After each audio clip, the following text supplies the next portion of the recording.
The following is an archive podcast presented by the Branson and Hudson Foundation for Podcast Recovery. This podcast is entitled, So I Wrote a Thing. This is the first and only episode of the podcast. Welcome to episode 1.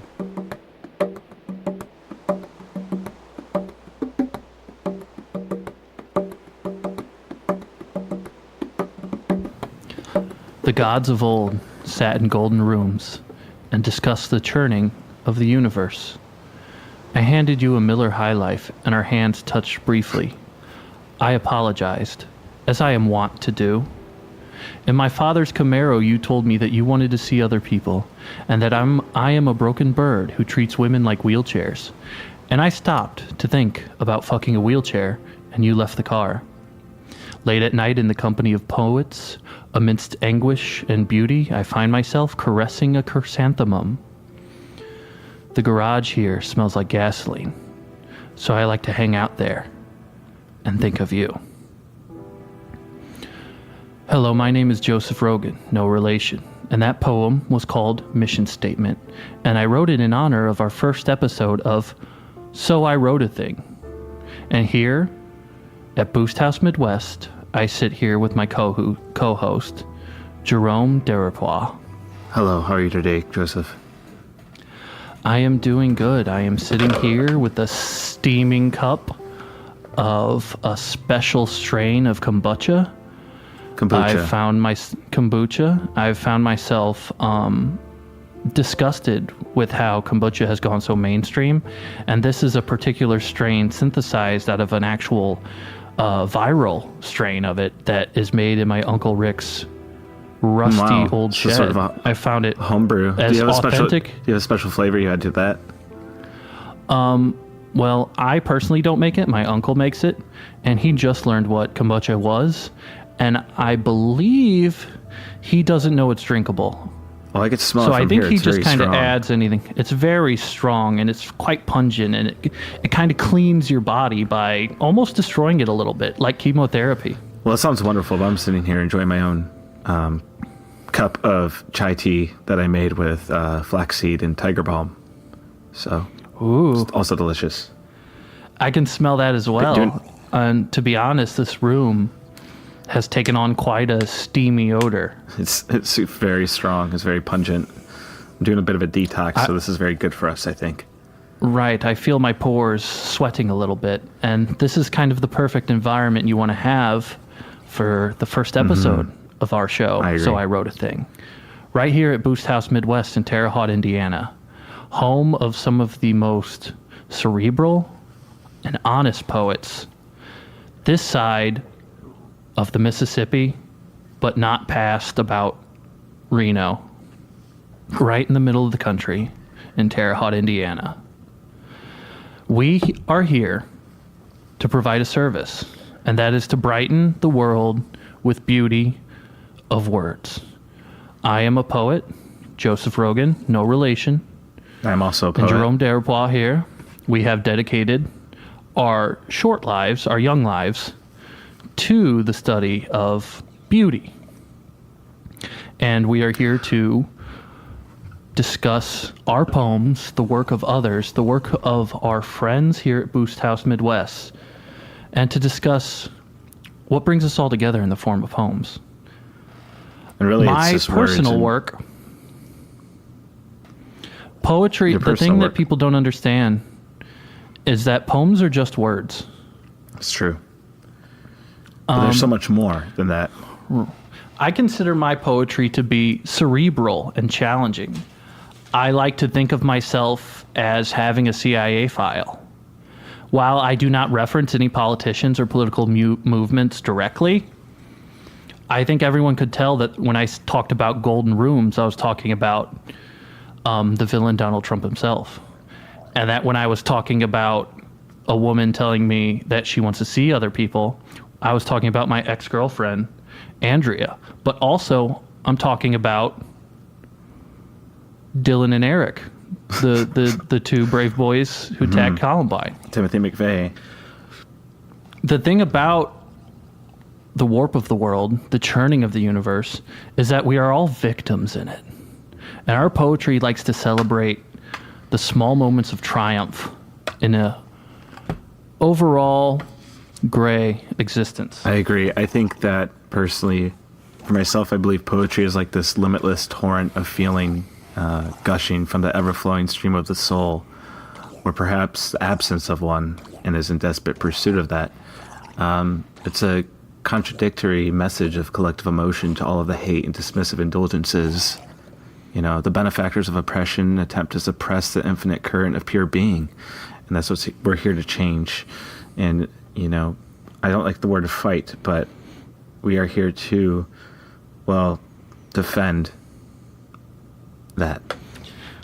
And even the word defend seems a little rough around the edges for me. I almost prefer we're more of like kind of passive and laying down and letting the current just wash over us and carry us where it will. It's almost like we're explorers. We're searching ourselves. It's like I'm in a submarine. I'm searching. I'm listening to the radar, that boop, boop, boop. And I'm looking through a periscope. I'm seeking... That's just a poem right there. It could be. And the greatest thing about our form of poetry... I'm looking through the periscope, and I'm wearing a striped shirt and a sailor cap, and my enormous forearms are tattooed with anchors. And I'm in love with the disgusting string being... I'm in love with the disgusting string being of a woman. And me and every other man constantly fight over her. And I'm right there in my little sailor hat and my little big lollipop and my little suit, and I'm pulling at your collars going, show me too, show me too. Before we go any further, I would like to discuss some of your work. And I'd like you to kind of tell me a little bit about when you go and you try to write a poem, what are you trying to accomplish? Well, poems are sort of my way to tell people who suffer much greater than I do, how to feel.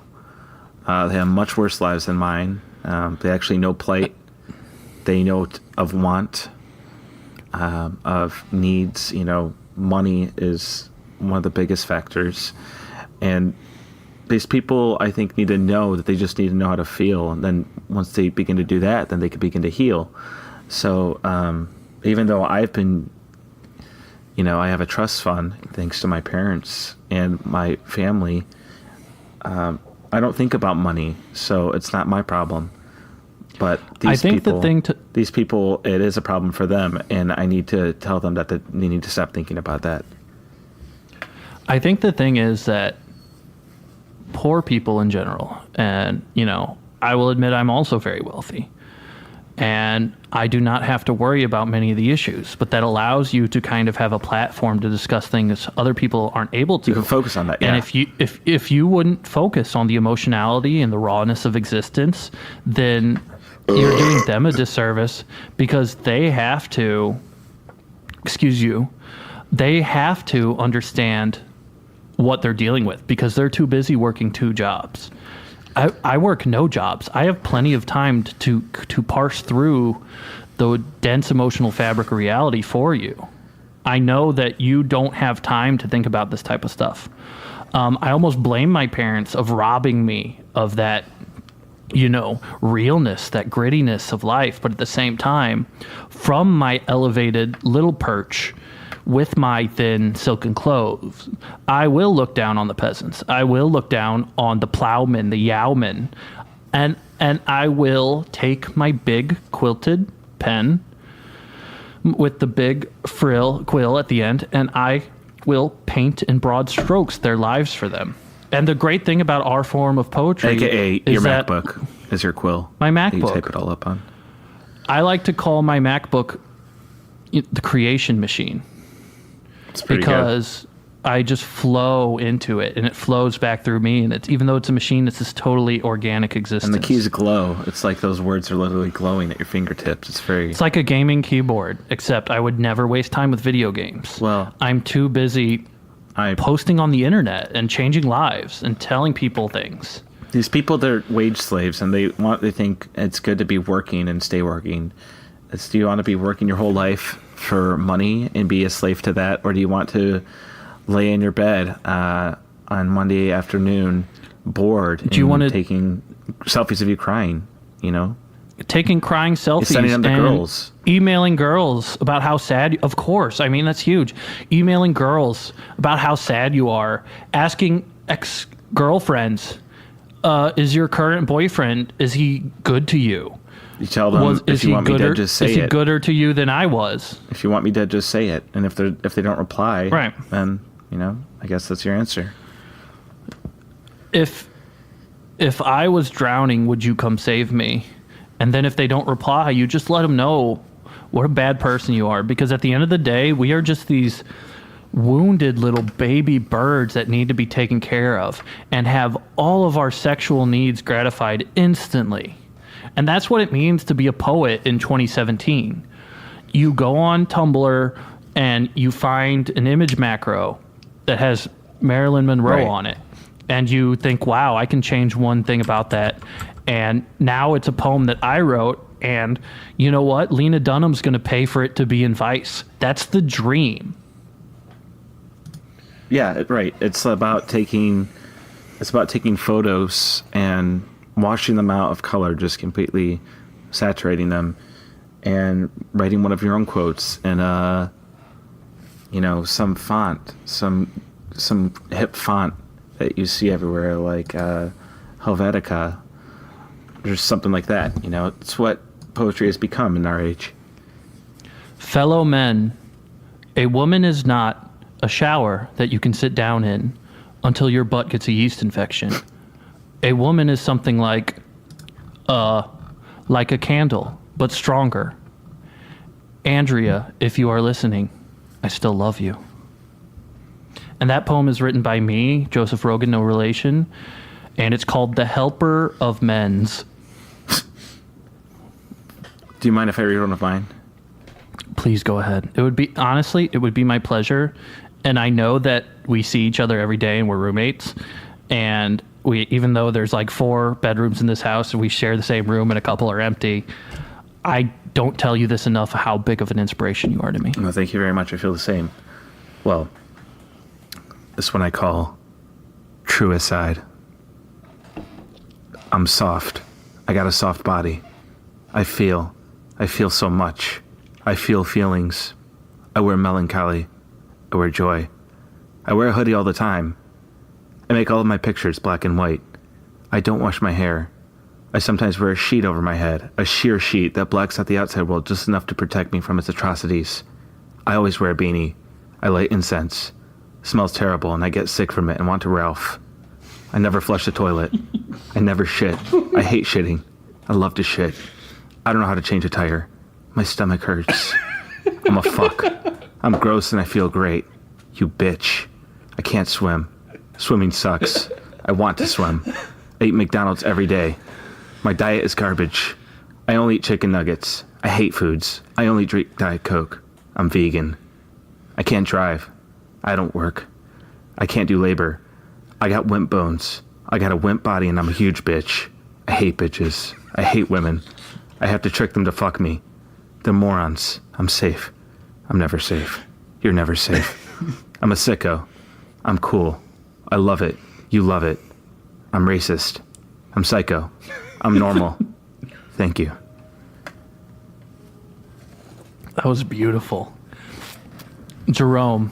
Yes. And I know you can see me right now, and we're locked eyes, and you see the big, fat, ugly tears streaming down my face. Mm-hmm. And, you know, I'm always crying anyway, but especially after that one, because the amount of honesty you poured into that poem, frankly, should be illegal. Because no one else should ever write poetry because you are already writing it. Well, I feel like we can always create something better, you know? I think the thing that's so honest about your poem is all the contradictory nature of it. And that's humans. That's what we do. I have seen you in our room, in our bunk bed. And I would jump off the top bunk of the bunk bed, and I always look at you, and you have that sheer sheet over your head. And you're saying, don't talk to me. Don't talk to me right now. I tell you, I said, don't see me. And I walk out of the room, and do you know what you say? Where are you going? Come talk to me. Where are the girls at? Do you know any girls that'll like me? I get a little bit flustered. I sometimes lose my cool. I start yelling it. I won't do it myself. I won't repeat that, but you know how I sound when I ask where the girls are at. I mean, where are the girls? I mean, that could be a poem right there. Where are they? I'm not sure if they exist or if they ever existed. Don't they know? You know, I've yelled this at women multiple times. Don't you know who I am? I've been featured on BuzzFeed. I've been featured on Vox. My poem has 20,000 notes on Tumblr. You slut. You stupid motherfucker. And then I apologize, and I have to release a formal apology to my 10 fans. Right. Right. And I go on YouTube, and I go to like the dog park, and I just take a video of all the dogs, and then it cuts to me, and I'm crying again.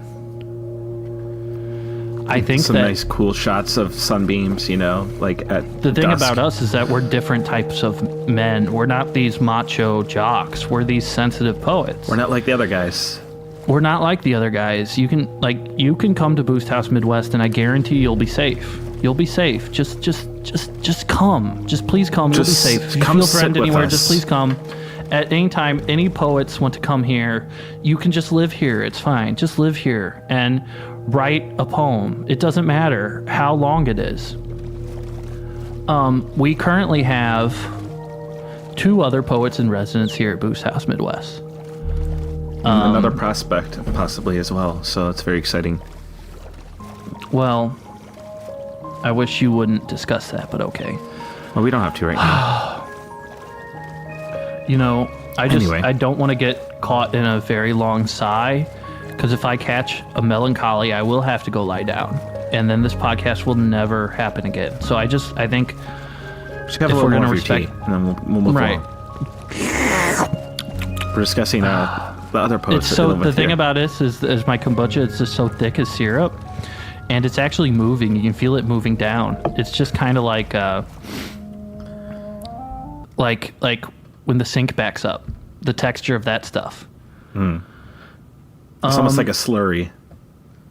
The first poet that I'd like to discuss that's here is our small friend Ben.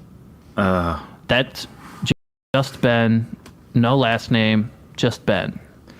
And we had never heard of him before he actually moved in, actually. Our little homunculi. And he has really surprised us with his just lust for life. He's a little pervert, man. You know, he sleeps in a drawer. He's so tiny. He comes in during the day and he just starts yelling and stomping around and talking about the hoses, and we just clap and clap and clap. He's such an inspiration. You know, he keeps filling up. I've written. Oh, would you like to read one of the poems about him? You've written about him? Oh yeah, okay. Because we can talk about him all day, but you know, why don't we why don't we use our craft to tell people of him? You made me watch an anime on Netflix that disrespected women. I couldn't masturbate that night. I kept thinking of all the women out there damaged by this cartoon. And there's nothing I can do about it. And that poem is called Ben's Night Part 1. Wow. I wrote that, and this has nothing to do with, you know, Ben. You know, I don't want to say any of my poems are truth, because... Did you read that at the Slam last year? You read that at the Slam? I read that. I did not read this at the Slam because Ben did not. Oh, you read it. You there by that. You read a different one. I'm sorry. I read a selection of poems about my ex-girlfriend, current girlfriend at the time. Right. Which, just like my relationship with her, is postponed.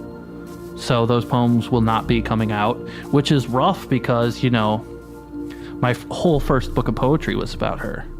And all of those 20 pages of that $15.99 book, you know, those are just lost to the wind.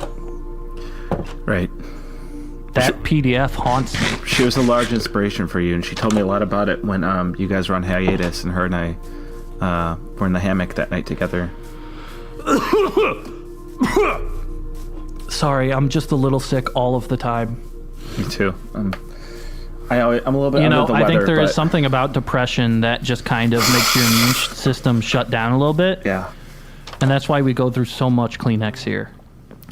Well, we also, masturbation. Right. So, anyway, moving along, talking about Ben. Do you have more? One more poem about... I have a couple more poems about Ben, Right. I want everyone to imagine me lighting a candle and dimming the lights right now. I want you to close your eyes and you imagine me. For those of you listening, he really is doing this. I can see him. I'm here with him right now. Could you do me a favor, yes. Jerome? Mm-hmm. And while I do this, describe what I'm dressed like and what I look like to the audience. Well, you're wearing a nice Wrangler jeans. You're wearing the 3 different cardigans, a few different colors. I don't know why you're wearing three different cardigans. It's cold. It's summer. It's extremely cold. It's 71 degrees in here. It's extremely cold. A knitted beanie. That's a nice burgundy color. He has a bit of... Well, you have a bit of, I think, dogwood pollen in your beard. And describe my beard in detail, please. It's very large. It's very straggly, unkempt, rather disgusting. He looks like a homeless fisherman. A thinking man's beard. Right. We don't subscribe to most of society's grooming standards because that's only subscribing to the way they think and the way they move and the way they live. And that's not what Boost House Midwest is about. Joseph is also wearing absolutely no shoes and no socks, and his large feet are I don't have anywhere to go. Dirty, especially on the soles. That's because we never clean our floor. Yeah, well. I'd like everyone to realize that I'm wearing 3 cardigans because, as Jerome said, I do suffer from wimp bone, just like he does. We both went to the doctor, and he said, you guys got wimp bones because you don't drink any milk. And I would never drink milk. I think, meat. I think milk is meat. It is so meat, I'm not going right? to do that. We're vegan it's here. Meat. We're all vegans. Yeah. And normally you're wearing... Except Quentin's stillborn. But he's a demon. We'll get into Quentin later. We won't talk to him now. Right now is about Ben, because you set the mood, and I don't want to think of Quentin. All right. And before I get into my poem, I think it'd only be fair if I describe Jerome here. And Jerome is wearing a very high-waisted khaki that is rolled up into shorts. I don't think it can roll down anymore. I've never seen it rolled down, so I think it just kind of crusted over into that. He is wearing Tevas, the very popular sandal, and he is wearing a brown belt, and he has a white t-shirt tucked into it with the sleeves rolled up. And on top of his head, he's wearing a beanie, and he has the sort of facial hair that would be reminiscent of like a guy who just got laid off about a week ago, where it's starting to come in, but you can tell he just stopped caring. And you may think that, but he manicures that look every day by trimming it down just the slightest bit. I like the way I look. Let me get into this poem real quick. Right. Sorry, I'm just... Get comfortable whenever you're ready. There's no rush here. All the candles are lit. I'm really wearing my way into this computer chair that we rolled up to a big industrial spindle that we use as the table. And this enormous... our enormous hemp couches that we sit on. They're made of hemp. They smell so bad. They're made of hemp and wicker, and they're... It's like sitting on... They're filled with potatoes. They're about 40 years old. Those potatoes have seen better days. Well, they're stuffed. They're stuffed with...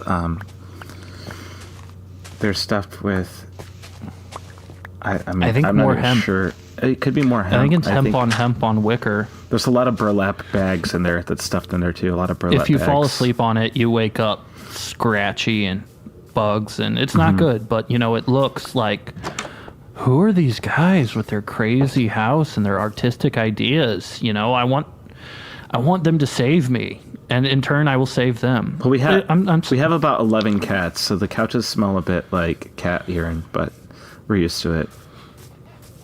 I mean, if you live with animals, you shouldn't care because you love them. And love is really all we have other than like vitamin C medication we have to take for our wimp bones. Namaste. We're all animals here. We're all animals, so. I want to lay next to you while you stare at the ceiling, unmoving. You are my little piggy. I am going to tell CJ to call your phone to harass you. And when your lifeless body is unable to answer, I will be able to jack off. This is not a poem. This is not a poem. And I am going to do this. That poem is called Ben's Plight, Part 1. Oh, wow. I really love how you really drive it home that it's not a poem and it's more of a threat. It really gets in the head of maybe someone who's feeling very visceral emotions. To feel cerebral, right? Mm-hmm. I think almost all the best art in the world, Catcher in the Rye, and many others, like Catcher in the Rye. I was about to say that was one of my favorite books I read, next to Harry Potter and The Secret. Those are my favorites. I will say I like Eat, Pray, Love a lot. Ooh, also a classic. Except I didn't like the eat part that much.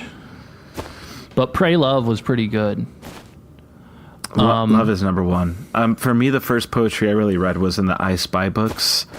There's the Spooky House one that I found very scary. Oh my God, but I remember that. Eventually, I beat it. I finished the book. And I remember... Even despite your fright. Right. And I remember the Where's Waldo books were very similar. They didn't have the poetry, but you could almost call them visual poetry. And I remember very, very vividly the beach scene, the spread, where there's a woman laying down and you could see there's a child putting his ice cream cone on her back. And she was jumping up in shock and you could see her huge cans. And I thought that was really cool. Just a nice little Easter egg. But do you know what? I like that, but I hate myself for liking it. No, I'm just too honest to say otherwise. I want to be the good guy and say that that's wrong, because it is. But also, on the other hand... I guess part of me is a little twisted. Well, we all have our demons within us. Some people often cite him for his poetry and his very famous works. Dr. Seuss, the great Dr. Seuss, I'm not a fan of personally. I believe he is a racist. I will say this. I think it's sexist to assume Dr. Seuss is a man just because you hear doctor. Well, I know for sure. I believe Dr. Seuss was a woman because why wouldn't she be a woman? Well, he was indeed a man. He was a real person. And I believe in How the Grinch Stole Christmas, the Who's, the villagers, were goys, and the Grinch was a Jewish person trying to get rid of Christmas. So I believe there's a little bit of anti-Semitism in there. Green Eggs and Ham, the character Sam Ham pesters what I believe is a Jewish person to eat ham throughout the book. He won't stop harassing them. The Cat in the Hat. He was a beatnik or a jazz person, the Cat in the Hat. And I'm not being racist, that's just how they talk. Right. No, it's 100%. I remember when Mike Myers played him, and that's essentially blackface. He is basically this jazz guy, and he's, emerging into the suburbs and causing trouble. And he's releasing Thing 1 and Thing 2, where obviously we're R&B and rap. Yeah. And causing a whole ruckus. So I'm not a fan of Dr. Seuss, but I do respect his rhymes. Right. It's just a lot going on with the poetry world, and a lot of, arguing and they're talking about who's a good poet, who's not, who's racist, who isn't. The coolest thing you can do in the poetry scene nowadays is figure out what's racist, because nobody knows. Maybe even possibly try to be the most racist, possibly write the most racist poem you could think of to show people that this exists. But to try to end racism. So, I mean... It's really a shame that this country has turned its back on poetry when there's such amazing things going on right now. You can go on Tumblr, you can look, and we got heroes out here, Rupi Kaur, that are just writing the most minimal sentences. Wonderful. And they're just wonderful minimal sentences. Just like sociology 101, just telling us why things are bad, and it's so good, and she's so hot, and I want her to stay in Boost House. I'm sorry that I said that I apologize for my sexuality. I will never apologize for my sexuality. Well, I am Joseph, me. I will tell you, never feel sorry for feeling. All you can hang on to in this world is feeling. All of our feelings are not only right, but all of our feelings are good. That as long reminds as you me. feel. Do you mind if we kind of jump around, which is fine. That's, there's poetry is not linear, feelings are not linear. So, however we do the show today. You read it in the line, but I understand what you're saying. Well, do you mind if I read a poem really quick? It would be my great pleasure to hear another fine poem of yours. Okay, thank you. 1 second, I'm sorry. Are you crying? No, I'm just preparing. Okay. Are you having an outset of wimp bone? I felt like maybe a little panic attack coming on, but it's passed. You better take like poem. 4 milligrams of Xanax. Yeah, and it's okay because it's not drugs. I need it. I need it. That's why I take it every day, because I have a panic attack. I'm not prescribed it, but I do need it, and I'm just like I'm not buy it off prescribed the internet from a guy named Chafe. This poem is called Stream. Aglow, the pulse, razor death adder, basketball shorts, starter, light blue, shimmering, frame rates, a tear, a tear, movements, mechanical, tactical, a shift, a space, enter, a streak, a death, destruction, pain, mom yelling, not good. Thank you. That was amazing. I felt like I was put on a roller coaster and shot through a gamut of your emotions. And I feel like I came out at the end of it a better person. I feel like my skin right now is trying to fall off, and I'm ready to slip out of it. Now, is that a metaphysical thing or referring to your eczema? Both. Me too. I feel quite weak right now, and I'm not sure if that's the power of your words or the fact that all I eat is peanut butter and Xanax. It could be that unknown strain of kombucha that your uncle made in his filthy shack. I can see it floating around. It's very viscous. It's not very consistent. It's not really so much. It's a like liquid. oil and water. You put it up to the light, you get a prism. Let me see. Look. Ugh. Yeah. But that's give probably it a why taste, your stomach though. hurts. Give it a taste. On top. No. I mean, when in Rome, right? Right. When in Boost House Midwest. Ugh. Yeah, see, you gotta keep it down. It's not gonna help unless you keep it down. I don't want to swallow it though. It's kind of like an antibiotic, but also a biotic. My god, I'm gonna fucking puke. If the amazing so thing about gross. It's fine. You just got to get used to it. The fine thing about my Uncle Rick's kombucha is that if you drop my acne medicine into it, it just turns to water. Oh my god.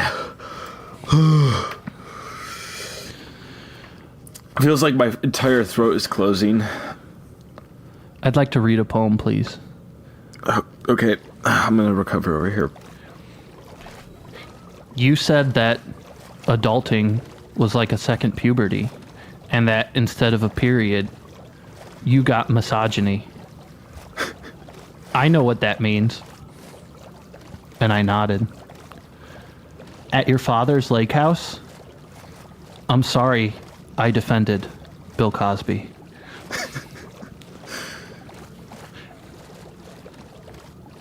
And that poem is called Blossoming by Joseph Rogan. No relation. When did he write that? That was, I wrote that shortly after me and Andrea's breakup. I won't say her last name here, but she works for... She's a very talented poet. Her name is Andrea Corkbone. She's a very talented poet. She works for Vox Media. She's in charge of a lot of memes, and she writes a lot of articles on guys that are sad on the internet. She makes a lot of articles talking in GIFs, GIFs, however you prefer. Right. We don't discriminate. A lot of Game of Thrones based content. Harry and Potter. I'm super proud of her, and I'll always love her, and I'll always return her calls, and I wish I could say the same for her. Well, but I guess not everybody is ready to move on. Has she talked to you recently? Has she talked to you? No, she has not. She was texting me yesterday. Anyway. So. Yeah. Okay. You said you had another. Ooh. That's all right. It's all right. She's out there and she's living. We're all living If you're here. hearing this, Andrea, I'm sorry. She knows you're sorry. She forgives you. Trust me. She told me that.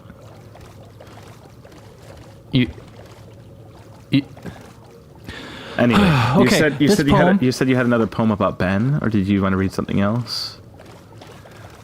I'd like to read this poem. Sure. And I would. Sure. And I would like to dedicate it to Andrea. I imagine you with an orc in a 1978 Camaro, and he is putting his large green arm over your shoulders. You are wearing his leather jacket and look at me with an expression of mixed defiance and apology. I hope he has not used psychology on you. I will respond to your text messages and offer to hold you when you tell me he hurt you and you will not respond back. And in the parlor, I will jack off to a picture of you in a one-piece bathing suit. That poem is called Paradise's Cantrips by Joseph Rogan. No relation. That's excellent. If you don't mind, I'd like to take a few seconds to stand up and gaze at the stars, and then I will be able to resume after re-energizing myself with Cosmic Wonder. While you recover a bit, I could read another one of mine. Let me see here. What do we have? Let me just grab my moleskin. This one, a real mole. This one is called Permission to Be. Can I stay? Can I go? Can I live? Your eyes speak more than 100 tongues. A serpentine song. I exist. A spectral. A clue. A billion breaths. A check mark. Only yours. You have been blocked by this user.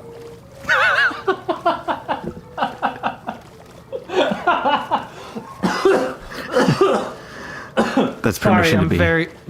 I'm quite ill. And that poem was such a tour de force that I almost felt my gut jump out through my throat into my mouth.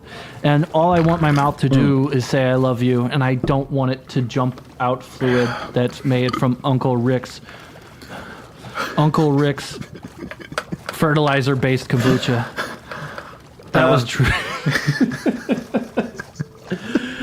Oh, wow. I think the thing that impresses me the most about your poetry is your clever wordplay. Well, thank you. I'm very flattered, but I'm nowhere near as good as I could be, and I'm always getting better. When I think of the greats, I have a particular person in mind. The greatest poet of all time. Well, I guess I won't say it. We'll do it on 3. Okay. Do you want to count it down? Okay.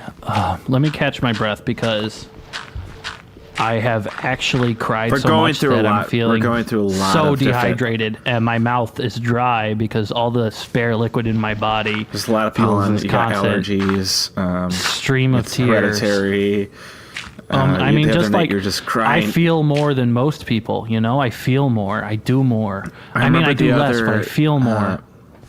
The other day, you found one of Andrea's socks on the floor, and you sat in your room for hours just holding it and crying, and you were crying, and the tears were spewing out of your eyes forthward, and they were like a sprinkler, and you were just like sobbing. They were shooting out, and everything was soaked in salty tears, and you were going like,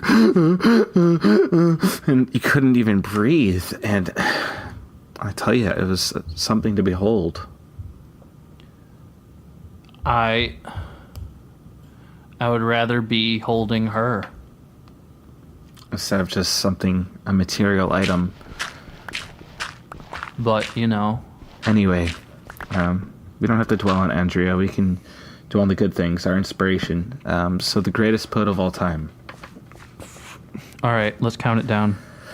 All right. Greatest poet of all time is 1, 2, 3. You. Oh my God. Are you kidding me? You are the greatest poet. How can you say that? It's you. Let me get the mirror. It's you. And I am looking at myself in the mirror, and I am also holding a double-sided mirror, much like you are, up to myself. You have several bags in your eyes. You look... Again, I'm very tired and dehydrated. I've been crying for about the last most of my life. I've been crying, puberty wasn't good, and after that it's mostly I had postpartum depression for probably 4 years because I thought that Andrea got pregnant once because I forgot how to use a condom, and we didn't have sex, but I was just thinking what if we did, and what if I don't trust myself? But I kept asking her, and she just kept asking me what I was doing there so late. Don't I have somewhere to be tomorrow? And I said, no, I don't. I never have anywhere to be. I want to be with you. And then she had to go to work. And you kept telling her, I remember you told me, you kept telling that you needed to shut that nut. You need to shut that nut. I need to shut the nut. She refused. It's scientific. If I don't shut the nut, I'm going to get aggressive, I told her. You better help me shut that nut. I don't want to get aggressive. I don't want to hurt you. That's why you need to help me shut the nut. That reminds me of a poem I wrote. I wrote it a few months ago. You're going to have to delve into the moleskins, which I find extremely remarkable about you, is that every time you write a new poem, it's one moleskin per poem. Yes, well, maybe possibly a bit erudite, but, I can afford it, so it's not a problem. Here it is. Here we go. This one is titled Netflix. Let's go nowhere. A couch, our coach. We've seen this before. I don't like horror. You're so cute. Under a blanket. I can smell my balls from here. This movie sucks. I love you, you bitch. I think what comes through in your poems is a feeling of rawness, a feeling of sadness, a feeling of great horniness, and the word bitch is probably your calling card. And you don't mean that in a misogynistic way, because I know you're a sensitive man who had never hurt a woman, despite, the allegations both of us have had that we would never do that. We've both been acquitted, so people, the things they say, leave the past in the leave the past in the past. And I'm actually not allowed to talk about it. But did you have another poem that you'd like to share with me? This poem is from my second book of poetry, Oats and Aspartame. Oats and Aspartame by Joseph Rogan, no relation. And I think you'll see within it themes of psychosis, pure carnal lust, depression. You'll see anti-fascism. You'll see pro-fascism. You'll see fashion. You'll see racism. And you'll see an end to all racism. You were an orc in bootcut jeans, and I was the concept of everlasting war. I want you to hang the mace, to hang your mace on the barbed wire fence that is my heart.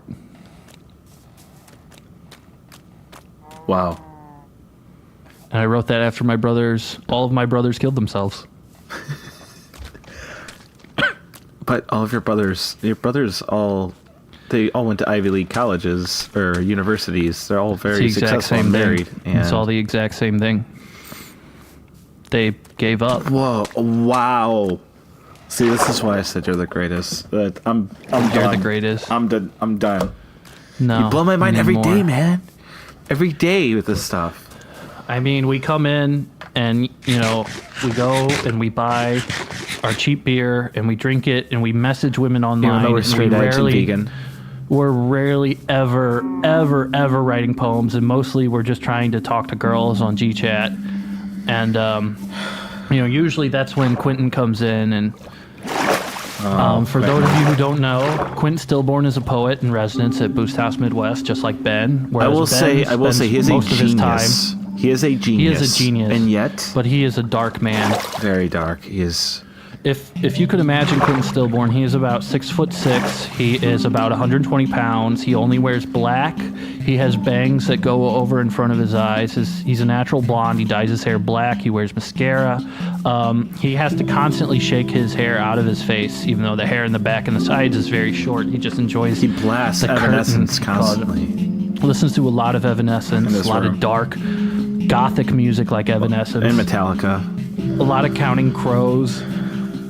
And you know, he's an interesting person. You know, when I first met him, he was carrying around this barometer, and I was like, Quentin, why are you carrying around this barometer? What's that for? And he kept flicking it to test it. And I looked, and he showed me the label, and it was a barometer that just said, depending on the humidity, above 50% humidity, white wine or red wine, and below 50% humidity, white wine.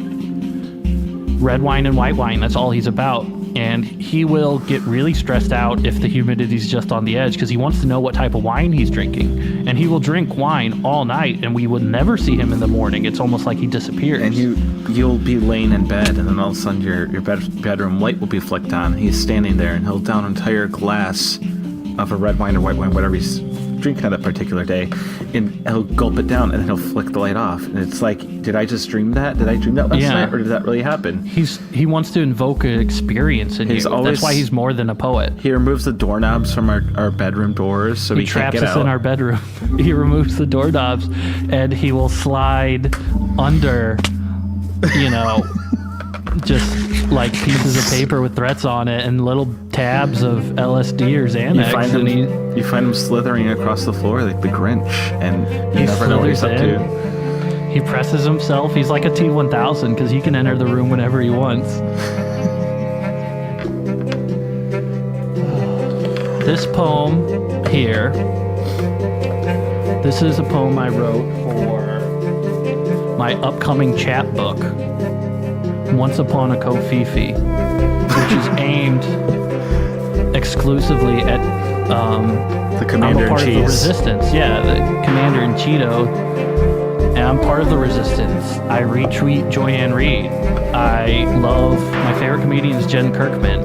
You have that rose emoji in your display name. I have the rose emoji. I have the donut emoji. I have the toilet and the doctor. You have the three parentheses around each end of the name. Each single one. I just like being part of culture, so I do that. This poem is called Women Doctor. I believe that all women are doctors. I believe that all women I meet are doctors. I am sorry for all the women I have had sex with. Instead of saying, your brain is so huge, please tell me all of your ideas. I wish I didn't have sex with you. Wow. And you impregnated me. Gigasbumps. With your concept.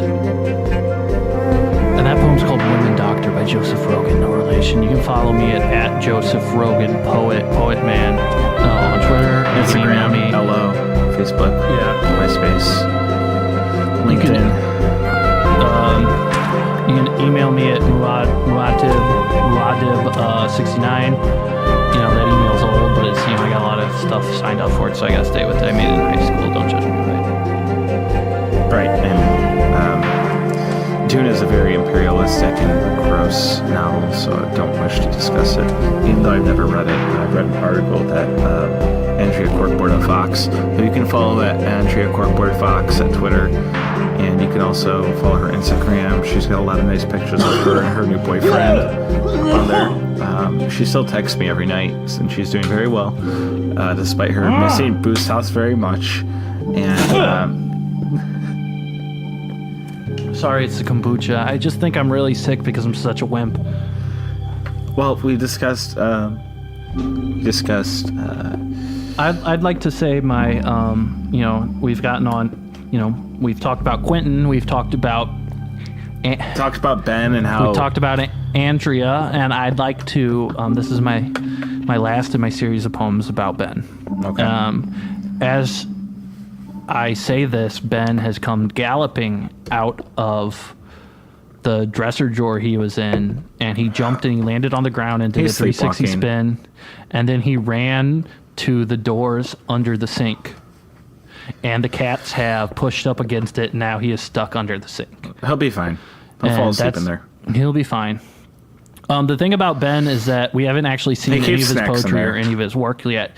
He says he's more of like a performance autist, and he just kind of does shit, and he hasn't paid us any money, and we give him beer. We can afford it. It's fine, but right. But I'm really waiting to see kind of what he comes up with. I think he's working on something big. It's been about like 7 months since he's been here, and I think he's been working on something really big. We're gonna get something like the Divine Comedy, something great. Right. Right. But I mean, he keeps filling up the house with box fans. Every time we come home, it seems there's like 2 or 3 gym more shorts. in the house. Yeah, he keeps getting gym shorts. There's hundreds of empty bottles of Mia water enhancer, orange tangerine flavor. A lot of kind of half love letter, half death threats to Grace Spellman, who he's in love with, and most other women in media. Well, he hoards all of the chips in his cubby, and he sits in there all day listening to churches. And he says he's dating a girl from it, which we know. It might be true. We know he's not. No, he's not. Because the thing is, if you want Ben to get upset, all you have to do is just like print out a bunch of pictures of the girls from churches, and you slide it into his dresser drawer or under the sink where he's cleaning at the time, and you just hear like him totally just spazzing out and knocking. He shrieks. And if I was still with Andrea, God willing, and somebody sent me a picture of her, I'd just kind of cradle it and maybe wear out the lips on it. Right. Well, would you like to say poem about Ben? Yes. Yes, this poem here. Okay, I'm ready. Ben, you are my lamp, you little pervert. Your little dick will be the pull chain that turns the light on, and the rest of you will be the lamp part.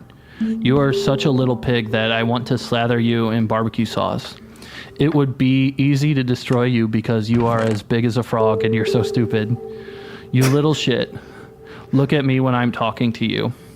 I am going to make CJ call you and pretend to be you on your phone. I am wearing your little gym shorts. They smell like a Wendy's burger. It would be really easy to stuff you full of sawdust. This is not a poem. This is not a poem. This is not a poem. This is not a poem. And that poem is called Pleasuring Ben by Joseph Rogan. It's very, very upfront. I wrote that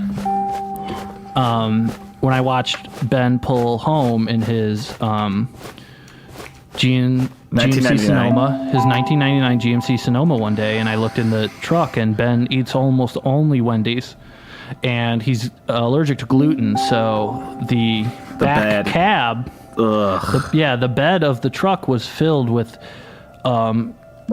Wendy's buns that have just been decaying, various layers of decay. At the bottom, it's almost fertilizer. At the top, there has to be easily over 400 buns back there. I mean, 3 meals a day, Wendy's, every day. I've never seen him eat anything else. He's the kind of guy that goes to Wendy's and buys like 100 burgers, and then he'll stuff them in the fridge or the freezer or his pockets. Well, speaking of Wendy's, I have a little haiku that I wrote one day when I was with Ben, and I have it here. This one is called Ritual. It's a little haiku I wrote called Ritual. The girl with red hair. Number 6, 2 double stacks. Forgot napkins. Shit. And the thing about that haiku is it really challenges what a haiku is. Because haiku is a Japanese word meaning micro-perversion. Hey!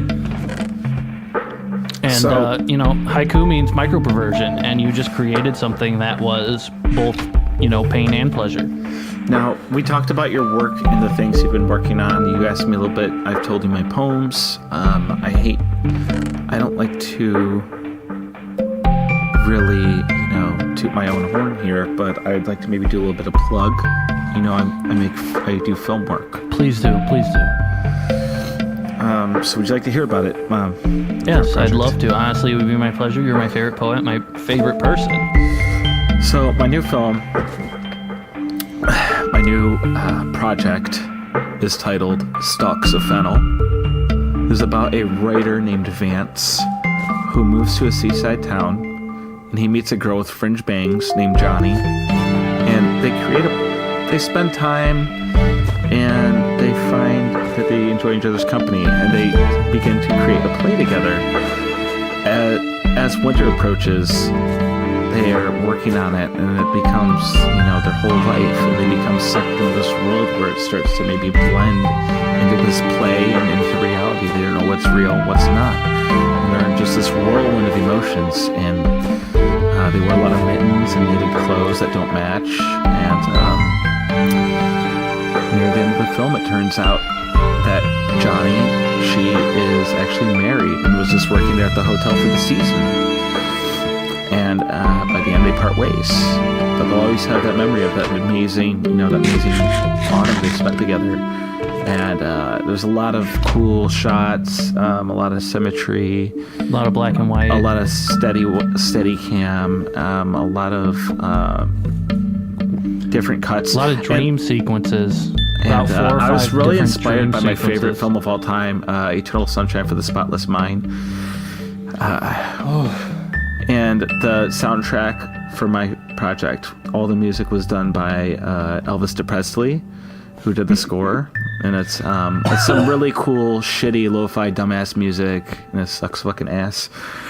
So it was really great working with him. But it's cool because it's so bad. That's so cool. No, I love it. And so I'm very excited about that, and I just wanted to plug that in here. If you like my work, then I hope you like that too. Since we're on it, and we're both just massive creative geniuses, I'd also like to plug... not just our work, but we like to plug. Right. We like to have sex. God, it's all I think about. Oh, God. Let's just keep it together till this is over. Work through it. Then we'll go to that laptop we share and figure it out. We'll just start messaging some girls, see if just whatever will happen. I've been on Tinder this whole time, but anyway, I know. Along. Oof, God, okay. I'd like to plug my band, Sweater Weather. Yes. Sweater Weather is a project. It's a little bit on hiatus now, but we're coming out with our album. It is me and two of my ex-girlfriends, Andrea. I am playing the acoustic guitar, Andrea is playing the tambourine, and playing the other tambourine is my other ex-girlfriend, Petunia Autumn. And they never got along, and while I was dating Andrea, she never understood why I was in a band with my ex-girlfriend, and, then we broke up, and I started dating Petunia Autumn again, and it's been a whole big thing, but because of that tension, we've made a lot of really soft-sounding music. I perform at a lot of coffee shops, and I tap on the mic, and I say, so we're Sweater Weather? And I'm really quiet, and I have to go to the guy in the back. I go, look, this music's not supposed to be loud. I'm going to need you to turn me way up, or nobody's going to hear anything. Our upcoming album is called I Would Like to Light a Candle by Sweater Weather. The album is a picture of me asking permission for both of my ex-girlfriends if I am allowed to light a candle, and they are giving me a mixed response. You're drawn as anthropomorphic rabbits wearing flannel sweaters and cardigans. Right, and it's just kind of a warm overall Easter type of color scheme of yellows and blues and greens. It's very seasonal, yes. I mean, you look at it and you almost kind of calm down a little bit. I like to stare at it and think of the bunnies as Andrea and Petunia Autumn, and I just kind of think, and I lose it a little bit, and I disassociate, and I just feel like maybe I'm in a like a sensory deprivation tub in warm water, and I just feel like maybe this will just be something that can just finally end for once. But let me list you guys the tracks we have coming out.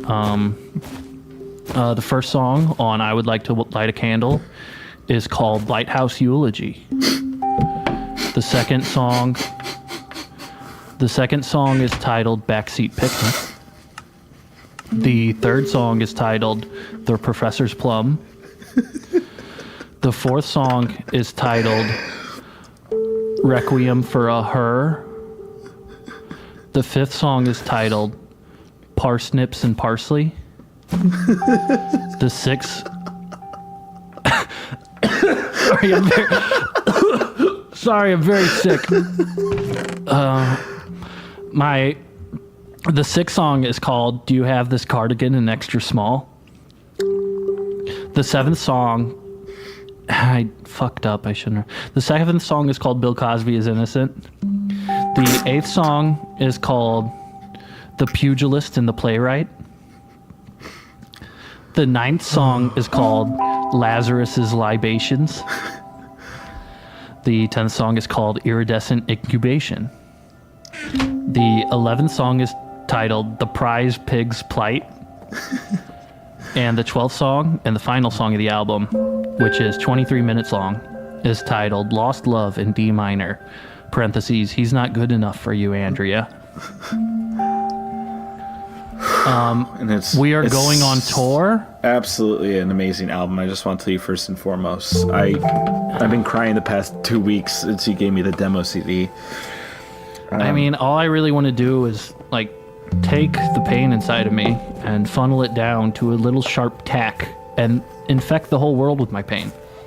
I mean, the last album you guys did, Letters to the Lion Tamer, I think I had more sex What that was album. your favorite song on Letters to the Lion Tamer, if you don't mind me asking?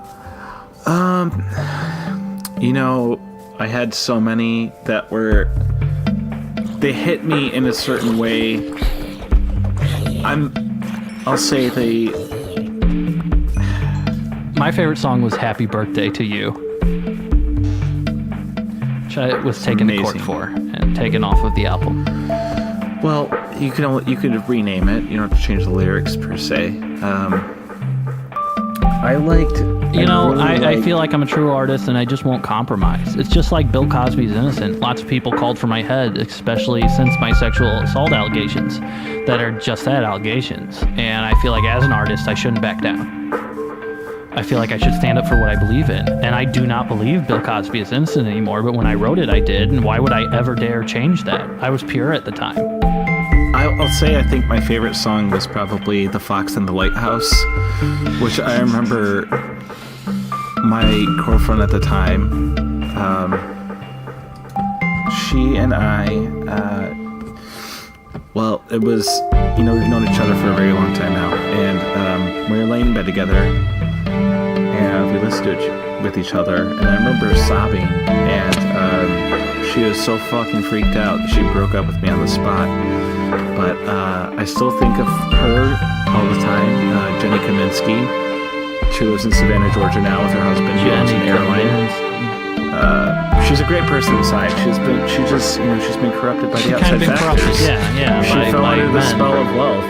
She fell under the spell of brutish men. I know that someday she'll change her mind and I'll win her back. So if she's gonna be such a huge bitch right now, everybody has a different type of man. Then that's on her. But it'll happen. It'll happen. Everybody has a different type of man, and I think they always come back if it's true love. That's why I haven't dated anybody since Andrea. I'm just trying to have sex with everybody, but one nut at a time. I have. If you do not have anything else, I have one last poem I'd like to do. I also have one last poem. Do you want? I can go first if you'd like yours to finish this off. I would say that I'm trying to decide what's more polite, to go first or to let you go first. I will leave the decision up to you because I respect you so much as a friend and a gentleman. Okay, it's very quick. I'll read mine because I want yours. You're the much better poet, and I want this to close out with the greater talent. This Stop poem, it. This poem I call Medication for Salvation. I'm never alone. I'm alone all the time. Are you at one, or do you lie? We live in a wheel where everyone steals, but when we rise, it's like strawberry fields. I treated you bad. You bruised my face. Couldn't love you more. You got a beautiful taste. And that's an original poem that I wrote myself. That's amazing. How did you come up with that? I came up with it in my head after That's amazing. me and Jenny Kaminsky broke up. Oh wow! After she dumped me. I think love is the main thing that is there is no art without torture, and that's why you should always be subjecting yourself to constant pain if you really want to be the best artist possible. Well, Joseph, let's hear yours. Let's wrap this up. All right. Take a deep breath. I'd also like to dedicate this poem to Vox.com writer Andrea Corkbone, my ex-girlfriend, my current love interest, Andrea and Corkbone paramour of is my her life. name. In case you need to look her up, he's always mistaken this name. It's Corkboard. Well, it's because I have a one-track mind. What can I say? This poem, dedicated to Andrea Corkboard, is titled, I Love You. Wow. I love you. You are so hot. You are so pretty and smart. You are so cool. I love you. Your big boobs are cool. Your hair smells good when you are wearing a shirt. I imagine what your boobs look like under the shirt. Your boobs are so big. They make me feel cool. I think my favorite thing about your boobs is just how big they are. Just like my favorite part of sex is the coming. I like to think about your boobs when I am riding my bike to the kombucha store. And by kombucha store, I mean Uncle Rick's shed. And when I am thinking about your boobs, it makes me pedal twice as fast. I want to see your boobs. You used to post your boobs online, and now you don't anymore because you work at Vox.com. And I deleted all of your nudes when I dropped my MacBook in the bathtub. And sometimes when I think about your boobs, I imagine they are detached from you and they are just floating boobs in an ether. And I close my eyes and I lift out my arms and I just start sucking the air, thinking that maybe, just maybe, your boobs will be there. I want to suck your boobs, and you're hot and you're cool. And I want to be your best friend, but also your husband, and suck your boobs every day. That poem was called I Love You by Joseph Rogan. And that's going to be on my upcoming chat book, Clotted Cream. That's wild, man. I'd Some like heavy to... stuff. Do you have any of your current books for sale that you'd like to plug before we head on and wrap this episode up?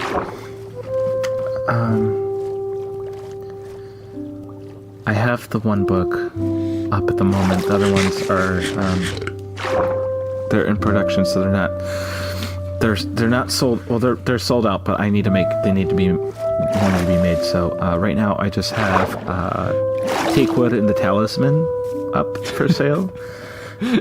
But coming soon, I will have my latest book, I Am Not a Racist. That's beautiful. That'll be up within probably the next 2 weeks. So my favorite thing about I Am Not a Racist is that the cover is you in blackface. It's a bit of like a twist on things because that's what is that's kind of my thing is black and white, contradictory, yin and yang, good and evil, and white's good. Right, that's right. So my book's currently for sale is, as I said earlier, Oats and Aspartame. That's being published by Big White Guy Soft Butterfly Kisses Press. And, Oats and Aspartame, that's 21 pages. Once Upon a Kafifi, which is a chat book, which is 6 pages. And Clotted Cream, it will be up soon, and that's a whopping 25 pages, and all of them cost $16.99, and you can buy them at boosthousemidwest.com. Such a steal. I would pay $79.99 for each, because because of my trust fund. It's just and limitless. It's a bottomless pit. God, it just keeps going. Money. That's why we own this big stupid house that we share a bedroom in, and girls won't come to us. As a final note, I'd like to say, if there are any female listeners out there, God, just come over, okay? Just come over. Just I'm gonna come be hang, nice. sit we'll with pay. us. We'll pay for everything. We'll get your plane ticket. We can just talk. get your plane ticket. It's not a problem for us. If you're down on your luck, you just stay with us for a while. Just come over, okay? Guess what? We're an Airbnb. If you want to I'll stay write here, poems, but we won't even I'll write charge poems you. about you. I'll write poems about you. I'll instantly forget everyone I ever loved and just transfer all those feelings onto you, because it really doesn't matter who I love. I just have so much love to give. I don't Just care tell who it us is. what you want. Tell us what you want. Tell us what you okay? want to- We're tell us poets. what he We're wants to do. sensitive. He's wearing a beanie. I can't. You know? I can't.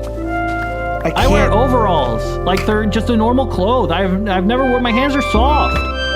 It's fine. We're normal. We're fine guys. Just tell us if you want us. All right. Let's calm down. I'd like to, thank our sponsors. All right, we don't have any sponsors yet.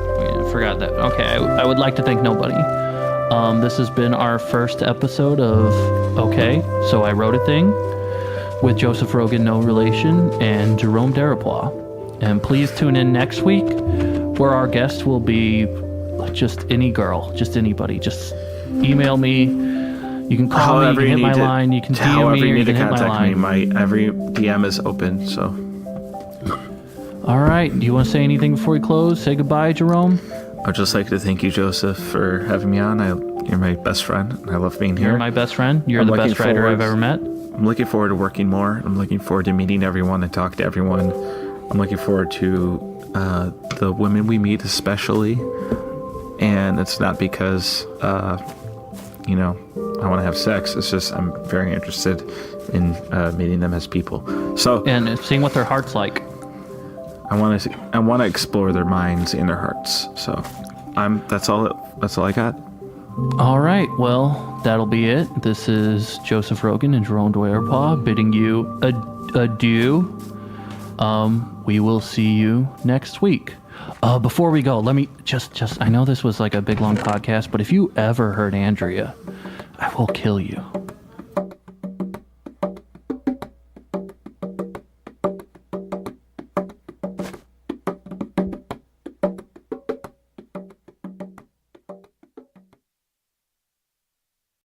The following is an archived podcast presented by the Branson and Hudson Foundation for Podcast Recovery. This podcast is entitled Melanges and Milieus. This is the first and only episode of the podcast. Welcome to episode 1.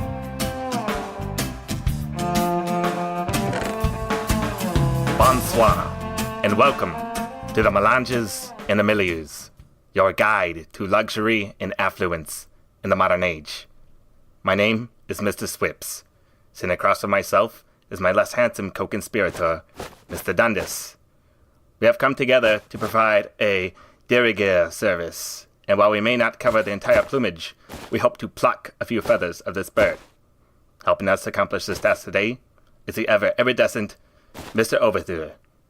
Gentlemen, how are you doing today? I have no complaints for you.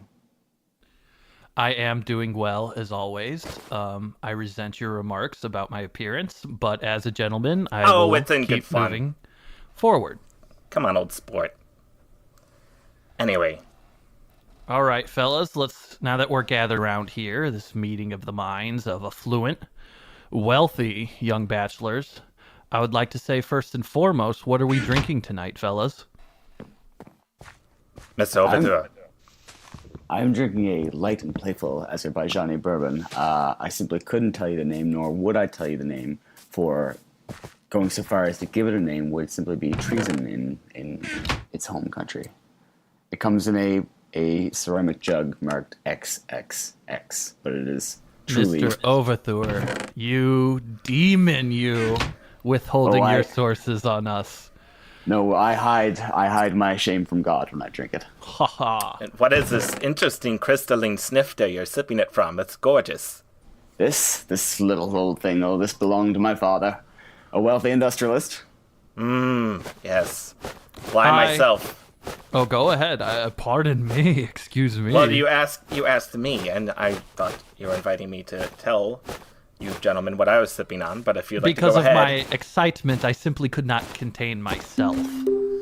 Well then, Mr. Dundas, if you would allow me, I permit. Delightfully drinking a wonderful sherry, which is a fortified Spanish wine, for those who don't know.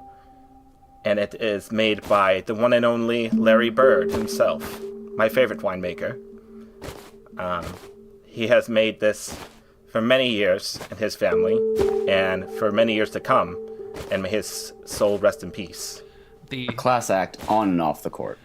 The bogus buffoon drinks Bird's blend. I myself am currently enjoying a concoction made for me, especially by a local barkeep. I call it the Bastard's Blend.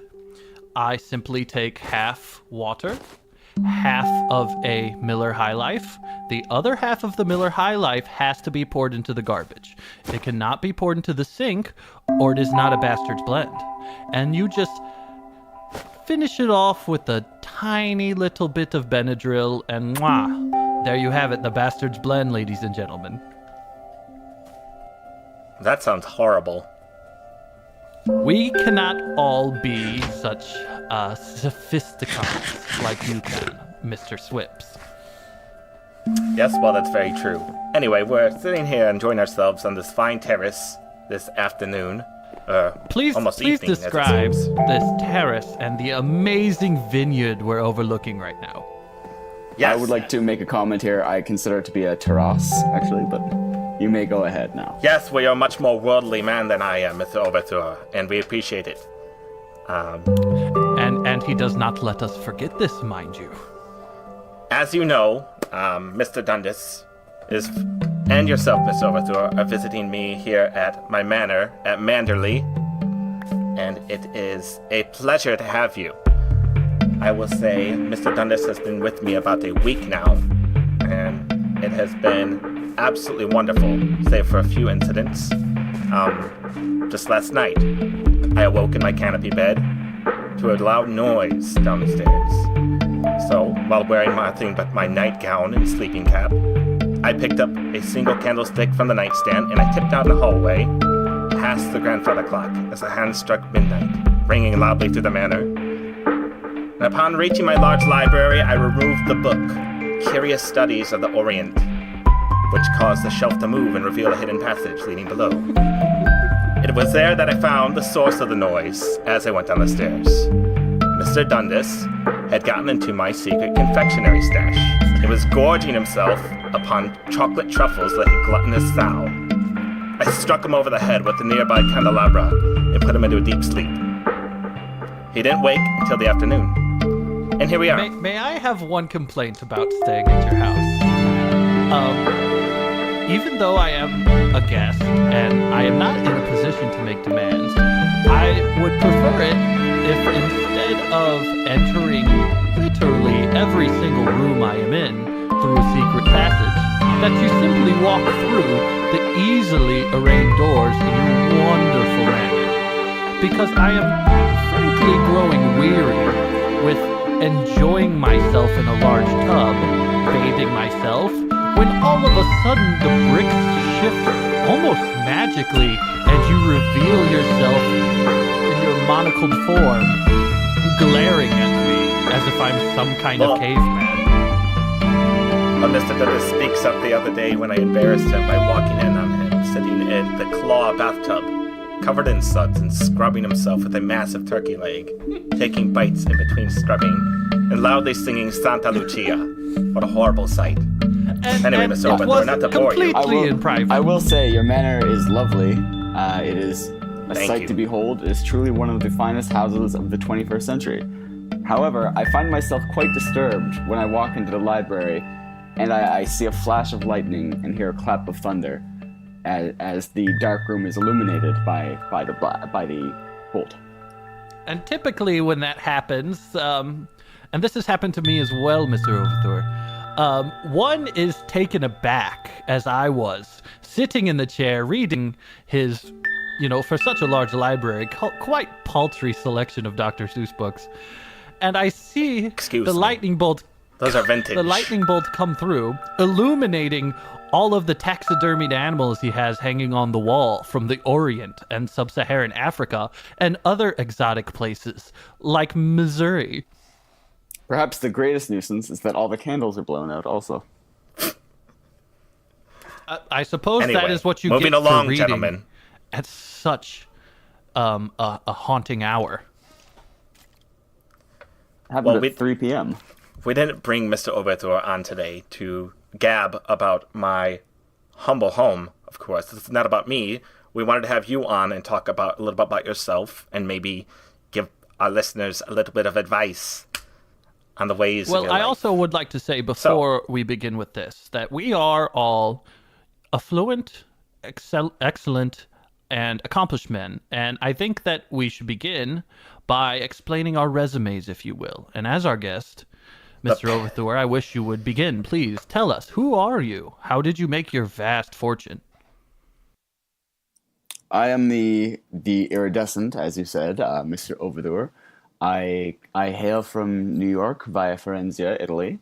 I did attend university. Splendid. My several universities.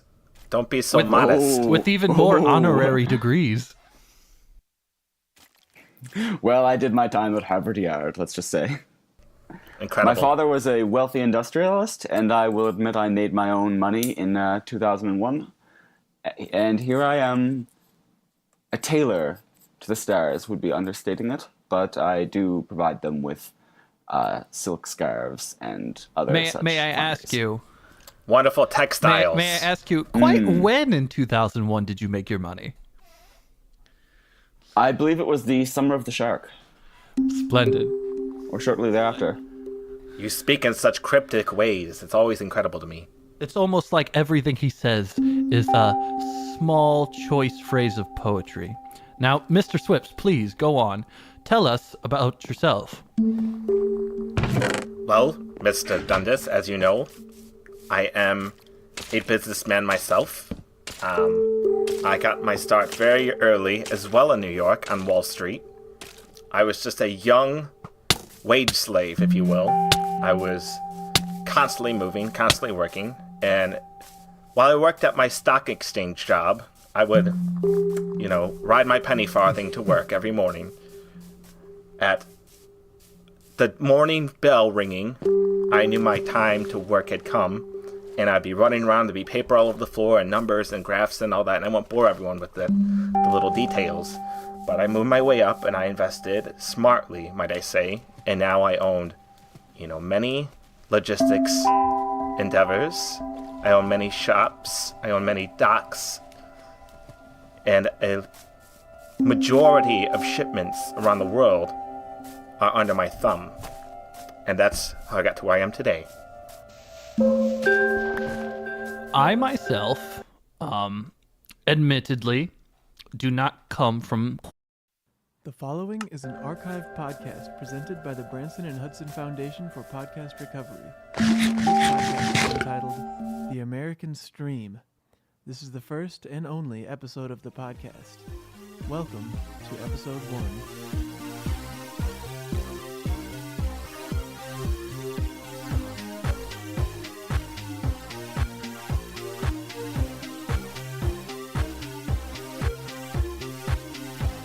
Welcome to the American Stream.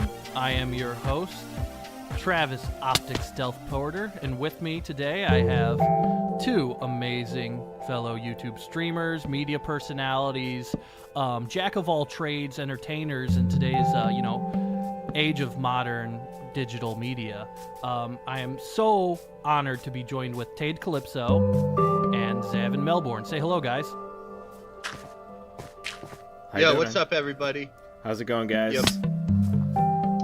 Big shout out to all the Zavages out there, all the newborns. That's what we call new subscribers who came in after, the latest controversy.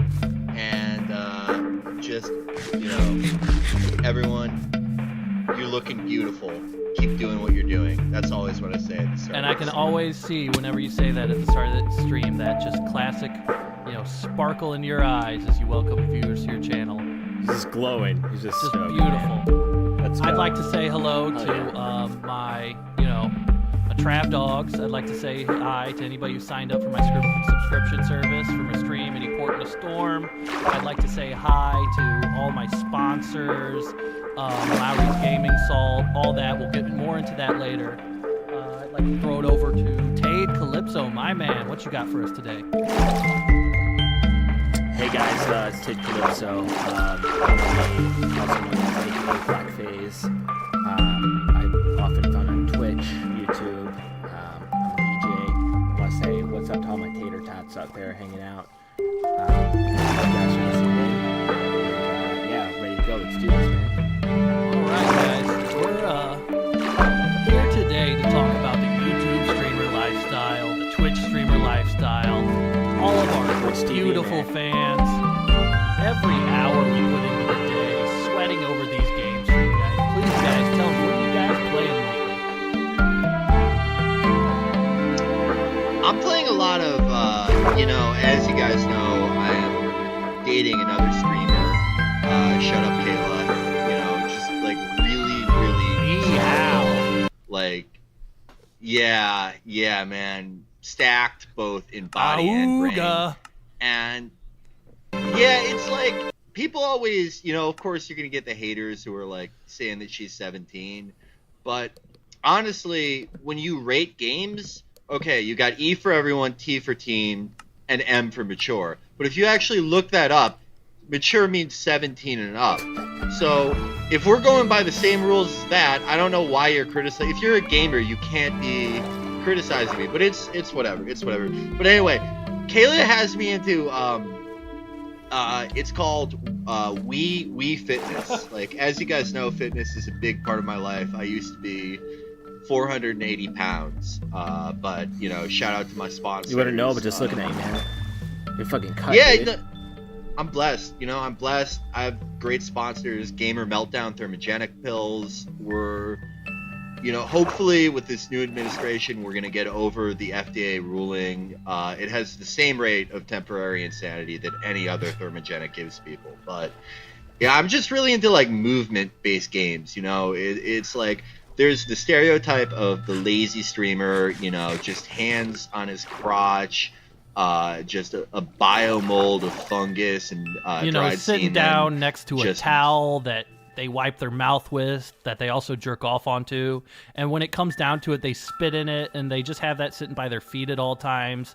The real kind of couch potato type stereotype that's really been unfair and really been quite racist towards gamers for at least hundreds of years. Yeah, you won't see D-Ray or any of them talking about that. Yeah, I mean, when you're rocking out like 9 hours a day playing Dota 2 or League, you got to start moving, man. You can't just sit around and be a slug. You're gonna just gain that weight, and it's not healthy one bit. And in my channel, that's not what I'm about. I'm all about fitness. I'm on Instagram. I like to motivate people. Get in shape, get moving. I love games just as much as the next guy, but we gotta stay healthy so we can keep giving people the content they need. I've been implementing this in my career. As you guys know, I am a coach for a pro gaming team. And right now, I retired. It's an arduous lifestyle that I didn't want to keep up, pro gaming, of practicing 17, 18 hours a day. So currently I am the coach of Team Extreme Corn Dorito. And we are situated in Long Beach, as you know. And we got a lot of kind of new medicine style stuff out here. And I've been really motivating Team Extreme Corn Dorito to try to get motivated and get healthy. We have a great sponsor that I'd like to plug real quick of Gamer Paste. It's like, if you're talking about a busy lifestyle of a gamer, you're talking about something that might be necessary as a total food replacement. And Gamer Paste is a complete total food replacement where you don't have to worry about cooking your meals. You don't have to worry about where they're coming from. You constantly have a steady supply of Gamer Paste ready to be provided for you. It comes in 3 flavors: corn, brisket, and ultra corn. And, it's caffeinated. It's got a little bit of methylphenidate in it. It's got just, enough to kind of get the edge going for the competitive need. And when we're talking about health, gamers just can't be left behind.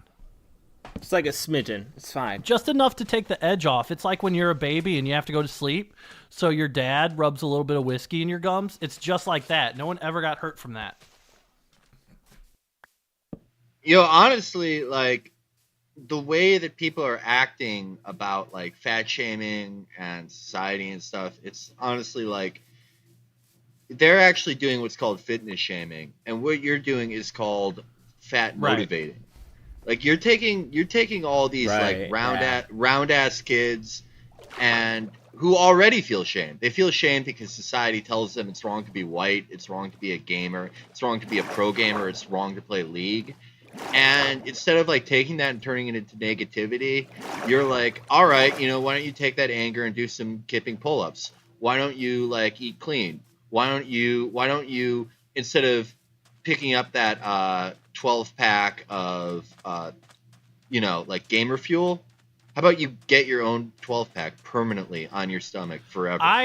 And that just motivates me. I would like to remind my audience even that these kids that I get, I have to motivate them to do stuff like that because they won't do them themselves. I get these 5, frankly, soft, chubby Asian boys, and they don't want to do the regimen I have. And it's taken a lot of work and a lot of, okay, you have 10 minutes in between queue for your next game.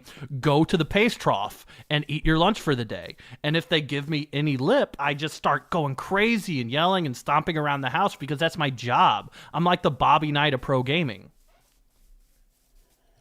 Yeah, that's always what I've said about you. You bring that same like Hoosier energy into the pro gaming arena, and it's like people are always going to criticize you no matter what you do. Like, yeah, the haters, like when you were at that big the StarCraft tournament, like the one in Seoul, like for people who don't know, that is like the Super Bowl of games. It's actually bigger than the Super Bowl. More people watch it. 400 million people. Gamers are bigger than ever, man. We're the number one. Yeah, when you threw that chair at Hyunggu Lim, the previous year's champion, it was, for many people, that was like a controversial moment in gaming. And I was like, actually, it's the opposite of controversial. Controversial was all the coaches before you who showed no passion, no drive for anything. They didn't give a shit about their players. They wouldn't even risk imprisonment in South Korea. And I got him right in the head, and no one ever talks about how good of a throw that was. Well, I mean, your iconic status. When I think of you as maybe, in the gaming sense, you're almost like Joe Paterno. And I know you model yourself after him for years in all practices. Well, he had a great staff. Ethic decisions. And so do I. I know myself. I try to stay in shape. I try to eat clean, look good. Me and my girlfriend both. You guys know Kelsey Katz, a Twitch streamer. She's, oh my God. March I'll have what he's love my life. You ask her if I'll be sitting there playing CS:GO like 12 hours straight on stream, but I'll sit there fully naked with dozens of electrodes attached to my body just to measure my cardiac output. And doing Kegels. When I'm in the thick of things. When my heart rate is at a cool 60 BPM, it's a well-conditioned athlete's heart rate, and that's what I'm sitting at. I gotta, if you don't mind, let me plug a few things. I gotta owe it to my number one sponsor, Grinch Gear. When I'm running sluggishly and I need a little bit of boost, just a little bit of a second wind, I reach for my Grinch Quencher energy fuel. It has 10 times the caffeine of a Red Bull. The only things you gotta be careful with is it does give you kidney stones. They're like green rocks, and they're really loud when they hit the toilet bowl. They shoot out really fast. It will make your pee hole larger. If you drink too much of it, you'll. Well, people don't realize that kidney stones are the most unhealthy shit in your body, and you're pushing them out. Yeah, exactly. Thank you. And the only if you drink too much of it, you'll puke for days, which is also good because they're purging those toxins out of you. The only thing... While we're doing sponsors... Oh, go ahead. I'm sorry, go ahead. While we're doing sponsors, I just want to plug 2 things right quick. So, big shout out to my doctor, anti-aging specialist, Akhmet Sarnaev, Dr. Akhmet Sarnaev. God willing, the medical board does not suspend him just for being better than other doctors. Has really hooked me up with natural solutions to low testosterone I was experiencing as a result of certain side effects of Xbox Live. Second of all, I want to thank Motivation Sports for their weight cutting sweatsuit that I sometimes wear when I'm gaming. If you guys noticed, one of the big things in my channel is that I have cheekbones that you could like crush avocados on. You can make guacamole on them. It's like, have you ever been to one of those Mexican restaurants where they make the guac at your table? Yes. My cheekbones now are at the same, protruding in the same way as one of the, like, the It's like a center of well-cut those statue. stone bowls. So defined. Yeah. And that's sort of what set me apart from other gamers. And I really attribute like the weight cutting solutions and scenarios that were given to me by Motivation Point Sports. And it's just a shame that a lot of those items are trying to take off the market. And I know that it's not very popular to say that, like, the current presidential administration is doing something right, but, you know, the deregulation of a lot of those supplements is something that could really help a lot of gamers to get that rip tone, steroids infueled, you know, silica gel muscles that they've been just craving for. Well, I think it's incredible that, you know, when it comes to technology, number one is going to be military. Military is prioritized, and that's where all the money goes into. But now they're seeing that gamers and soldiers are not so unlike. The U.S. for instance, Army has actually been recruiting people through Grand Theft Auto Online. And it will find the people that are doing the most crazy bazooka, helicopter-related things, and they're finding these 13-year-olds, and they're immediately offering them an Army scholarship and saying, you can join Army, you can be the best, we're going to do this, you can do this, your mom can't tell you not to. Well, I was going to say that my Grinch grabbers, my gaming gloves that I wear, are made from a polyester and Kevlar mesh, and they're based on the same gear that SEAL Team 6 used when they tonsured Osama bin Laden. So, you know, things like this is changing the game, literally the game and the military. My green sight gaming glasses block out all blue light, and I just look cool. I kind of look like Bono, but they're green lenses. You know, this is actually very personal for me, because what you said just there about how there's not so much difference between gamers and soldiers, well, I know firsthand. My dad, we call him Big Oak Melbourne. He works in what people unfairly characterize as the deep state, which is really, when you think about it, it's just like the top 10 global leaderboard for people who are in the intelligence community. But he serves our country. He makes sure his job is that he makes sure the right people get the right missiles. He keeps us safe. He's in Syria right now. I love him. But, you know, when he had me, he probably thought he was going to be having like another soldier, like someone who could go to Afghanistan, Nicaragua. You absolutely could, by the way. You absolutely could. I could if I wanted to, yeah, if I wanted to, but I actually am serving my country in a more direct way because I'm just the evolution of what he does. I'm the next step after him. And in the future, like when they make Band of Brothers, it's going to be about guys like us. I mean, you look at, they say, you know, I don't know what weapons World War III will be fought with, but World War IV is going to be fought on Counter-Strike in Seoul in a big stadium filled with most likely virgins. You know, when you think about it, that will finally, like, the right countries are going to win the war. Because it's like, think about places where we've had trouble, like Afghanistan, Iraq. They're pro-gaming. These are all places. Suck. They're terrible. And instead of like unfairly fighting us with IEDs, you know, giving our weaker soldiers post-traumatic stress disorder because they can't handle that's, you know, I just want to get this out of the way. No disrespect to soldiers, but, you know, in one of our games, we see our friends die like every minute on the minute. We're fine. Times. Several times. They see it happen like once, and they're like, "Oh, I gotta go home and get a fentanyl addiction. Yeah, get 7 I gotta go scare my wife. Yeah. Blue, blue, blue, blue, blue. Yeah.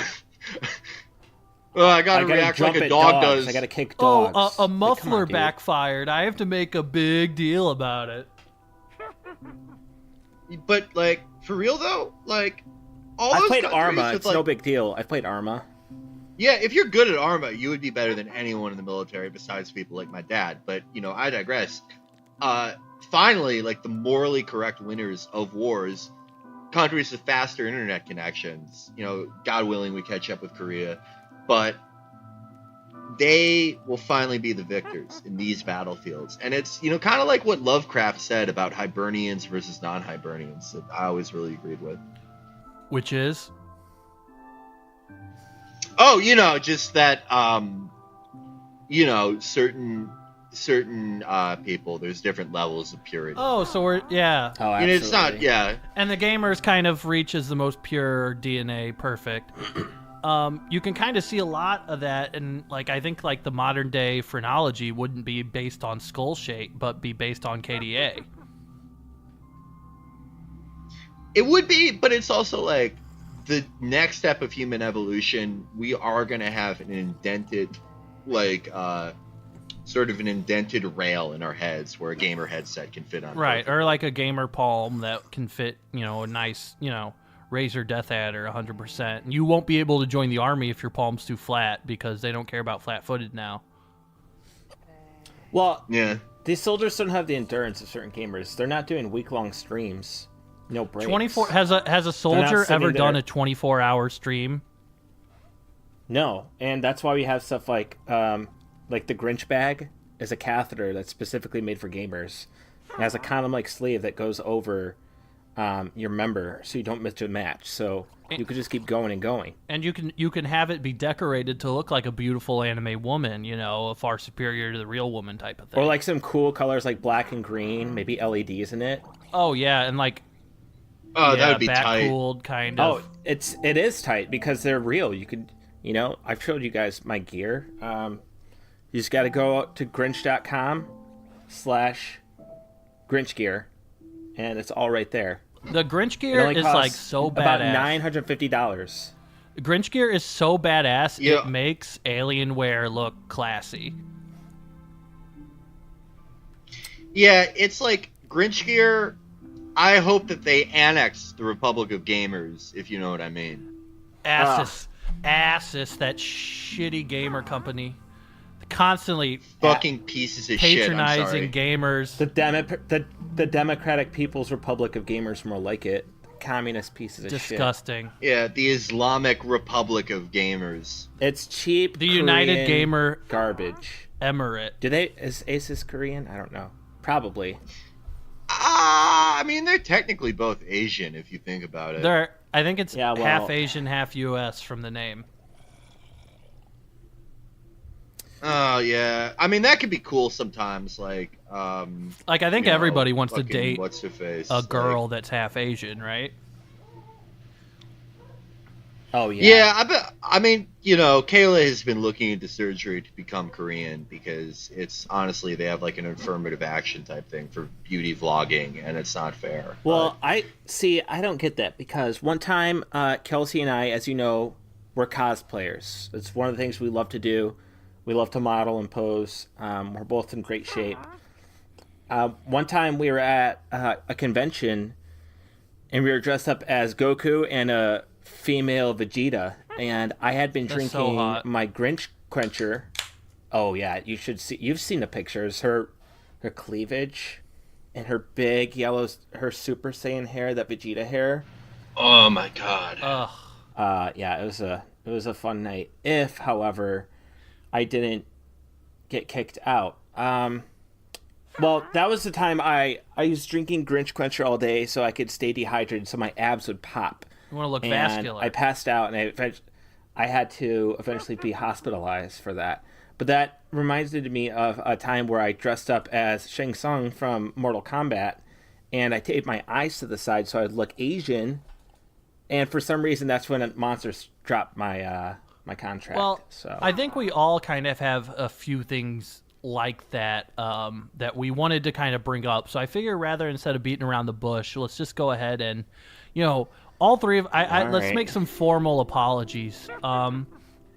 Let's see. I know that I would like to apologize for, you know, during the Pro Gaming Championship that they had recently in Beijing.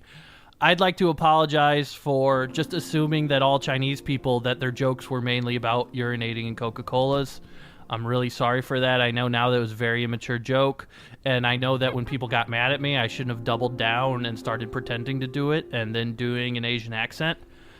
It's been 6 hours since then, and I feel like I've really learned a lot and grown in that time, just because I've had the ability to be like introspective and look.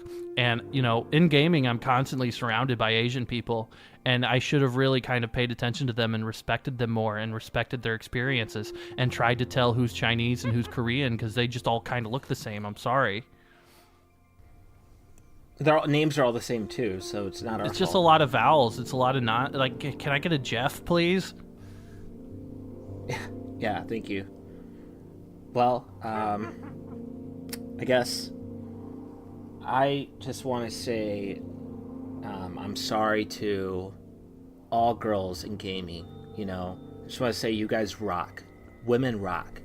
And Chicks rock. half the time when I'm playing, or most of the time when I'm playing with girls or up against them in a match, 1v1, PvP, you know, these girls will kick my ass. PvE. Man. You get in a game with Kelsey Katz, she may have purple hair and wicked huge cans that rock, but she can stomp you, man.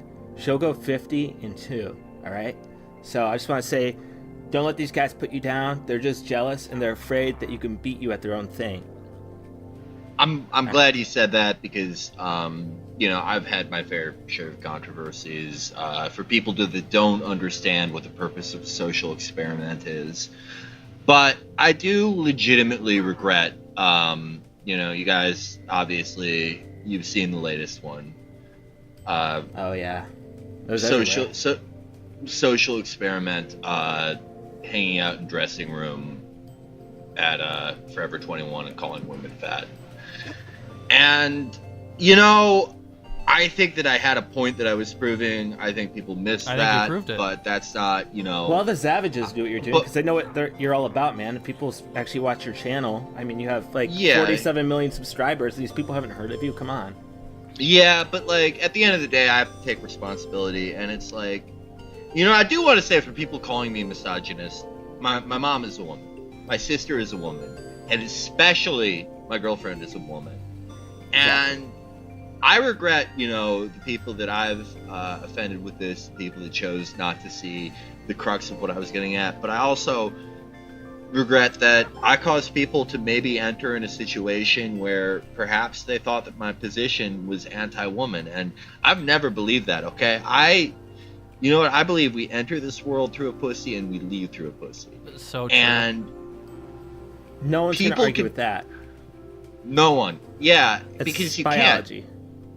It's biology, and you know, Psychology. biology can tell us. You know, going by psychology, like, yeah, people always talk about the controversies, but they never talk about like the good things that we do. And you know, for instance, I have supported dozens of sex workers on sites like ChatterBait, on GamerCrank, on beanflicker.ru, and like, you know, it's something that I do. But of course, like, they're not gonna write articles about that. I understand, they got a job. They're trying to get hits. But yeah, you know what? Like, but again, I got to take responsibility. This isn't like social experiment, blackface and rice farmer hat in the hood. This isn't like, you know, social experiment,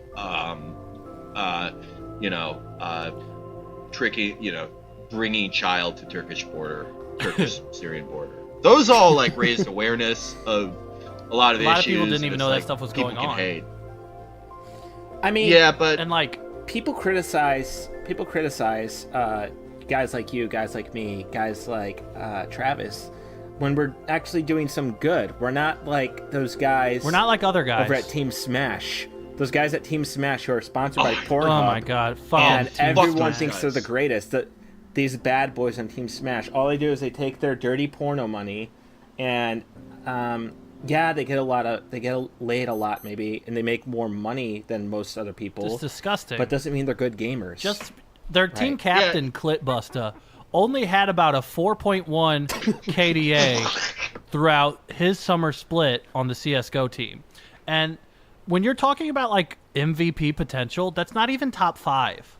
You know, and meanwhile, these guys get praised, but I'm not getting praised, even though I'm buying so much Harley Quinn themed outfits on so many girls' wish lists, which I write off as charity. You remember when guys like Mr. MILF rolled their warthog in the Halo regionals? It was a fucking embarrassment. I'm surprised the sponsor wasn't pulled right there. That made all of us look bad. And, you know, I just want to say something right now to Professor POV. Like, first of all, the type of porn you espouse is disgusting.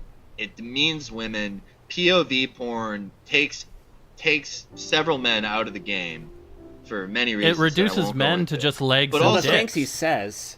Oh, my God. When he said to Alexis Texas, when he said, dig your nails into my back, Loke, what the fuck was that? You can't do that. Not what you say to a woman. 2017. Would I call my daughter Loke? No. Would I call my daughter homeboy while I'm 6 inches in her? No. You can't be, and you know, you can't be hitting her from behind and be like, yeah, you like that little gangsta? You like that little homie? And when I was at the regionals in Paris, and I was going up against Team VR Pussy Xbox add-on, and they brought Kendra Lust up on stage and had her go spread eagle, I thought, this is too much. And I'm the bad guy? Yeah, they had her dress up. They had her dress up as Cortana.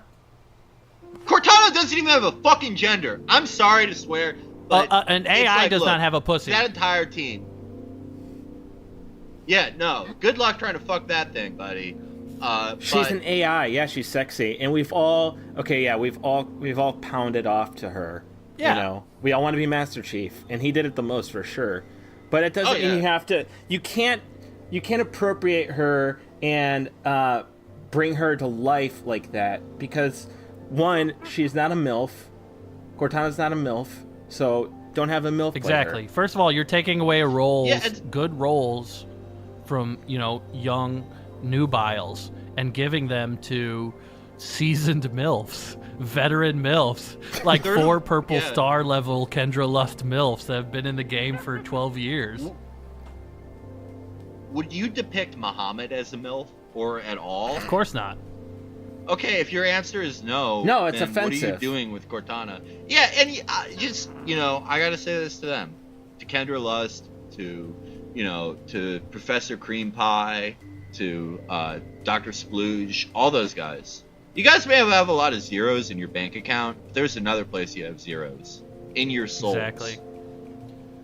There you have it. You know, we're going to keep running into these incidences where you just, you know, have these guys trying to, you know, bring back, you know, Mia Khalifa and just have them hang out at the gamer house, and you're going to just record her and Riley Reid making out in a hot tub while a bunch of guys eat Doritos around her, and I'm like, is this gaming culture now? Well, that party lifestyle for me is just too much. I'm just glad, you know, I found the one for me. You know, Kelsey will just be walking around in just her underwear and games in it. And then maybe I'll have her take some pics holding slices of pizza or delicious glazed donuts over her boobs. So hot. That's the kind of woman I want. I don't want these bimbos. Booth babes? You guys are still going after booth babes? How long have you been doing this? 10 years? Grow up. Yeah, you know what? You guys know Kayla's pretty young. I could bimbo-fire her if I wanted to, but I don't. I mean, there's so many videos. It's like she's studying for ACTs. It's so easy to bimbify a woman, but it's, you know, what's harder is to bimbify her mind. And like Kayla right now, she's studying for ACTs, but yeah, you know, I am gonna let her choose her own path in life, because a relationship and sex is about two people uniting as one spirit and traveling through the PlayStation network to sort of create this one soul. And you see that one soulness, you know, like you guys have such a beautiful relationship. Kayla, sometimes like I'll put on like the Cthulhu background music that you use for Call of Cthulhu type stuff, and I'll put on this like prosthetic. Shout out to Elite Prosthetics, another sponsor. And it will be sort of like a tentacle mask on my face, and I'll just go to town on her pussy, like, and Oh, that's it just awesome. That reminds me of Kelsey and I. We'll always quote like Metal Gear to each other. Like, I'll walk through the room and she'll be naked and I'll just be shirtless, wearing just like jeans, and my hair is like enormous and blonde, you know. oh, you look so fucking cool like that. I'll go, brother, and then it just gets right in the mood. Oh my god, I like it. One thing I like to do is I like to pull out, and then from Game of Thrones, I say the motto of House Dorne, you know, unbowed, unbent, unbroken. And we both laugh because that's a classic nerd culture reference we both enjoy. And you gonna do that with Mia Khalifa? I don't think so. You're not gonna finish inside her and whisper in her ear, Valor Morgulis. She's not gonna be down. She's not gonna get that. Oh man, like unless you've been hitting her from the back, and you have to stop because she said the cake is a lie and it's too funny. And you go soft. Then don't tell me so about hard. sex and love. Yeah. As you guys know, I am recently divorced. You know, so this is hitting me in a little bit of a tender place. But I will say I'm sorry, that man. my ex-wife. Sorry, man. That's not cool. Yeah. Well, you know, we shared a great 6 months together. But my ex-wife, Hormel Chili Chan. You know, we're currently in a custody battle over the Twitch stream. But you know, I remember she used to just kind of walk around the house, you know, in full green body paint, saying like, "We're being attacked," and something be doing, and carrying around a pickaxe, and that used to just get me so fucking hard that, you know. Well, when she wasn't dressed up as an orc, she'd be like on stream wearing like those corsets. And you guys had those streams. God. Those are fucking like awesome, she man. had cat ears in every color.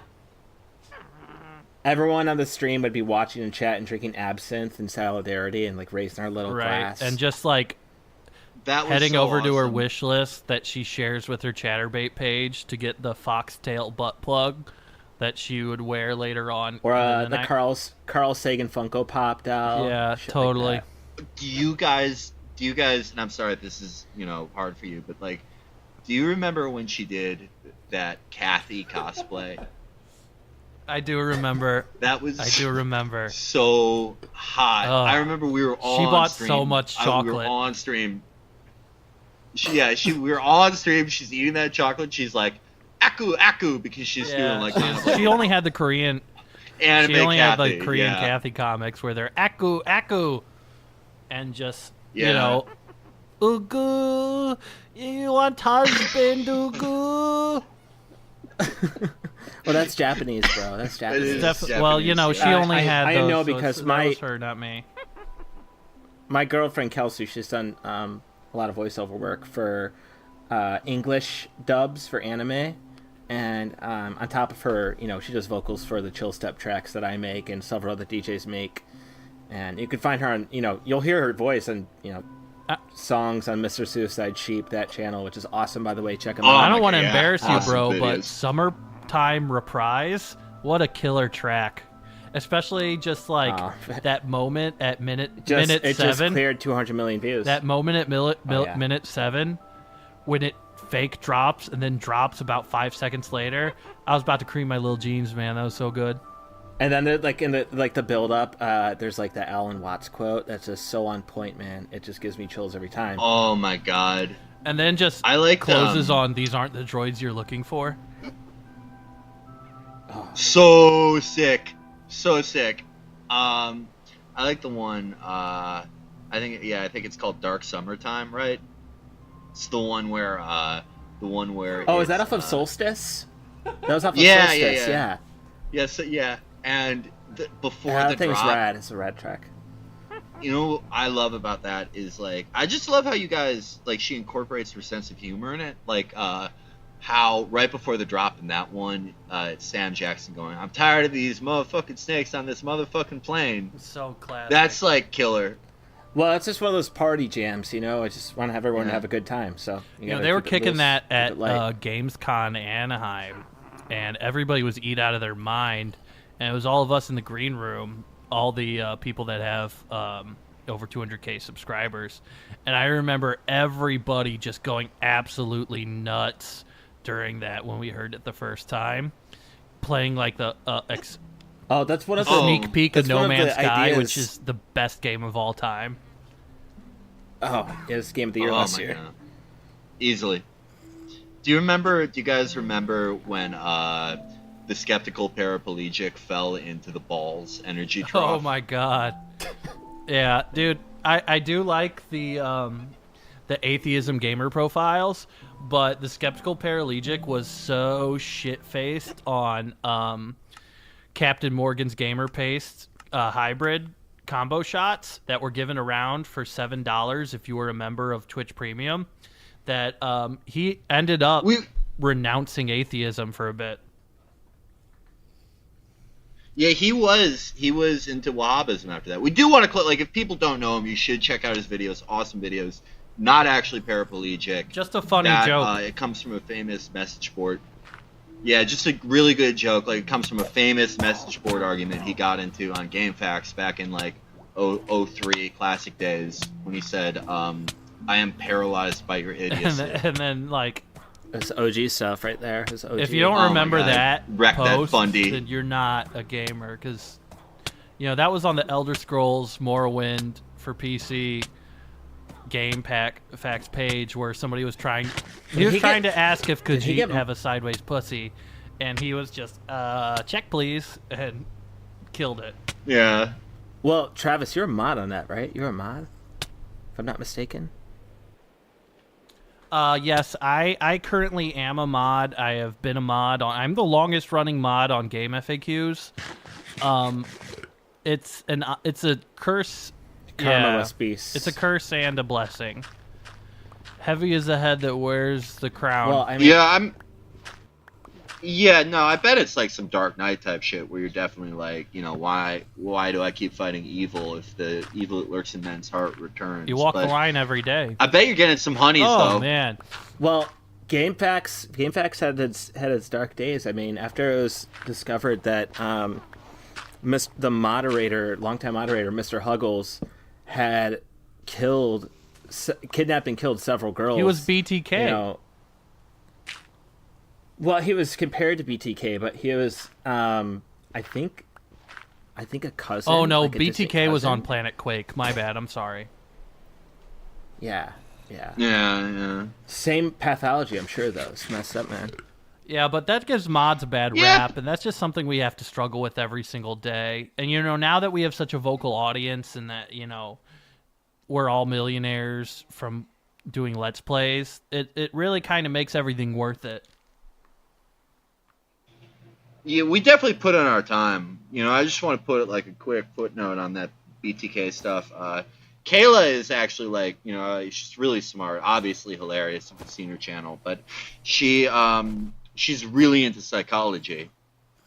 And I think she wanted to major in that at Arizona. She was trying to go to Arizona State, if I'm correct. Yeah, I mean, she has to take the SATs again, and she's also she's trying to you know how it is when you're your girlfriend she's trying to move from the learner's permit to the driver's license. They're just not very fair to you with that. But she's with her psychology, she says that serial killers are more likely to procrastinate, swear, be geniuses, and be loyal friends. And I think that's just kind of interesting. I mean, like introverts, like Jeffrey Dahmer. Right? Yeah. Was the best friend you could ever have. Kayla actually told me she has the same type of brain as Hannibal Lecter, and really, I think that's but it's kind of interesting because it's sometimes you get the wrong type of brain, you end up as a serial killer, but you get the right type of brain, you end up as a beauty YouTuber. But it's all about upbringing, and I just think that shows that it's a thin line that people walk every day, and your friend today may be your killer tomorrow. Well, I know a little bit about betrayal, considering, my ex-wife. Yeah, well, we don't have to talk about that, man. Which, I told her, I said I wouldn't mention her by name, and I guess, it's stupid. I'm sorry. The labyrinth of the mind is kind of trippy. You know what I mean? Oh man, for instance, I mean, we have those sensory deprivation tanks that Kelsey and I got, and then you guys got. Oh yeah, they're some. amazing. The kind of stuff I've seen while being in those, changed my life. I remember it wasn't the first time. It was, I think, the third or fourth time I was using them, and I was in the astral plane, and I was roaming for quite a while, and I was seeing some different cool stuff. But I ran into those albino twins from the Matrix 2. Oh my god, those badass albino Matrix twins. Those cool Really Matrix the twins heroes of the movie. with those long white coats and those dreadlocks, even though they're white we are guys. getting annoyed. And- Yes, we are. Fucking cool. It's so And cool. Like, I feel like When I was they're in, sick. those characters were definitely made When I for was- gamers. Only a real gamer could appreciate those characters because that's just so badass. Like, it'd be cool enough if there was one of them, but there was two. Holy shit.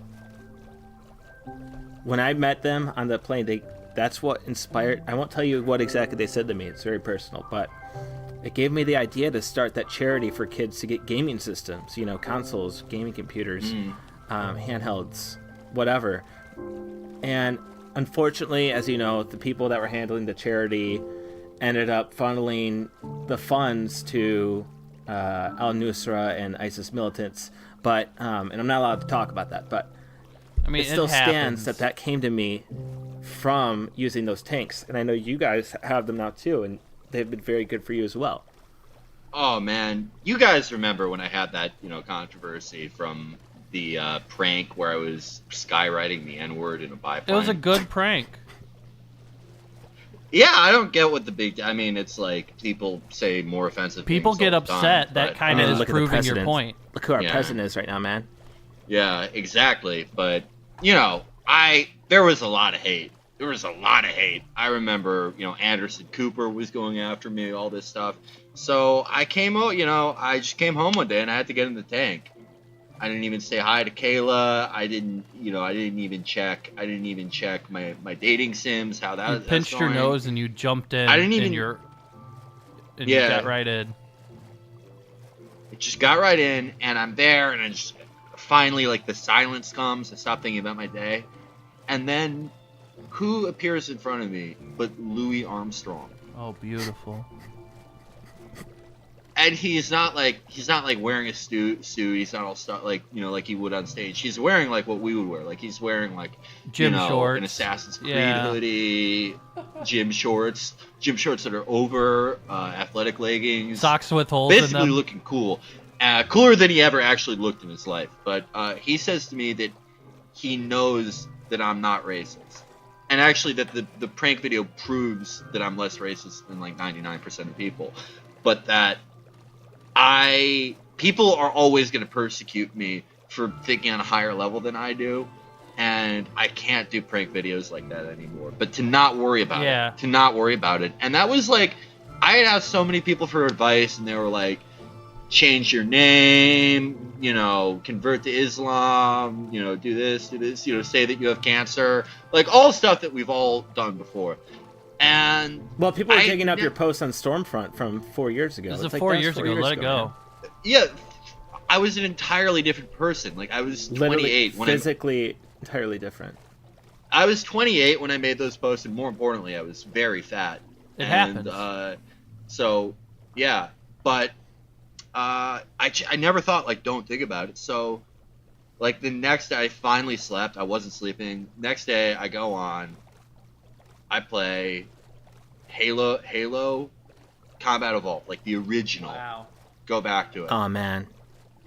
And I expect a lot of hate, and I was a nerd to it, but just all I got was stuff like, I'm glad that they're not getting you down, like, the stuff about like something about like a red pill. I don't know what that means, but I think people were Tylenol. Like, It's like you got a headache. I tell the truth. Yeah, to Tylenol. Yeah. Like I'm a medicine for their day after they have a hard day working at like Journeys or wherever, Mall whatever kiosks. fans do. Like, yeah, You had a lot. You had a GameStop. lot of flack coming at you. A lot of hate being thrown at you because you were essentially Babbages. the first, like, YouTube streamer gamer who made remarks about race and caught heat for it. You're the first person for that to ever happen to you. And no one has lot never of pizza happened delivery before. boys. Before. yeah. people like, I used to get really down on it, but Kayla, my light, she was like, she showed me something she was reading on Imgur, and it was a picture of Pablo Picasso, and on the picture it said Pablo Picasso's first painting was considered racist. And she clicks next page. That's beautiful. It's Albert Einstein. Albert Einstein. I believe it's Alfred. Yeah. Oh, Alfred Einstein? Yeah, well, anyway. I think this is like the Mandela effect, but Oh, get yeah, what man, I know about that. Yeah. No, it's like you sort of like gaslight yourself, kind of. Well, the Mandela effect is, it's like, for instance, from one of mine that I've talked to several people, is they remember back at Steve Urkel, they remember him being white. He would change over and he'd become white when he became Steve Urkel. Stephen Urkel. Yes, thank you. Yeah. I think, I was talking to Kayla, and, Kayla's so wise, and she actually had, recommended a book to me because she knew I was struggling since my divorce. And she said, we've been reading this in school, and she actually sent me a copy of The Red Badge of Courage and Where the Red Fern Grows. And I thought, wow, they're so wise. Catcher in the Rye. Catcher in the Rye, Hating the Phonies. A lot of those things, books are really important. They're not as important as YouTube videos, but they can kind of hit you in a way. Whereas if you have a lot of free time, they're okay, I guess. Yeah, I mean, people they're usually gonna go about their lives. They're gonna, they're gonna be going to their jobs. They're gonna be watching not smart shows, not Mythbusters or Game of Thrones, but they're going to be watching Two Broke Girls. Yeah. And they're going to be worried about what other people think. And they're living their entire lives inside psychology, but they're never knowing what it is. And they die and no one actually cares. Hey, you just got to manifest destiny, form your own life. Yeah. We've all gone through changes. Sovereign every citizens. Day when I wake up in the morning and do yoga with Kelsey, and we eat our light breakfast, and we drink our mugs of coffee that are as big as our head, and pose with them and say rise and grind, and then throw some filters on those and post them. And then do the two fingers peace sign in front of your guys' faces. I've seen those. It's all very good.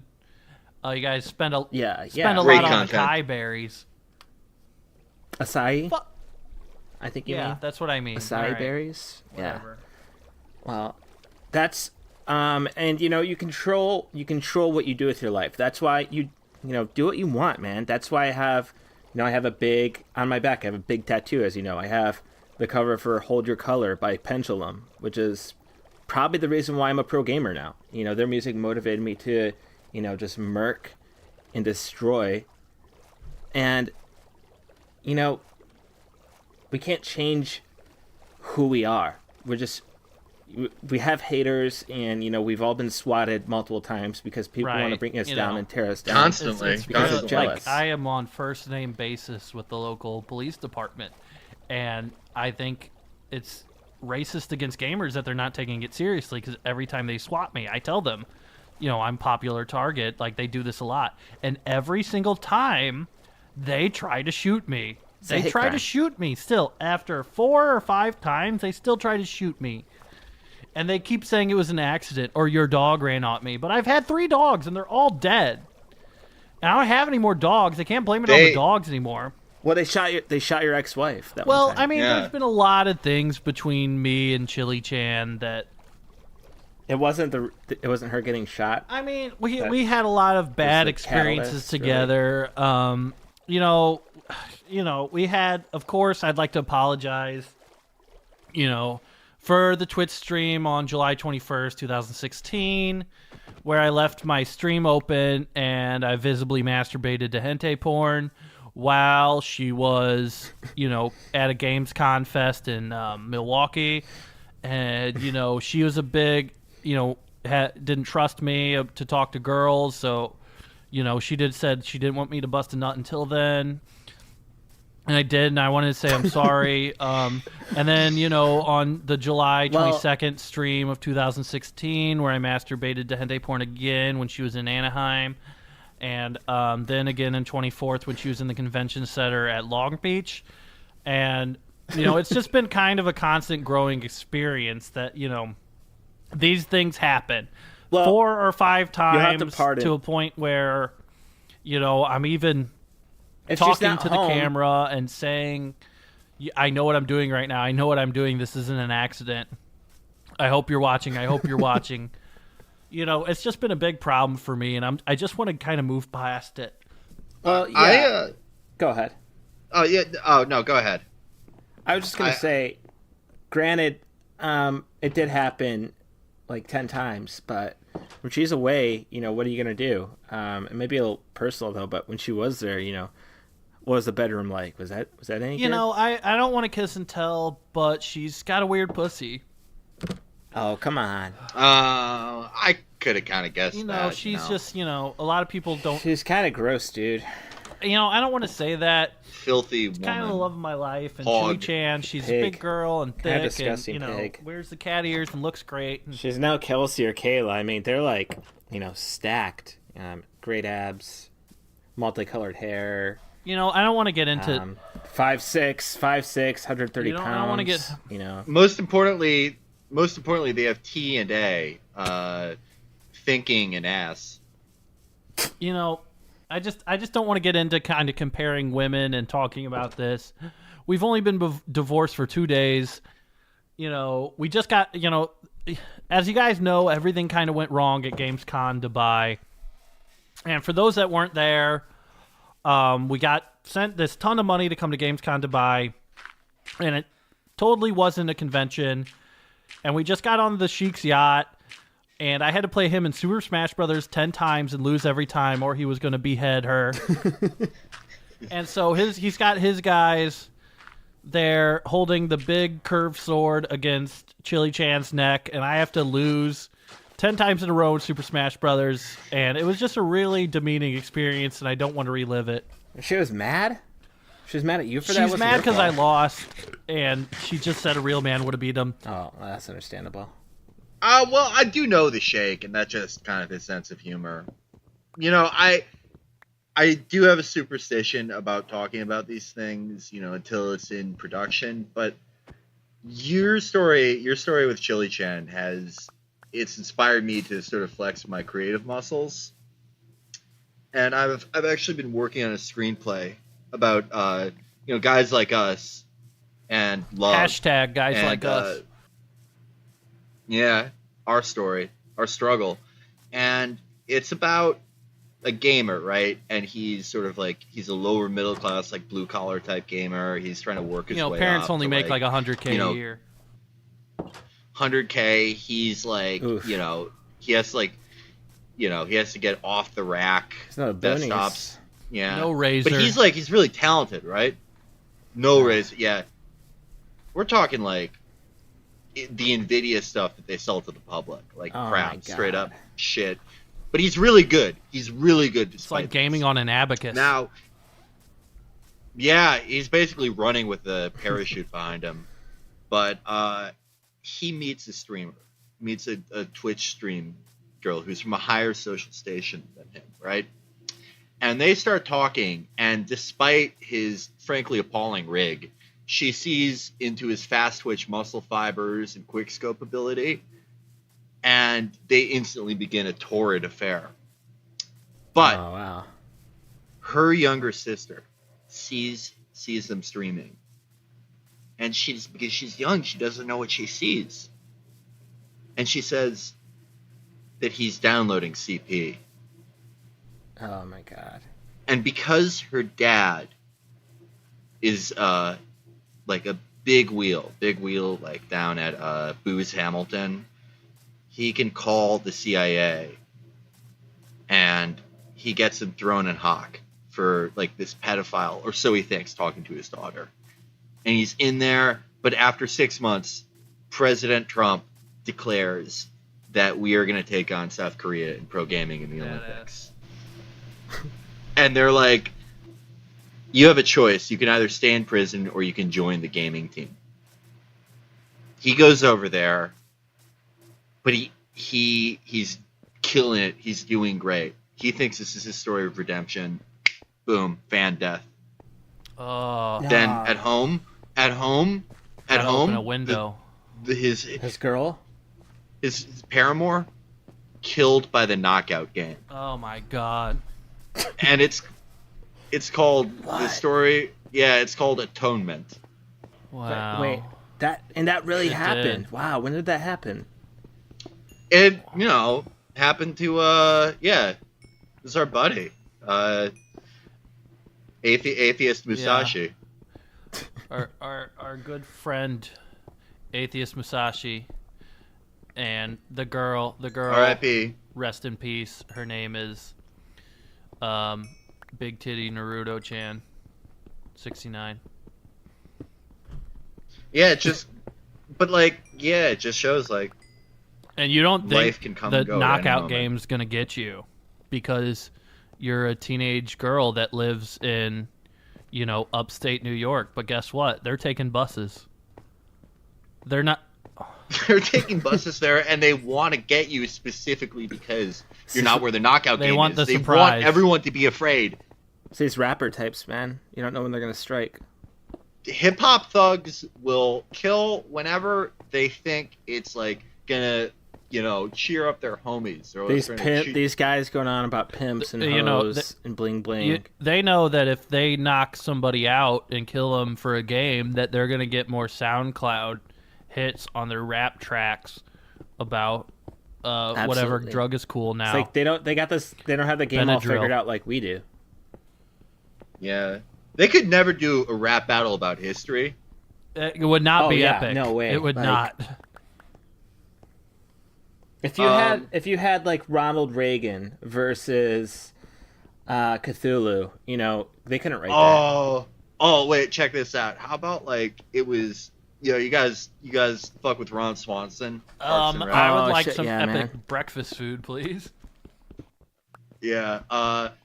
Like imagine he's doing a rap battle against one of these like hip hop style rappers, and he's like, "Bacon is my food, but unfriendly is my mood. When I see your pants down low, I say, oh no, here we go." Bill Cosby. A lot of people don't like him now, but he had a lot of good things to say about pulling them pants up. I don't want to sound like my father, honestly, but like come what on. I mean, he's coming back. He's playing his comeback. I mean, like, I'll be the first to say, like, we've all made mistakes. I haven't really read about like what the trial was about, but it was like kind of like a lot of politics. Don't make any accusation.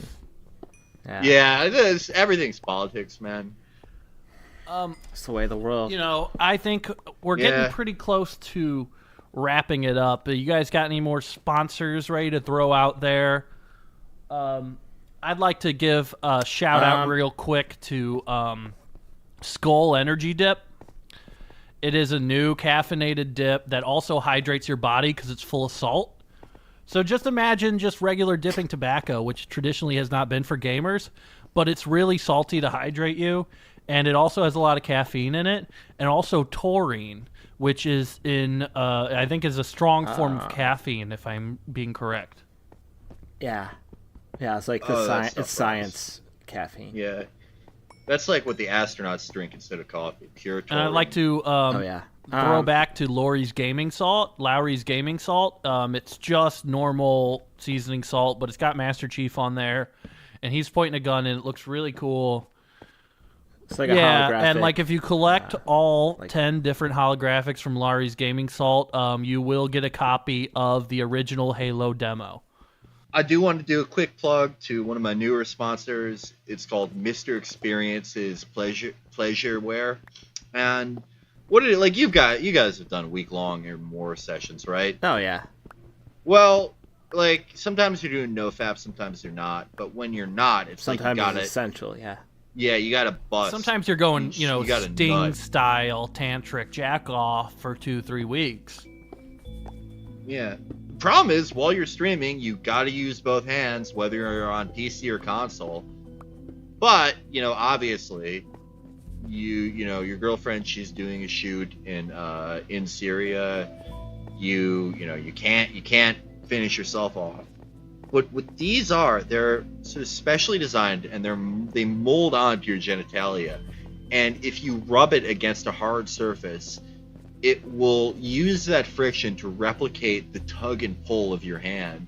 And within 30 days, they call it the 30-second guarantee. If you don't bust down your leg in 30 seconds, hands-free, send them right back. What? You have to hook me up with a pair of those. Yeah, or take two, that, man. I need that shit. It'd be easy. You know, if you take more than 30 seconds to jack off, then you're kind of just on vacation. You know, unless you're doing like a challenge. Normal people can do that. Like people whose time isn't worth money can do that. But for us, like, no, I don't have another 30 seconds. Every second counts. Yes. I'd like to shout out to another. Well, it's not really a sponsor, but just somebody that I promised I'd shout out. Just Priscilla Amadeus on Chatterbait. Go ahead, check her out. She's got a great video where she is like putting a foxtail dildo in her butt and then like kind of going in front of the window and answering the door to get pizza naked. And then she just kind of eats the pizza, and that's kind of it. But it's like a $20 video, so you should check it out. It's pretty good. Pretty cool. That rocks. Well, I don't really have any sponsors left. I gotta thank again Grinch Gear for everything. Check them out. Check out my Twitch channel. That's twitch.tv/blackphase. That's BLAKFHAZE. That's a capital Z. It's Blackface. not blackface. No, everyone like in the comments, stop. Your joke's not funny. You phase through something, and it's a black. I've been using this handle for, since I was 13 years old. Before there was blackface online. Exactly. So, thanks, guys, and thanks for everyone for watching. And I'll throw it back to you guys. It's been a great experience. I just like to have one last thing to say. Hormel Chili Chan, if you're listening, I'm sorry. I haven't jacked off in weeks. I'm just practicing. Go, man. It's like so many girls out there. Come on. Oh, man. Like, it would be shooting fish in the barrel for you to get a straight up dime. It's a tight piece, man. There's all these nymphos out here. They're all gamers, so. Yeah. You get a real freak. Oh, yeah. No, right. Before I forget. I am doing a charity stream for the Syrian Arab Army next week. If you guys can make that would be awesome. You weren't supposed to say that's what you're doing it for. Anyway, we'll edit that out. God, fuck. Dude, I told you before we were. All right. Anyway, so I guess that's it then. It doesn't matter how you do it. Do you have anything else, Travis? Hormel Chili, I just Travis, don't care. Just come home. All right, well, your beanbag that's shaped like a big cat is just where you left it. Travis Porter. Right I'm there. Tate Calypso, and you still got all this underwear that you haven't sold. We'll catch you guys next sell time. It. Peace out, Savages. Peace out, newborns. Yes, I'll take it easy. All right, you guys all have a good Peace. day. You're beautiful.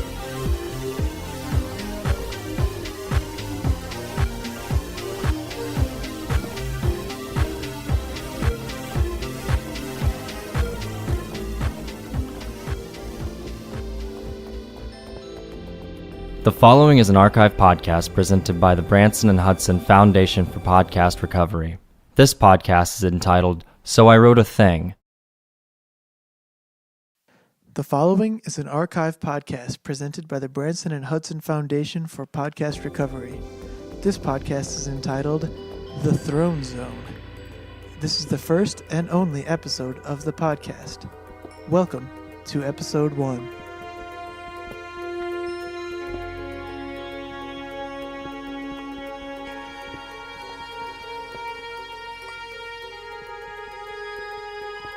Well met, and welcome to The Throne Zone, where we talk all things and everything Game of Thrones. I'm your host, Michael Jackson, and today I have a very special treat.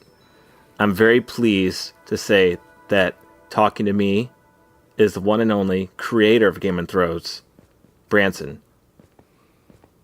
Hey everybody, it's me, Branson, creator of Game of Thrones. That's right, you are the creator. On HBO. It's Sundays at 5 o'clock. Tune in. It's a basically become this cultural behemoth. The show just ended its 18th season. As like you said, it's on HBO, and it's also on ABC. So I'm very excited that you're here. I'm a big fan. I'm, kind of nervous right now. I've been waiting to meet you for years. And I just want to thank you for being here today. Hey, no problem. I'm happy to be here, Michael Jackson. Big fan. Well, I'm not Michael Jackson, like the singer. We just have the same name. I'm not actually related to him in any way. I wish I would be, so I could, he's very wealthy. He gets a bad rap. It's great. It's great to be here, Mike. It's great to, MJ. It's great to be here, whatever you go by. Michael, Mike, whatever you can call me whatever you like. You're a legend. So I want to just maybe you get right into this. Sounds good to me. I love talking shop. I love when the fans ask me questions. I love, I can't give away any spoilers right yet. So we don't want to hear those as much as I want to know everything right off the bat. What's going to happen? Part of the show is the twists is what really make it special. So this is a spoiler-free show, hopefully. But also you should be completely caught up, because if something gets spoiled for you, not my fault, not my problem, none of my business, and it's not Branson's fault either. So you need to be caught up, or else you're not a real fan. Anyway, Branson. Yes, sir. I would like to ask you first and foremost, what inspired you to make this show? What was really the starting point? Well, as you knew, I grew up in beautiful, sunny Terre Haute, Missouri. Terre Haute, Indiana. Indiana, right. And I would spend the days of my youth running around in the woods, just, spurging out, looking at things, pretending they were other things. I was I had such a high imagination as a kid. I would look at a deer, and instead of a deer, it would start shifting in my brain. And it would have wings on it also. And I thought, hey, that seemed pretty interesting. It's very creative. And basically, there's a federal prison in Terre Haute. It's kind of like the center of the town. Okay. And this big old federal prison, they would take all the kids during elementary school to do a tour of it.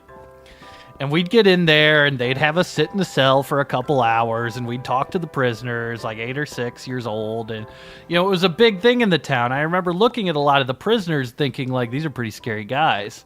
They're kind of like orcs. And I didn't know what an orc was really at the time.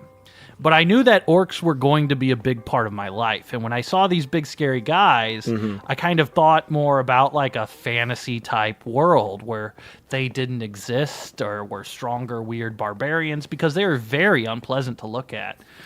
They would say very threatening things that would scare us all. And, if it wasn't for the shotguns pointed at them while we were in there, who knows what might have happened. Well, but it's definitely touring that federal prison that I started considering fantasy. It's almost like that. What I wanted to do. That do. prison was almost like a large fortress. Maybe something like you would see in the shows. Right. Now, definitely. The orcs are very central to the show and the story. There are a lot of orcs. You got this big. It wouldn't be Game and Thrones without the orcs in the Game and Thrones. Game of Thrones with the orcs is one of the most key components of it, and it's very iconic because of these orcs. You had this big wall, and beyond that are all the orcs. You got orcs with bazookas, orcs on motorcycles, orcs on quads, doing just badass shit, hitting jumps. Orcs, go ahead. Yeah. Orcs in those big American Gladiator balls that are just storming up and down the Badlands. They're all ripped. They're buff and shit. They're just jacked, totally jacked. They have AR-15s, axes, swords. They're so cool. One thing I was curious. So cool, but I despise the orc. Excuse me. One thing I was curious about when I was watching the show is some of the orcs were wearing FUBU. Is that a racial thing, or what was that? Some of those orcs were wearing FUBU.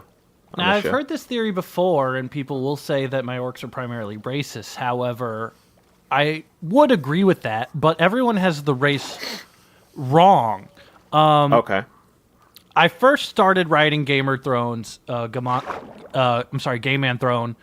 when I was in college. I went to Pete Maravich University in downtown Chicago. Right. And in Chicago, there is a large Polish population. Okay. And as such, on public television, there was Polivision, there was Polish radio stations, and I lived in a Polish neighborhood. And they really are just an awful, square-faced, stupid fucking people. And I would look at them and I'd watch them, and it was almost like watching a puppet made out of meat undulate. And I would look at their clumsy, horrific movements and their big square faces, and I would think, these people have to be destroyed.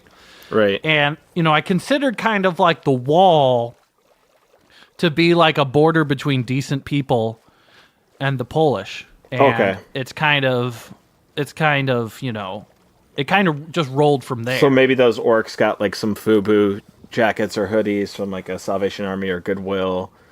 It's definitely, well, I mean, it's racist, but it's not. I mean, it's racist, but it's okay because it's white on white racism, right? Which is fine. Perfectly acceptable. Well, let's talk about, the budget for the show is about, let me see here, I have the figures, about $3.4 billion per episode.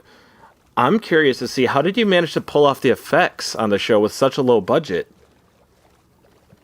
Well, it's a mix between CGI, live actors, Polish extras, rotoscope, and claymation. Got a lot of rotoscoping. And so usually what will happen is that we will have the Polish guys, we'll get a bunch of Polish guys, right? And we'll get them on like the back of a bus or something. We'll bus them in, and then we just kind of put them out in the middle of nowhere, and we just kind of record them, and we don't tell them what's going on. And then later on, our animators will go through and make those Polish people orcs, and all they have to do really is change the skin to green. Okay. So it's actually a pretty simple process. I mean, then we can just like Photoshop axes and AR-15s and bazookas into their hand. Maybe more muscular bodies, things like that. Yeah, just kind of shape it up a little bit, make it a little more scary. Well, we usually, if we got the Polish people there, we usually have to like digitally alter their nose to make them look less pig-like. Mm-hmm. It makes sense. But you want them to maybe look like ugly orcs, so it's a little bit redundant. Possibly. Yeah, so I have to clean them up a little bit. True.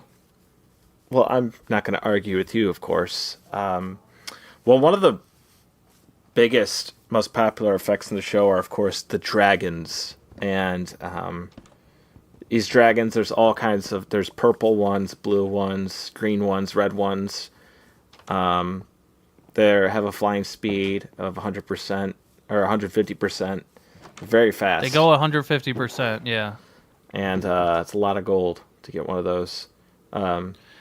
Those dragons, you got to get every single color of the dragon too. Like we've been trying to I've been trying to do promotional things where we have actually, dragons sold, and they keep telling me we can't do that. We can't sell dragons, and I just don't know why. Well, I want to sell them. I don't know why. Why can't we sell a dragon? Like, it seems like we have $3.4 billion. When I go to the show and I say there's going to be a dragon in this scene, I turn around and I walk away. And when I watch on TV, there's a dragon there. Are you saying that you think the dragons are real? You've seen dragons on the show. I say I want a dragon on the show, and it gets there. Yeah. I don't have time to watch it all. I have to go. I go to the set, right? And I bark a bunch of orders, right? And I'm wearing the big, French director pants, and I'm holding that big cone that you yell through, and I'm yelling, and with the dragon there, I want the Polish people there, I want the humans there. They're going to be wearing gold armor. I want the women. I want the incest over there. I want all that to happen, and then I turn around and I walk away. Okay, well, I want to get into that, but because I have to go do more writing. First, I want to ask you a little bit. Well, I mean, we could just get to it now. I mean, the show, it's chock full of, just raunchy sex, just loaded with titties. Basically, every scene, they're out, they're there. Like, hello, it's HBO, folks. This is what they want. This is what you're paying for. It's got brutal violence, horrible. It's castration, torture, arrows through throats, heads being lobbed off, legs being lobbed off. ISIS-style executions. Right. And most importantly, it's full of incest, which is, Americans love this stuff. These are some of our favorite subjects, and we can't get enough of it. And we want to see as much as possible. And we like it especially when they make the good guys bone each other, even though they're family, blood related, and it's totally fine because we all like it and that's what we want to see. So, can you comment a little bit about that? I started to learn to love incest and writing about it when I just read a lot of books by, like, Gabriel Garcia Marquez. He's been a huge inspiration to me. And every single book he writes, there's some incest, and it's just normal and it's cool. And I thought, why can't, American writers normalize incest? Mm-hmm. And so I wanted to be the guy that brought incest to North America from, Gabriel Garcia Marquez, And guess what? I did it. Probably better than anyone else has ever done it. And it's probably one of the most compelling factors of the show. I remember the first season, when everyone's favorite character, young Jon Snow, receives the great sword from his father, Ned Stark, who is played by, God, it's been so long. No, Jeff Daniels? That was Jeff Daniels that played him? It's Jeff Daniels. Well, let me get to... I'll get this in a second. What was it like working with Jeff Daniels? I mean, that'd be amazing. I mean, working with Jeff Daniels is great because not only is his name Jeff, it's named Daniel, and he starred in many movies, like I think he was Tron in Tron. And working with Tron is a great thing because you're just like, holy moly, that's Tron I'm working with. He's Jeff Daniels, and also he's played by Ted Stark.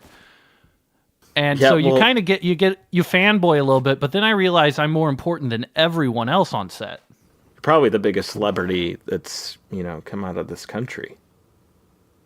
I mean, I can just go to a fancy restaurant and I can be wearing gym shorts. I can be wearing a basketball jersey, and they don't have to match.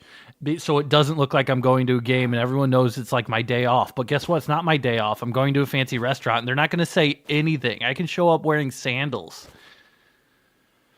Well, it's great being famous. No one's gonna hate on you because you can do whatever you please because you have a lot of money and you're really popular and everyone likes you. I can show up to just, I can buy a Lamborghini in my Chili shirt. It's all roses for Branson. Might I ask, what is a Chili shirt? That's a great question. A Chili shirt is a shirt you wear while you eat chili. Okay. Wow. Well, as to my earlier point, the incest.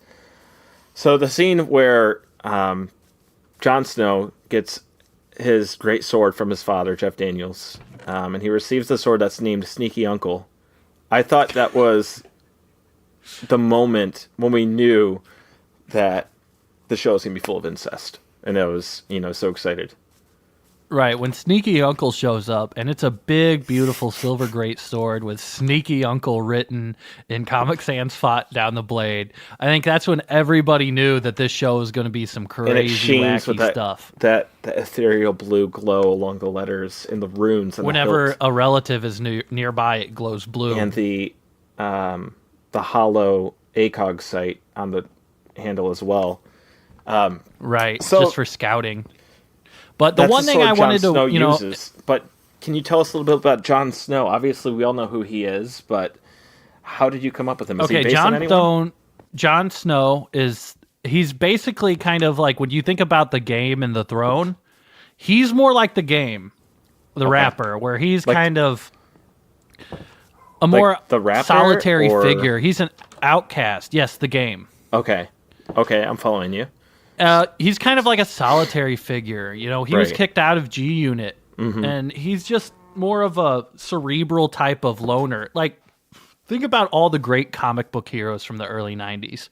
Wolverine, The Punisher, Spawn, and some other Spawn, Hellboy, Captain America. All these guys are angry, lonely individuals that might just kill somebody. And Jon Snow is definitely like a total anti-hero that everyone loves. It's kind of like in the WWF where The Rock was trying to be a bad guy, but everybody thought, hey, this guy's so cool.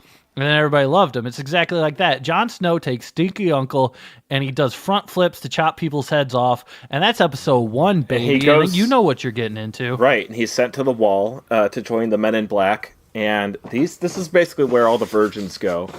All the virgins go to the wall to defend, and they all carry swords. And basically, none of them have ever fucked. They want to so badly, more than anything. They want to fuck so but they're not bad. allowed to. That's against the rules. And the Men in Black on the ice wall, they're not allowed to do anything. They can't even, they can't even play cards or anything. They have to just sit there. Yeah. And those black guys on the ice wall really kind of have it rough.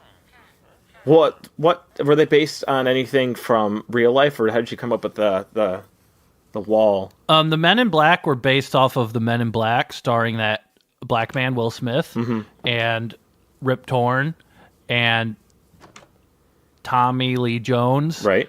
And a pug and the one girl in the pencil skirt, and later on Johnny Knoxville is Men in Black, and the pug has a bigger role, and then there's 4 cockroaches. Those little skinny I think aliens were also based off of Polish people. Yeah, they drink coffee all the time. They're really skinny. And right, and that's why once you get to the ice wall, the first thing you see is skinny coffee drinking virgins that want to fuck. And I feel like that was more of a stylistic choice to make them virgins, because I got so much fucking going on in the rest of the book that I just the one thing I feared is, how they give that one prize for the worst written incest sex scene in a novel. Right. And like Philip Roth always wins it. Right. At the Emmys, they give you the worst sex scene for an incest scene. And there's like 1 million books that are up for presented it. You by just don't want Woody to Allen, win that award. Sometimes from Woody Allen gives Morgan you Freeman. the Incest Award for the Roman Polanski Lifetime Achievement Award, sponsored by Karl Malone. And what happens is, after you do that, everybody thinks you're a joke. Yeah, by Bill Cosby. Well, that would bring me Elvis Presley. Right. That brings just me all these famous fucking pedophiles come out and slap you on the back. And guess what? If you ever try to get in a hot tub again, you're just going to feel dirty. So I definitely didn't want to win those awards with those creeps. It brings me to something I wanted to talk about.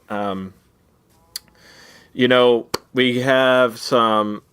Like I said, this is a spoiler-free show, but only for people that have seen all the show and have caught up, and they can't have anything spoiled for them. So, in the finale, the scene where General Sam Elliott rides in on his horse, and he removes his 10-gallon hat to tell the Queen, who's played by the beautiful Kendra Lust, and he tells her that the Blur Expanse has been taken. I got chills. And simultaneously, while all this is going on, Graceland Castle is attacked, and King Elvis is too busy perving it up with some kids. Yeah. And, he's sitting there, he's like, oh, hey, kid, oh, man, hey, kid, come here, oh, man, oh God, that's a sexy baby. kid, oh, baby, oh, mama. There's a sexy kid, hot mama, oh, baby. He's got like he's there watching that Forrest Gump, the first Forrest 20 Gump. minutes. He's watching the first 20 minutes of Forrest Gump on repeat on his VHS player in Graceland Castle. Meanwhile, the orcs are ransacking Graceland, taking all the shitty Elvis figurines and killing all the old white tourists. It's just a bloodbath scene. And he's just too fixated on that dancing that crippled Forrest Gump is doing. That's where he got sexy moves for dancing, because he thought Forrest Gump was sexy because he loved kids and he was a dirty pedophile, just like the real Elvis. And yeah. Well, believe it or not, do you know who that Elvis, the King Elvis, was based on? No. Is there anyone that you were inspired by? Yeah, he was based off of Michael Jordan.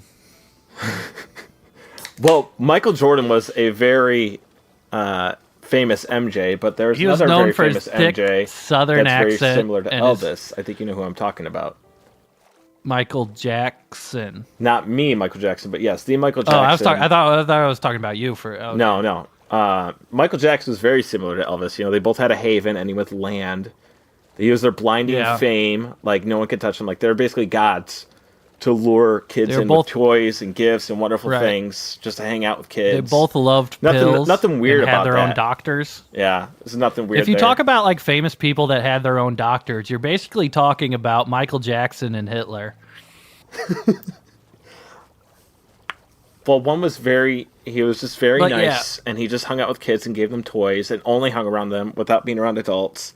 It was very normal, it was very sweet, it was very innocent, and nothing weird happened, and it was completely fine. And that's what happens when you have, just too much money. Yeah. But anyway, I wrote that scene specifically to just show kind of the dangers of late-stage capitalism. Because you look at all the cool stuff happening, and the orcs are kind of like the passage of time, right? Okay. Orcs are an inevitability. And so when they were driving their four-wheelers and they had those big ogres dragging those badass ramps so they could jump their four-wheelers over the castle walls, right? That totally surprised the humans, right? Because they were too busy trying to squeeze $1 out of the King Elvis merch. Oh. And, Is that why the orcs are waving DSA flags? It's season 11 now. Yeah, is that why the orcs waving DSA flags? It's season 11 now, and King Elvis is just asking what the rose is for. What's the rose mean? And when those badass orcs and the orcs from the water hit the water ramps and hit the jet skis on there, and it was really cool. I mean, that was so cool. But once you get to season 11, you need some big things to happen, and I felt like it was the perfect time for Graceland to fall. Well, so it did. And then now we know the orcs are here. They're not going anywhere. Right, because people were always, in season 1, are the orcs real? Are they not real? In season 2, orc sightings. Why are they chugging these beers? Why are they outside of villages wearing the hats with the beers on them?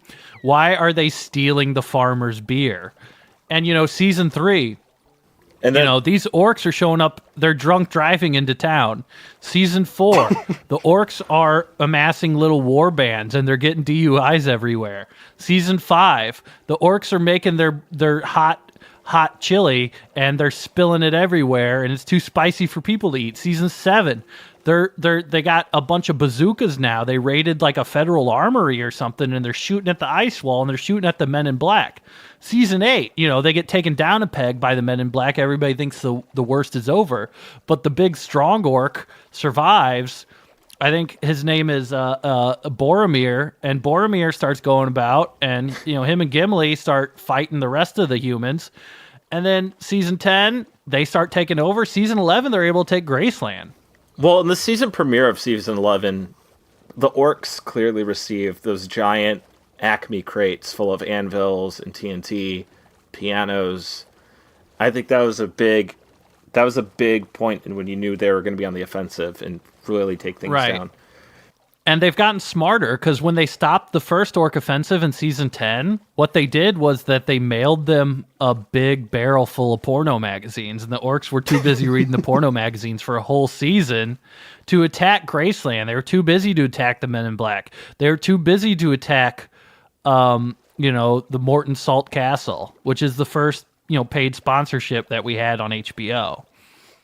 Well, now that the orcs have supplies and they're all geared up, you don't have them, waiting in line for the cashier and they're taking candy off the shelf and eating it and then sticking the wrapper back on the shelf and not paying for it. They're not doing that stuff anymore.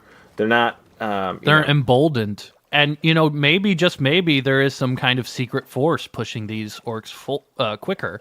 And the only person getting to the bottom of it is Jon Snow, who, as we all know, has a sword that's imbued with the spirit of his pedophile uncle in it. Right. And on the opposite side, you have the other favorite, the one and only, the Queen of Dragons. the gorgeous, beautiful, Right, I know her name. bimbo Queen of Dragons, Dani.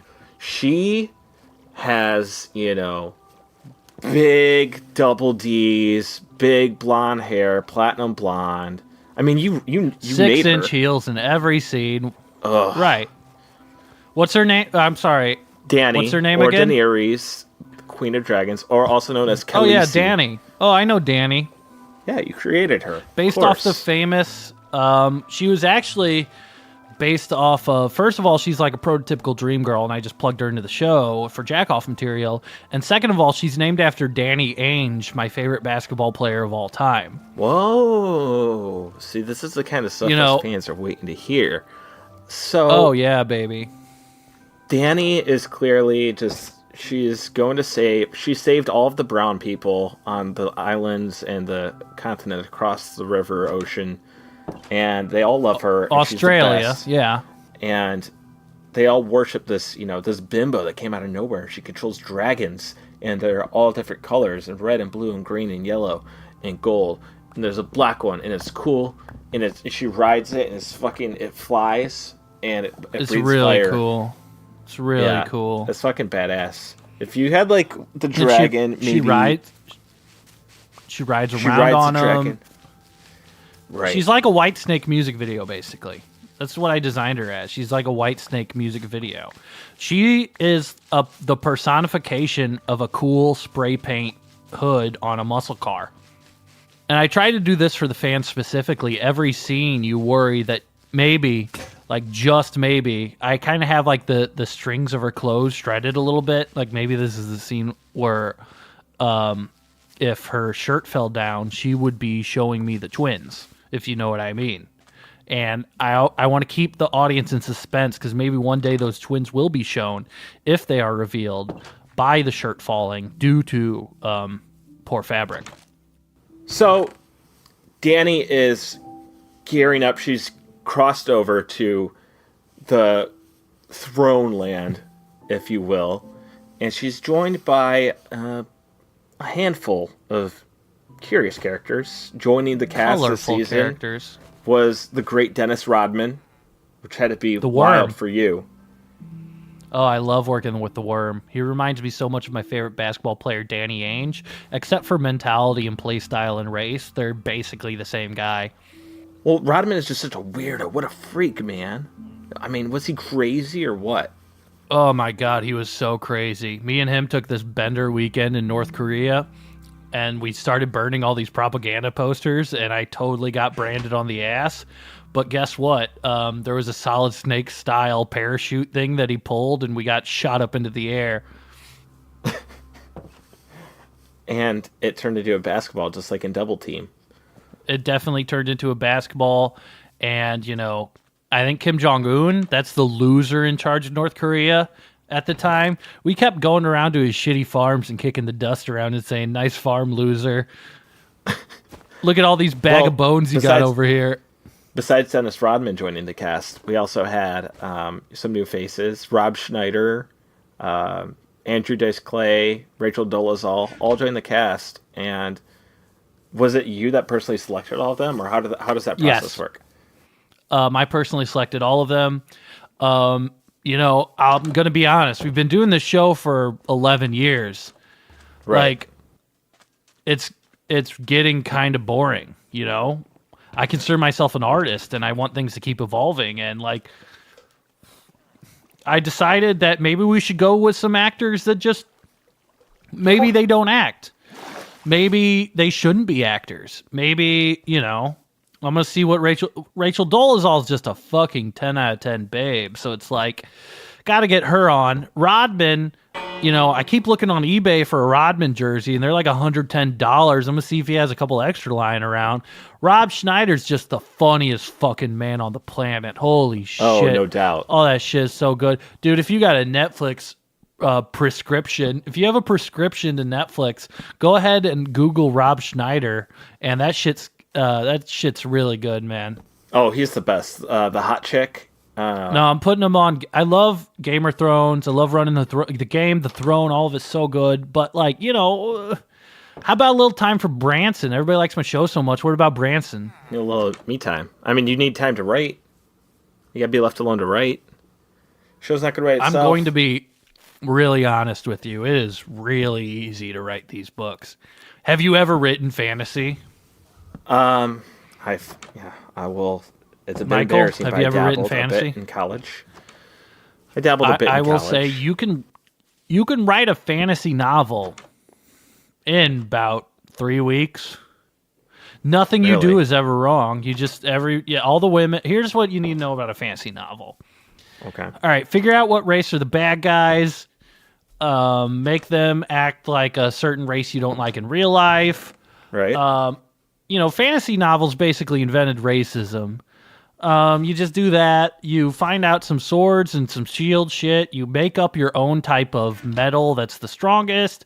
You put a dragon in there. Somebody is the chosen one, and he has some kind of special power that everyone else is jealous of. The people with power, the kings, there's going to be some good ones. There's going to be some bad ones. There's a bunch of different kingdoms. You basically are writing these for people that just want, like, way too much information about shit that doesn't matter, so they can just fill the OCD part of their brain with some just completely useless, inane observations, and then you put it on HBO and you make it seem subversive by having just like titties and violence in it. Oh yeah, and it's just the same shit. People eat it up. I mean, but I probably the 6th book I wrote. You know how like Stephen King said he doesn't remember writing The Shining because he was too drunk. Yeah. I don't remember writing the 6th book because I took Ambien one night and I woke up and the whole book was done. What? I swear, the whole 6th book, one Ambien night. Writing fantasy books is the easiest shit of all time. I mean, I thought there was just so much more to it than that. I mean, now I just think I'm just like some kind of fantasy genius that's tapped into a whole hidden world. But for me, it's easy. It's like hitting a 3-pointer to Steph Curry. Well, I would say that the show has taken sort of a shift in the way things have gone and the way people view things. But not even this show alone, but a lot of things are very important and integral to so many of our lives now. I know you talk down about it, but I'm a huge nerd myself. I love this stuff, and we love TV so much now because it's better than the other shit that there was before. But it's still not great, and we make it out to be a miracle. And we love to buy Funko Pop figures of every character and spend thousands on merch to show, oh, I know about the show too, the most popular show around. And our stupid brains filled with dust and shells filled from cicadas rattle around pure happiness as we feel a fucking dopamine shoot into our skull when we go and see the 57th Marvel movie to come out this year. We read the garbage comics that were churned out a month ago by weirdo horny dudes who blogged just a few years ago about men's rights and now want Batgirl to be Muslim or whatever. And so they can get to the moments section on Twitter and have BuzzFeed girls DM them, and people eat it up, and they love the shit made for literal children and think of it as deep and compelling and political even when it's literally for kids. I love to be a pea-brain dipshit. I only listen to the opinions of indie game developers online. If anybody has any input on Game of Thrones, I look for indie game developers.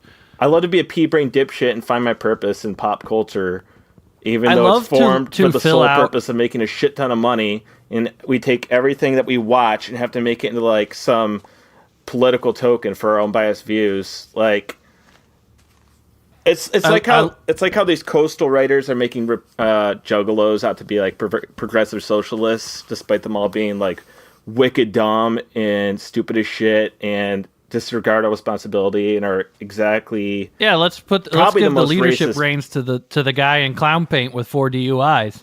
But here's the thing, it's also that just my fans all love going to like big empty fan-made Wikipedias that just have Jon Snow's dick size and what the average orc's dinner looks like and how many calories they have a day. And people want to know this, and they do it, and then they just go and they live their beautiful, shitty lives, and they stare at a screen, and then they get opinions, and then they gotta yell them at me, and it's fine, and I love it. I love my fans. I love my stupid, fat, idiot fucking fans. We all got to take like our Xanax and everything just to calm down because you swore at some woman online. Right. Just, when I took my shirt off at Comic-Con and everybody has all these opinions about it. When Branson rode his four-wheeler into Comic-Con and said, "What's up, chicken legs?" and everybody said that was misogynist, I said, it's only misogynist if you admit you have chicken legs.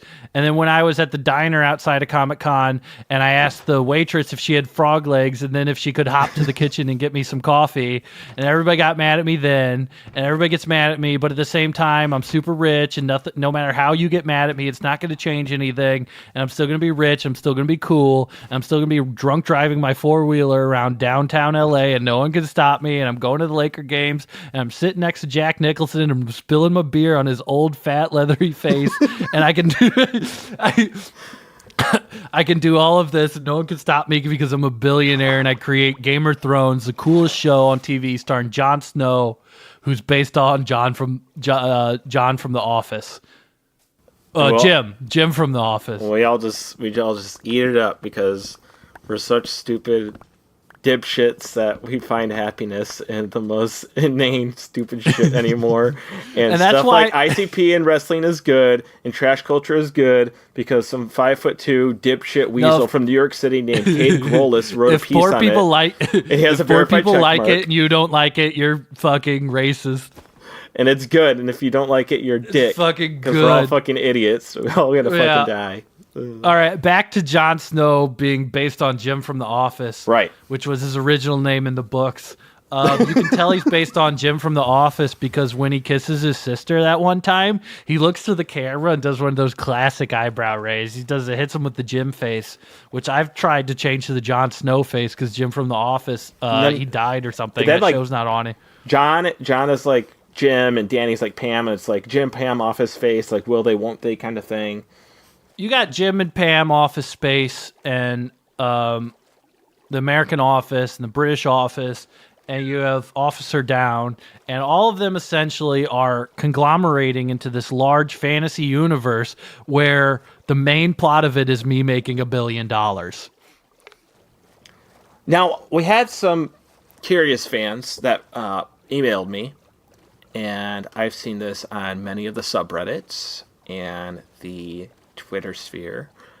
There has been a new culinary phenomenon that has spawned from the show.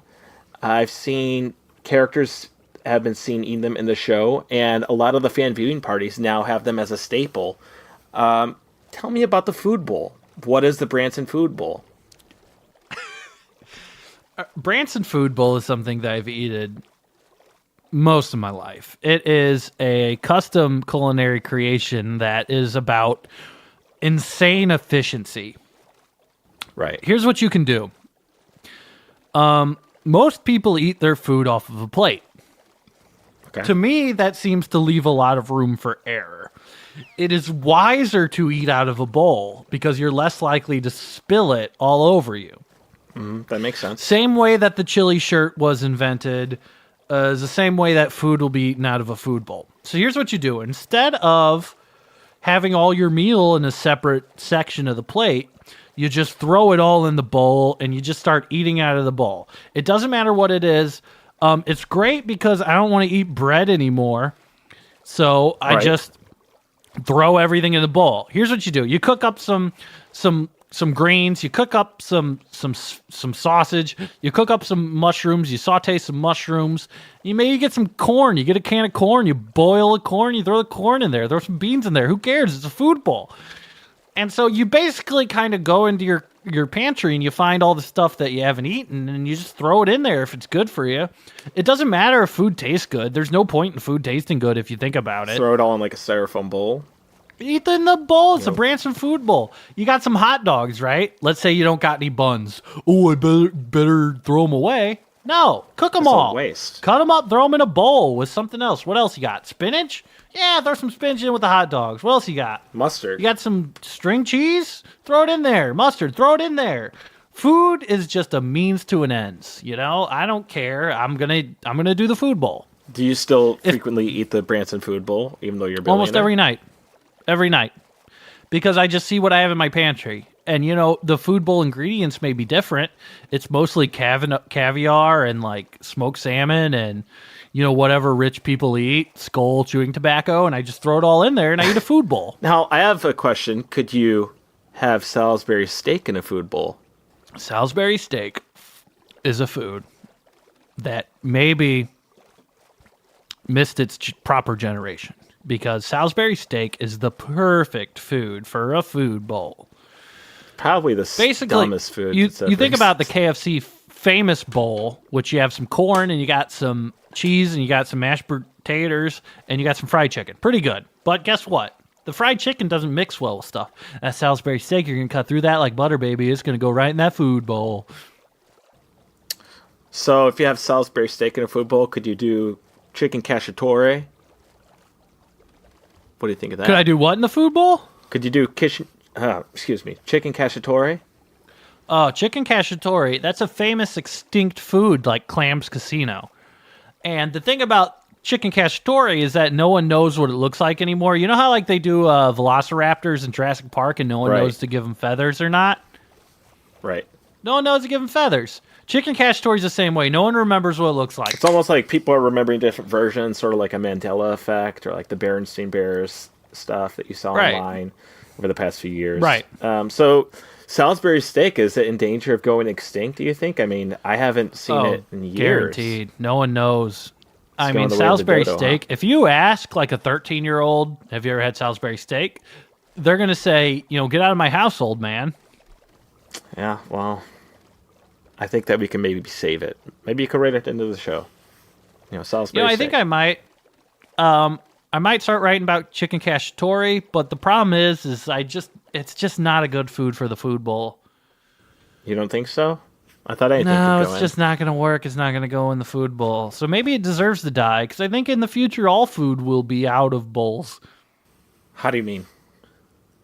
All food should be in bowls. Okay. So do you think we'll have 40 years from now, we'll still be in Afghanistan, obviously. So do you think our soldiers, our Marines, are going to be sitting down and chowing down on food bowls, like MRE food bowls? You're going to have dried rations in a food bowl, and you're just going to add water and a little bit of beer. And guess what? A little bit of energy drink. It's going to turn straight into, a Cornish game hen in a bowl, deboned, presented by Monster Energy Drink. That's something I'd like to see. Game of Thrones edition. Game of Thrones. And it's 40th. Game of Fuel. Gamer Fuel. Game of Thrones. It's on HBO and ABC. Remember to watch it, people. It's on HBO, ABC, you want to ESPN check it out. too. So, Branson. Jon Snow featured Funko Pop doll that has incest sword. Sneaky uncle. It does come with it. I own it myself. It's top quality. I just took the cool thing about Funko Pops is that you can put it on your mantle and everyone knows you're a virgin, and it costs $70, and it's like a red badge of shame that you choose to wear. It's like a scarlet letter that you choose to brand on your own forehead. It's like choosing to take a pair of pliers and just invert your own penis. Well, as a fan, I don't know what to say, but a lot of people don't know this. I made a lot of basketball references, but I am primarily a jock. I consider myself a jock. So you're not on this nerd train that we're all riding here. All these cool guys like me, not hosts necessarily. like me, Will Wheaton. I'm just here to have a good time. Will Wheaton, Chris Hardwick. We're all just cool nerds. Joss Whedon. I mean, the cool nerds are the new thing. Josh Whedon. Josh Whedon, directs Wonder Woman, makes her say yes, queen, and it's pretty good. It's like all good stuff. It's just not my thing. I prefer a lot of racism in basketball. All right, well, you have written this series, obviously the creator of the show, but you have also started a book series based on the show. The 11th book is set to come out next month. It's about 2,100 pages. And I mean, you've written books before. You wrote The Notebook. You wrote Nights in Rodanthe. You wrote A Walk to Remember, The Fault in Our Stars. So this was a shift in tone for you, and the series is based on the show. So could you tell me a little bit about that, please? Yeah, I mean, the books are kind of an homage to the show, and they're both things I created, but still it's kind of like in honor of it because, primarily I respect myself, and I respect myself first, and it sounds pretty good to me. So it's important to me to honor myself, and I wrote these books kind of like as a victory lap to how good my show is. But it's also because it's really fun to write about orcs because they're super cool. And in most fantasy things, in most books that feature orcs, orcs are treated like shit and they never win. And even though I despise the orc, I respect him and I want him to do well. They're just cool. Let me read you real quick. I have some passages from the upcoming book that I would like to read for you. All right. Yes, and, please. I tried to cut it in a way that won't spoil too much. It'll give you a nice thing, all right? Okay, just keep us one more. I see. All right, this is from the 11th book in the Game of Thrones series, and this book is called The Upcoming Book. All right. The orcs stared at the fortress to the east, nearly a 10-day ride, 6 1/4, and bucket after bucket of horse meat had brought him here. He wiped the chilly mustache off on his chilly shirt, an honor worn only by the chieftain. He turned to his sergeant, an old friend, Kromal, and spoke to him in the orcish language, which was Polish. Are our bastards ready to fly? Orc bastards are born ready to fly, big dog. I love it when the orcs fight. I'm an orc. I know, sir. I hope you never betray me later in the show, Kromal. It would definitely be a surprise, wouldn't it? Said Kromal. The chieftain, Branson, turned to the mating tent. He wanted to suck on a boob, preferably his sister's. He hoped that the rest of the orcs didn't find out because it is not good to suck on your sister's boob. And that's that passage right there. Well, I did not expect that. That's right. After 11 series is 11 books is it's about time the big bastard of the orcs shows up. And his name is Branson, which is my name. Prove anymore, but it seems you've come to prove me wrong, as it were. I love just So I love it to constantly throw curveballs to my fans. Primarily because it just proves how stupid they really are. Oh, you have a favorite character? I'm going to kill him off in the first chapter. Exactly. It's genius. And guess what? You want him to suck a boob? He's not going to suck the boob. Or maybe you really want him to suck the boob, but guess what? It's a poison boob. Hey, guess what, dipshit? You sucked on a poison boob. Dumbass. I hope you feel stupid for wanting him to suck on that boob. It was his sister's boob, you perv. Well, Branson, the show is probably going to be like The Simpsons, except it's going to go on longer, I think. I think it's going to go longer than Simpsons. I really, honestly think I can do this forever. You think so? I was just about to ask, do you think you'll ever leave the show in any sort of way, or... is there other endeavors you wish to seek, or do you think you can keep it up? I think I can do both. I think I can seek other endeavors because honestly, it's at the point where it's such critically acclaimed and the fans like it that I don't think even anyone will notice that it's getting worse if it gets worse. People will notice in retrospect, of course, but I got a good 10-year window where I could really make it do anything and people would still fucking love it. Was it because they're stupid, or is it because it's just so good? I don't know if I can answer that. I'm just a guy who writes about different fantasy races committing incest. I'm not no Slavoj Žižek, I'm just some guy that writes a really horny book. Right. And I'm a billionaire. You're writing about, brutal rapes and ultra-violence. People love it, incest, and, you know. And I rub elbows with the best people in the world. You know, me and Elon Musk go to the same blood bar, and we suck down chalice after chalice. And you see Mark Zuckerberg there. You see, we call him Zuck.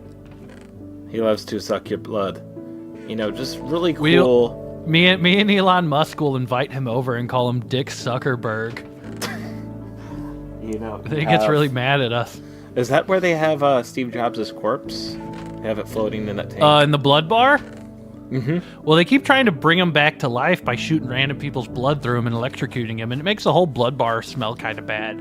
Me and Elon have been thinking about complaining, but at the same time, I don't know if that's worth that kind of social battle. True. I've heard rumors that they tried similar things on Walt Disney, and they once tried to use Jewish blood on him, and that's what killed him. Yeah. Yes, you're 100% right. That rumors are true. I have no other comments. All right, well, we'll move along. I can't really think of much more that... would you like to hear another passage from my book? Oh, you have more passages. Yes, yes, please. I do. All right, this is from further on, later on, focusing on a different part of the book. Yes, okay. Of my 11th book, the upcoming book in the Game and Thrones. I'm sorry, I keep saying it wrong. Game and Thrones. Game for Thrones. Game on Throne. Game for Thrones. The rancid humans of the South peered through the eternal jungles of Detroit and sniffed the air cautiously. Orcs have been here, said a coward. Orcs have been everywhere, child, said Jeb, leader of the Bush clan. Is it true what they say about orcs, he said. Yes. Wow. It is my hope to unite the kingdoms. A lot of us want to be king. Some of us want to be king for power reasons. Me? I just want to be king to help the people. This is what I say out loud, but some are suspicious. It turns out that having a lot of power scares some people. I think it is a good idea to kill the guys that are bad, but also I think that sometimes we should be nice. Pretty good, said the kid. There are a lot of scary things in the world. Friendship makes it not scary. You can tell I'm special because I ride a huge pig into battle. And that's it for that chapter. Whoa, it's getting intense. It's definitely like, you know, it's a tough thing when you do so many episodes and so many books of the same thing, because you're always trying to build a crescendo to manipulate people's emotions to feel a specific way about something. Mm-hmm. And when you have to constantly build that crescendo over and over again, it's just like doing heroin. Have you ever done heroin? Right. You're chasing the dragon, and we got actual dragons here. So, you know, if the season before I had the main orc ride a horse full of dynamite into the kingdom, then this season I have to have the orc ride 2 horses full of dynamite into the kingdom. And then I have to have him do a backflip off of both their butts and shoot them with an explosive arrow to make them blow up in front of the king. And the king has his face burned up to blackface. You know, and then next season what I have to have happen is I have to have, you know, the same orc try to do that, but the king sees it happening and instead distracts the horses with oats, and then a bucket will fall on the orc's head, and he'll say, "Who turned out the lights?" Well, it's been clear with each season that you always have to up the ante. You have to make it more intense, more engaging, more twists and turns, more very unpredictable changes in the story that takes such a genius mind to come up with these twists and turns, and doesn't cut corners in any way from the source material. But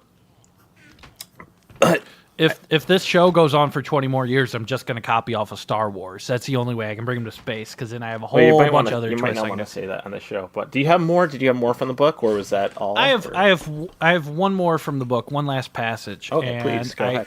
I really want to let people know that, my fans, regardless, ignoring everything I've said today, I love my fans. They pay me so much money, and I'm really famous. And they allow me to do things like go tuxedo shopping with Elon Musk and Tiger Woods. Instead of and Tiger Woods, and instead of Elon Musk gave me a blood-powered cell phone. Like, what more can I ask for in life, Elon Musk says he's going to shoot me into space so that I can take a zero-gravity dick pic. Like, I'm hanging out with these people who bet NBA teams in poker games. It's a good life. I'm not going to lie. And I have my fans to thank for that. My stupid fucking fans. My fucking stupid fucking dork dipshits. God, I love my stupid fucking fans so much. Well, all right. Well, let me get into the last passage here. I just wanted to thank my great fans so much. Right. All right. This is again blindly from my 11th book. Mm-hmm. Right. The upcoming book. In the furthermost reaches of the Goblin Realm, there was a fanciful human town that freaked out the normal humans to the north. Their customs were different, and they were prone to grand displays of excess and did not have a king. A bunch of guys in nice-colored outfits sat at a table and argued, and Sephiroth Cloudstrife did not like that at all.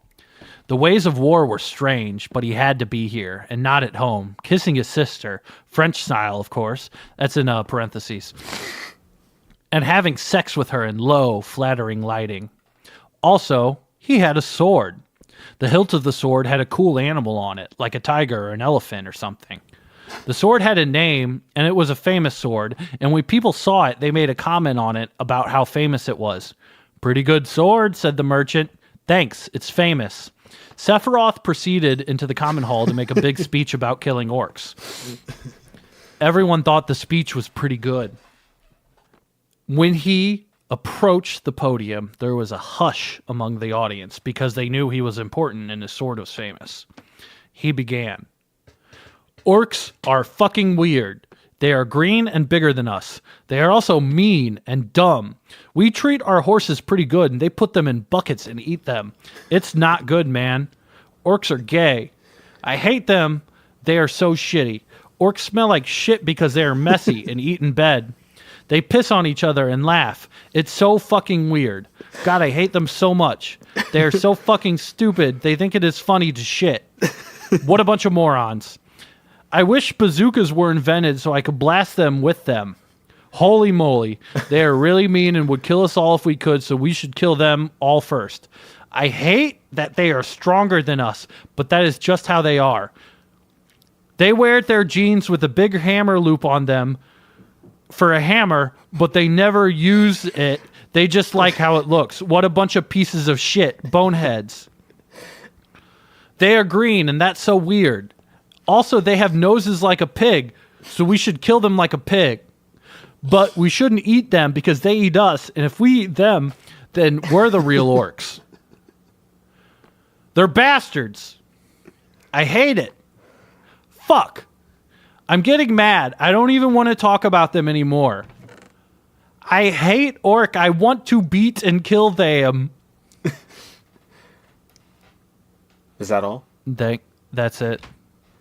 Oh, wow. Oh, my God. I got goosebumps. Just... I can't imagine what that's going to look like on the show. I'm not going to let you guys know how it kind of turns out, but yeah, I guess maybe we'll see it on the show first, and then we'll... fuck, I'm confused. I don't remember which one. I don't remember which one's going to come out first either. Anyway, was there anything else you'd like to say, Branson? I'd like to thank my fans. I'd like my fans to keep pressuring Funko to make a Branson Funko Pop. I'd like to have my fans to keep telling HBO to let me do more orc nudity because I have a lot of it written, and they're being total creeps about it.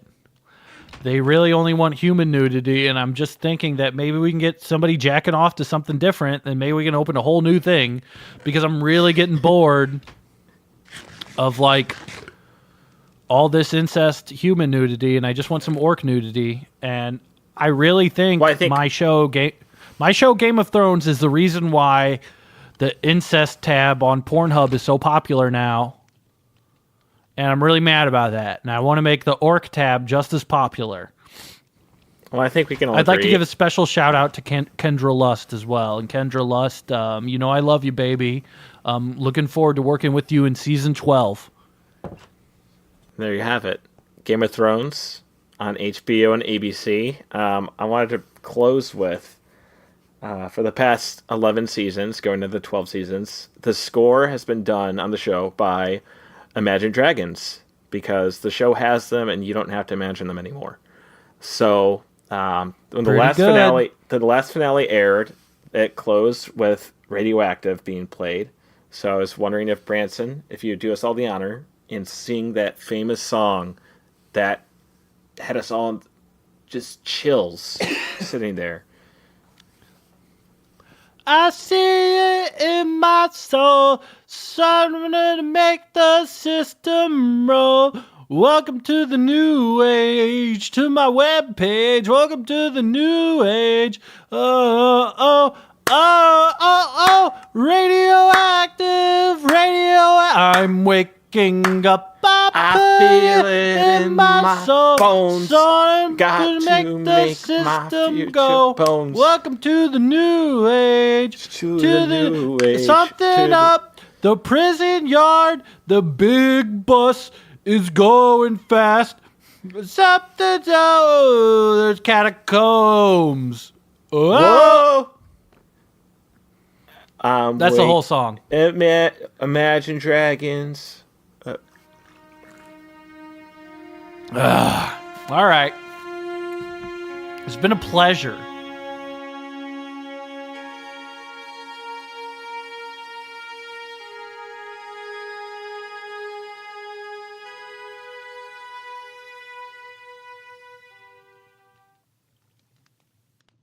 The following is an archived podcast presented by the Branson and Hudson Foundation for Podcast Recovery.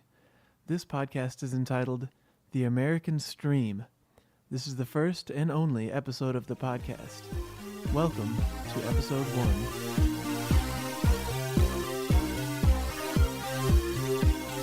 1. The following is an archived podcast presented by the Branson and Hudson Foundation for Podcast Recovery. This episode is entitled The Paradigm Shift. It is the first and only episode of the podcast. Welcome to episode 1.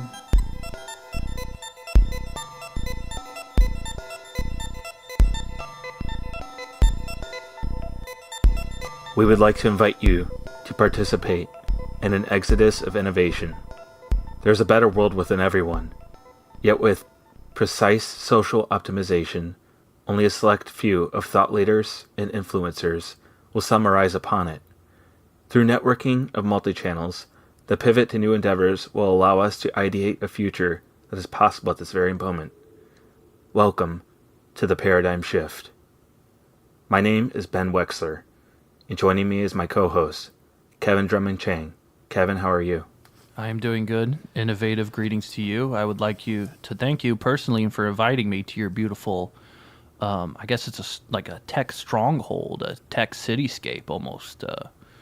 It's beautiful. It's a bit of one of our creation stations. I will not disclose the location, of course. Of course. And everyone here is held to the utmost confidence of that. So the several security clearance checks you went through a week before coming here were absolutely necessary, and you have the same procedure and protocol at your places of business, and right. Well, not really places of business even, but places of creation.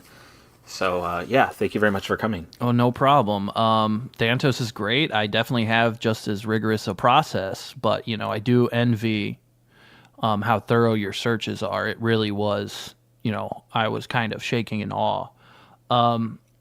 Again, my name is Kevin Drummond Chang. I am the CEO of 7 Sigma LLC. I don't consider myself to be a businessman, but I consider myself to be an artist of ideas. I consider myself to be human content that kind of shifts paradigms as I reinvent them. I like to view technology not as a human goal to be attained, but as just another type of paintbrush to use. I agree. And that's the thing about the future, the world of business and creating and innovating as it is right now. I mean, you're worth how much? I am currently worth $16.3 billion. My associated businesses that I have minor investments in, my overall fund network ranges to the hundreds of billions. Right, and which are just numbers. These Right. things don't matter to people like us, because after you make your first billion, then what's the difference? It's all just a pissing contest after It's that. It's not about acquiring. I don't consider myself better than anybody because Well, of my money. I do, I but- consider myself better than everybody because my brain is like this twitching electronic organ that pumps yeah. out beautiful ideas and content. And, I can see a painting. I'm the type of guy that goes to the art museum and everybody sees You're like an artist. I am. Yeah. I go to the art museum, and I've done this once or twice, and it's worked. It hasn't worked yet, but it should. I'll go to an art museum, and everybody's looking quizzically at this painting, and what I will do is I will walk up to it, and I will lift it up, and I will change it 90 degrees so everybody can get a different angle at it. And everyone just starts clapping for me. And that's just the kind of guy I've been since birth, since I was a little boy.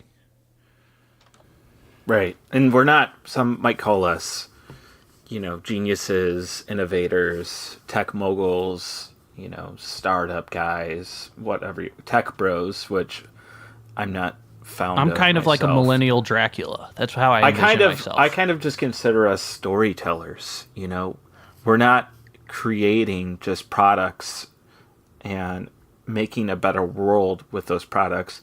We're changing the course of history. We're My telling narrative the is story the that human we race. wish to see. My narrative Well is the put. human race and humanity as itself, and I consider myself a primary author. Again, I'm not better than anybody because of my money. I'm better than everybody because I am, driving the Titanic. Except instead of an iceberg of ice, I'm driving it into an iceberg of, cool things happening like rich people living for 200 years. Right. And you've accomplished all of this. All of your incredible feats, you've done it all without even knowing how to read. So it goes to show that anyone can be not just an entrepreneur, but they can go beyond that, and they can be something more than human. I would say that creativity is something that bloomed within me after getting through all of high school and college without ever knowing how to read. And I became so good at hiding that fact and pretending to read things that essentially my brain kind of morphed similar to like an Uruk-hai that will be stronger than the rest of the orcs. I consider my brain an Uruk-hai in a world of orcs because I never learned how to read. I had the advantage of using my creativity to get ahead. Because I wasn't able to tie my shoes, I just used Velcro. Like, these are handicaps that, while they may be self-imposed because I have no learning disabilities, I just found it boring and, You don't want to do it. You want to go. I don't want to do it. You want to go in the direction that you foresee for yourself. I was big into Super Nintendo, and I didn't have time. It just happens. When I got my start, and I won't go into my early childhood. I'm talking about as a thought leader. As you know, I'm the founder of Weepy, which is an app that allows guys to post selfies of themselves when they're feeling cute and sad. And, people can comment, only nice things, by the way. If they're rude or there's curses in them, then it's deleted by one of our thousands of moderators Right. or admins.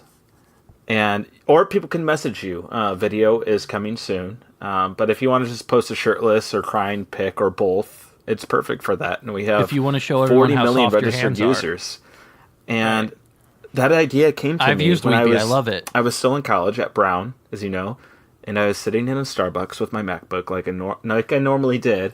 And I'm looking around me at all the cute female co-eds, all working on homework, listening to music, maybe a podcast, or, just generally ignoring me.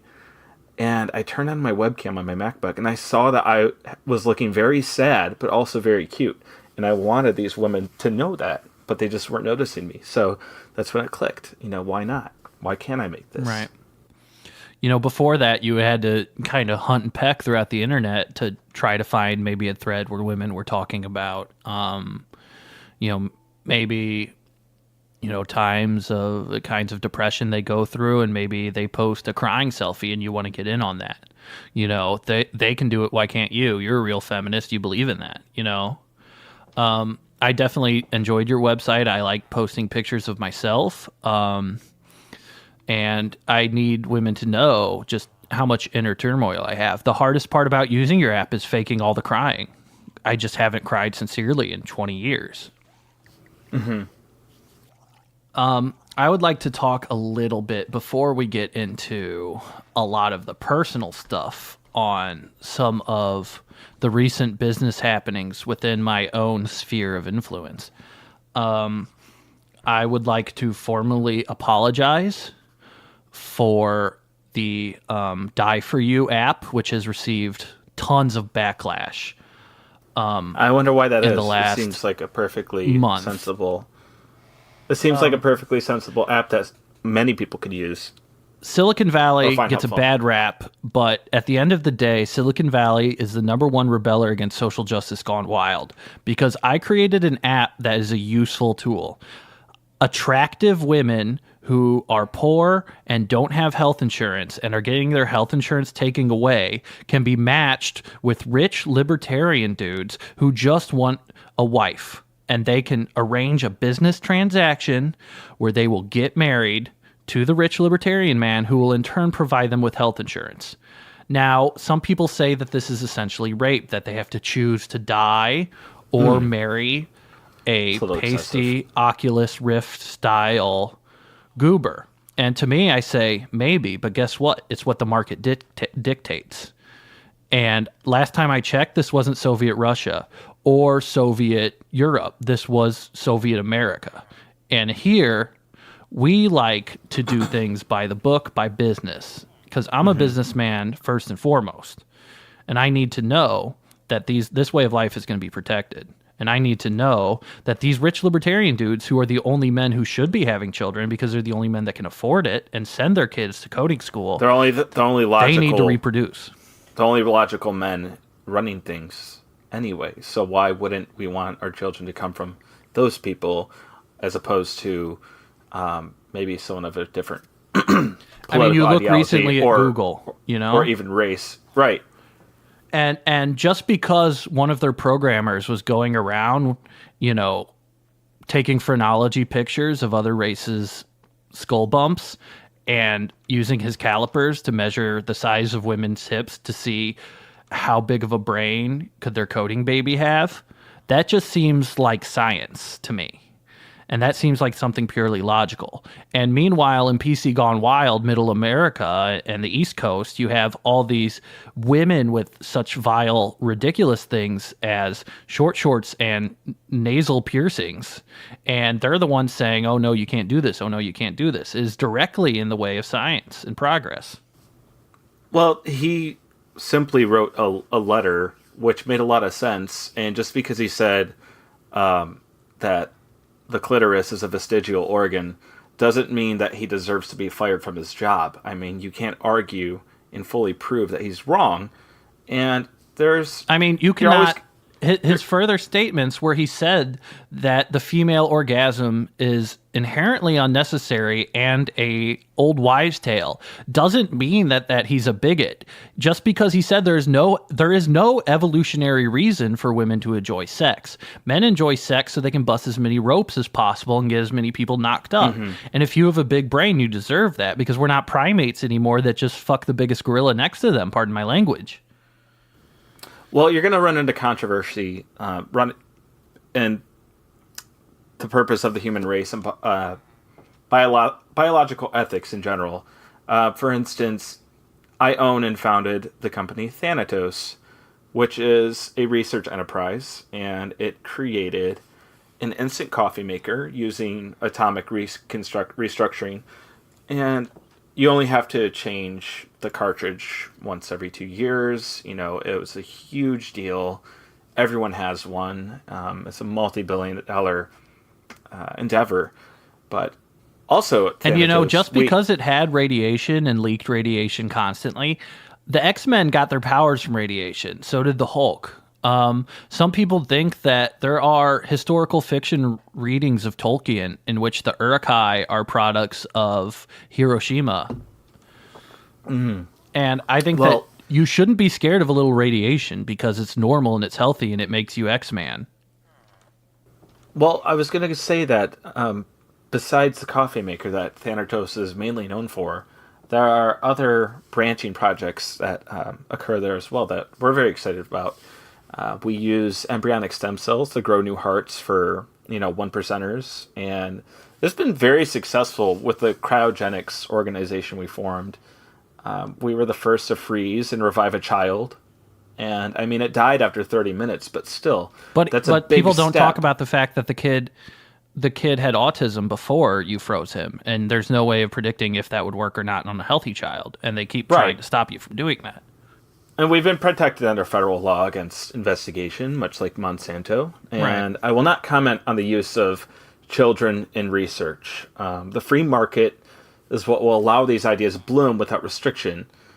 Using Bitcoin to buy kids is the future. So that's where we're headed, and these people can't stop that trajectory. I mean, just because you know of a hookup using Bitcoins where you can buy children from a pizza place in Brooklyn, not in Brooklyn, in Washington, D.C., just because you have that arrangement doesn't mean that essentially you're responsible for that child's life. The free market will dictate what these kids are worth. The free market will dictate what people are worth. If it's not a good court kid, of public opinion that tries to interfere. This kid is sickly. This kid's weak. This kid is sick. Is all the time. He's sick.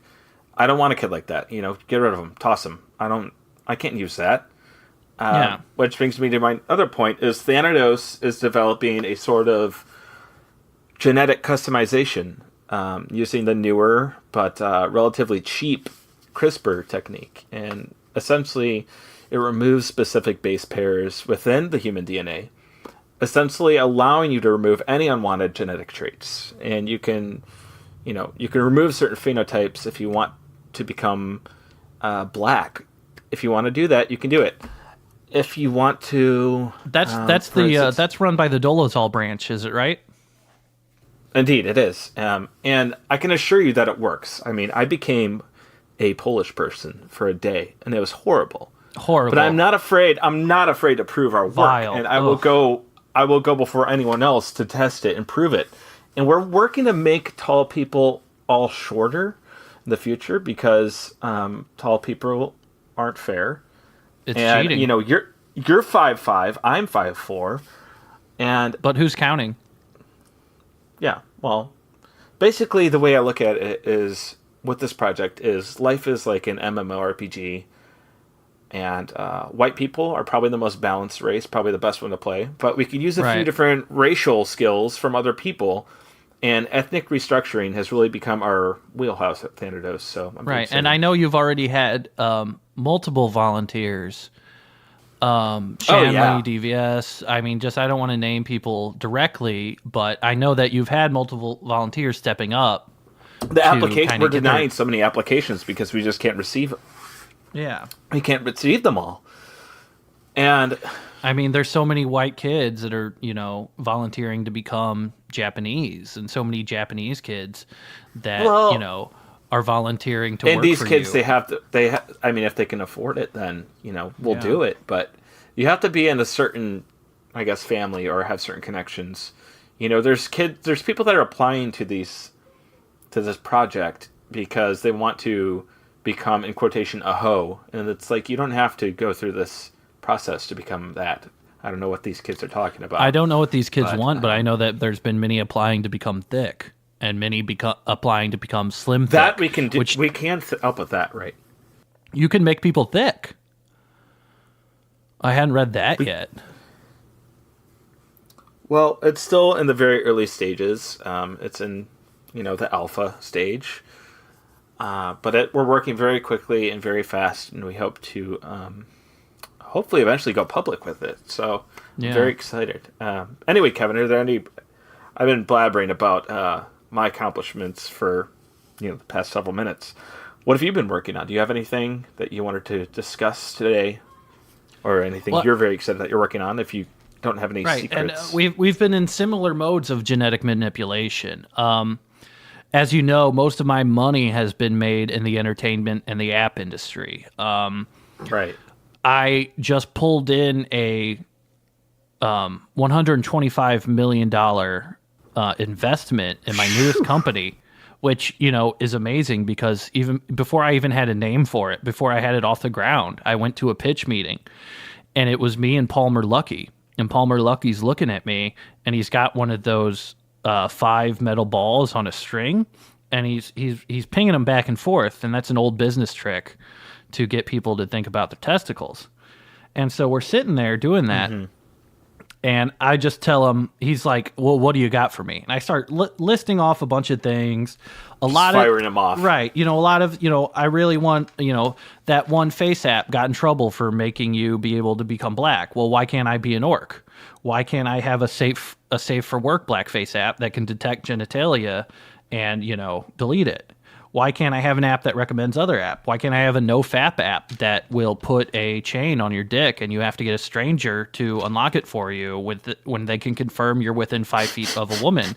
Because if you spill your seed, obviously you are giving your power away. Why can't I have an app that designs custom burgers that you don't get to order from anywhere, but just be nice? Why can't you have an app that just has GPS tracking for various women that you may or may not know? Why can't you have Chili Direct? Why can't you have a bunch of things like that? And he shot down all of them. And I was very disturbed. And I just said, I looked in the back of my notebook and, it just says Uber for guns.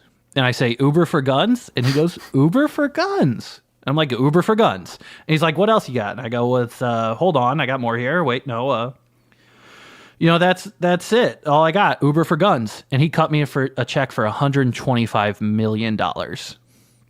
And the next day I went and I got some nerds that knew how to read. And I'm just like, hey, Uber for guns, I need you guys to get started. And they asked a bunch of nerd questions. And I just moved on to the next idea because I don't have time to deal with all the details. I am a world building creative innovator.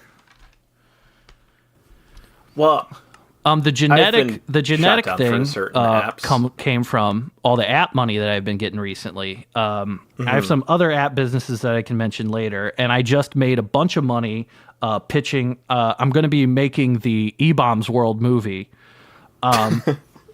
I got a bunch of money recently that I'm pouring into genetic divisions, not in order to splice humans into human DNA, but to figure out various things about human DNA that we can make custom scripts. Most DNA manipulation is taking a little bit of jellyfish DNA and putting it in certain chromosomes, putting in certain things. Now I want, how do we make I don't know if that'll work, but green skin? How do we make humans with green skin? How do we make them with pig teeth? How do we make them with pig noses? How do we get them little fangs that come out of their mouth? How do we get human beings that are born from the mud? How do I make myself into this? I would, as a teenage boy, I was very unpopular, and I was riddled with acne to the point where the only color shirts I wore were red because I wanted to match. And I would rewatch Lord of the Rings over and over and over again, and I was obsessed with those cool orcs. And now I've come to a point where we are creating embryos, orcish embryos, that are able to survive a human pregnancy for about 3 months. All right? So we've had a lot of failures, a lot of aborted births, and a lot of women dying. But I think once we get the first orcs out there, it'll be much easier to replicate them. But I've sunk about $200 million into that. So it's just kind of like a pet project. It's nothing serious. Right. Well, we're going to have to maybe discuss a collaboration here, because I think we're on the same track. Yeah. I mean, we have different aims, obviously. But I think we could share some tech. I want to remove the weaknesses within our human race. And from what you've presented here, I can't see anything wrong with your goals conflicting with my goals. So maybe we can pull our resources here. You, Thanatos, we can talk about it. Let's spitball a little bit. Well, I think we should set apart. We should get out our notebooks, and we should set up a date that we can meet, preferably 6 months from now. You can come to my compound, and you can meet me and my wife Riley, and we can go and we'll have a nice dinner where we'll eat a bunch of things that are maybe people, and then we'll just see what comes of it. Sounds good to me. I'll bring the wine, which may or may not be blood, but... Well, speaking of that, I'd also like to talk about a new app I have. Okay. And it has not reached public ears yet, because it's not a publicly available app. This is definitely something that you would be interested in. You haven't told me about this yet. I was kind of waiting. I thought it'd be a big surprise for you. Considering this is a podcast that's broadcast on a frequency that only billionaires can get, I feel like it's safe to say here. Right. You are familiar with Tinder, correct? I am. All right. Imagine a Tinder that has no desire for sex. But have you ever had trouble finding a reliable blood boy? Oh, yeah. Oh, who are you kidding? Who hasn't? All right. I want you. I'm going to give you the data for it. Blood Hub. Welcome to Blood Hub, buddy. It's like Tinder, where you go through and you can look at all these big, strong boys that we get through freelance contractors. They don't know what it's being used for. Half of them think it's gay for pay stuff. Half of it thinks that they're getting tickled for something. Doesn't all matter. All they know is that they're to meet at a location. They get knocked unconscious through a tranquilizer dart. They wake up very hungry and pale of skin with $3,000 in their pockets. So who's going to ask questions then? So what we do is we get these guys, and you're able to pick which ones you like by swiping them. And it'll say, yes, it's a matching blood type, or no, it's not a matching blood type. Right? So it's able to connect you to a good, solid blood boy, who at the same time, you will have the benefit that he does not know who you are. All right. So you get these guys, you take their blood, you pay them off, and everyone, lives happy. It's a win-win. It's really just kind of the creative movement of content. I don't see the problem. It's like, are they going to be upset? They have money. You lost a little bit of blood, but your body is going to make more. Your human body is an amazing machine. Yeah, human bodies are blood factories. It it's easy, baby. That's why we donate blood. And that's why I take the You blood got good bones. Donated. Your bones are going to make plenty of great, delicious, warm, powerful plasma. God. Anyway, I'm very excited about my company, Forester. It allows companies and individuals to purchase and move entire forests to a different area. So we had numerous clients from the UK, Saudi Arabia, Germany, the United States, China, Japan, etc. And they can choose woodlands from a rural and poor areas that are very dependent on these. Can't even defend them. No, and they're very dependent on this agriculture, but they're not going to be able to keep them up. So we can take them as we please. So we choose these areas from around the globe, and we can relocate them to their own estates or company properties. And that's been going very well. We've had a lot of success for that. And it is also currently, Forrester's also currently in the early stages of terraforming Africa. Oh, wow. So we're going to make it'll be habitable. Finally. And that's a big project that we're doing with China. And Eric Prince, the former creator and founder of Blackwater, is heading that project. So I'm very excited. Oh, so that is secure. He is a no nonsense guy. He's been a pleasure to work with. Oh, you know, the thing that I respect most about you is that you're a thought leader in these. You're an influencer. I mean, you talk about replacing forests. It's a solution-based thing of putting these forests in the hands of people with resources who can protect them. And if you have poor people rely on the bounty of the forest, then they're going to become dependent on them. What you really need to do to uplift impoverished people is to starve them of all resources until they're creative enough to come up with their own solutions. There is no reason why a person on welfare cannot make an app. They have all the resources put in their hands right before them, and these people don't have the creativity, I guess.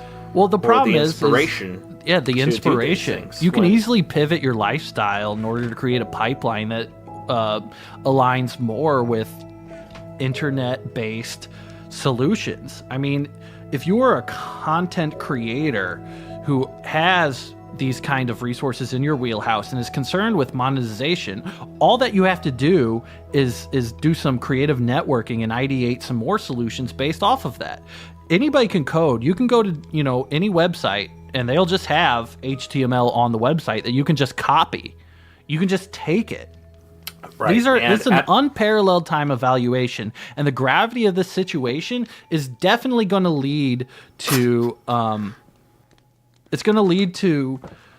AI that is just as smart as humans. And we have a very limited window where we can make better humans until that AI surpasses us and farms us and uses us and polices us with some type of albino matrix twins. Oh my. And at the end of the day, that really is, both you and I, that is our mission statement, to use networking and multi-channels and, thought processing to come up with these ideas. And I can tell you that we are creating a game changer. And when we have those AI, when we have these robots, we can finally turn them into, sex dolls. Workers. Or both. Both are the same thing. I was going to say we could turn them into, workers, friends, soldiers, maybe spouses, for instance. Yes, easily. And this could be a key to immortality if you're able to create these husks of machines that are able to feel and think and produce logic and design apps. I mean, it's my dream to one day walk into a McDonald's and no one's inside of it, and I'm able to get service from complete automated process. And all the people are outside of the McDonald's begging me for burgers. And I'm saying, I got my, I'm a big lecturer. I don't leave the compound very often, but I'll go to San Francisco, for a weekend to taste some kind of, brewery special or something like that. And there'll be homeless people asking me for money. And I will give them a big lecture of, I got my start at BuzzFeed. I was writing listicles. Anyone can do that. I copy and pasted from various websites. And I put it on there. No one gave a care at all. I was working for some motherfucker with a bow tie who just said a bunch of stuff in his office, and he had a lot of cool things. And, after about a year of doing that, I'm able to find some nerd and tell him about app ideas I have, and then I sue him after he makes them, and then I get my first million. And once you get your first million, it's game over, baby. It's a slam dunk. All you gotta do is keep doing stuff and suing people and giving people your ideas and claiming people took your ideas. Which brings me to a great point where I just wanted to say, put out a disclaimer. If any ideas that we see in the show, all of these ideas are ours. If you take any of these, we will sue you. You will be killed. Actually, probably. You will be killed. We have lawyers awake 24/7 on that pill that airline pilots take so that they can fly for 36 hours straight. We have the finest Jewish lawyers on tap. We soup these Jews up on so much amphetamines that they are able to litigate at a moment's notice from 3 a.m. to 4 a.m. They know where all the judges live. They show up at the foot of the bed and don't even turn the lights on like specters. Many times they are I call them the ghosts of Christmas past, because they are able to just show up anywhere and creep everybody out, and they're jacked up on amphetamine. And they don't celebrate Christmas, so they can even work on Christmas. They can work on Christmas, and they have to work on Christmas. Because we make them. A lot of them will sit in a jet that circles the globe 24/7, and we can call them at any moment. We have other jets that will fly up and get refilled in midair. Those jets are up there to keep them safe, even in the event of a nuclear attack. So that means that we care about our lawyers' lives more than we care about our own lives in a certain sense, because our assets are on their ass, not mine. I can sleep well in my bed with one of my wives, and I don't have to worry about it. My Jew lawyers are never allowed to be in the same room at any given time in case of a nuclear attack.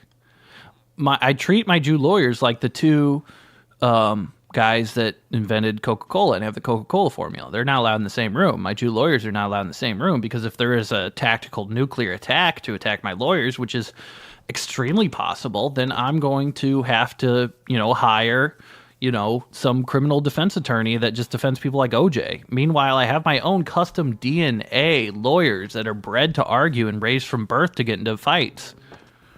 A lot of them are even, some of them are guys that trained the Navy SEALs or other operators. Well, I would like to kind of shift the conversation real quick to Sure. Okay. A joint venture me and you started up about 6 months ago that really hasn't received much headway because we've been so busy with our genetic modification products. Right. Right now, we are in an ongoing discussion and rebranding of the food Salisbury steak. Now, for our listeners who may not remember or who haven't had Salisbury steak in a while, I will There's tell a you good this. reason for that. Salisbury steak is a ground-up hamburger patty that is covered in mushroom gravy. You eat it with a fork, so it's essentially like a bachelor meal that was created by a guy who, his name was Dr. Salisbury. And Dr. Salisbury was very jealous of the success that Kellogg had with his grains that were made to prevent you from jacking off. Now, he created Salisbury steak as an antithesis to Kellogg's and grains and He breakfast also cereal. believed that vegetables were bad for you. He So believed the that less vegetables were bad the for you, better. and he was right. I haven't had one in years. So you have Well, we don't need them. Dr. Salisbury, who created this food because he saw how successful Kellogg's was by telling people not to jack off and eat my cereal instead of jacking off. And he's like, if that guy can sell that, well, what do people like more than not jacking off? Well, people love jacking off. People love tugging pud. People love blowing rope. People love squirting all down the wall. People like getting wet. People like stimulating the clit. People like getting the cool shower head in the bathtub.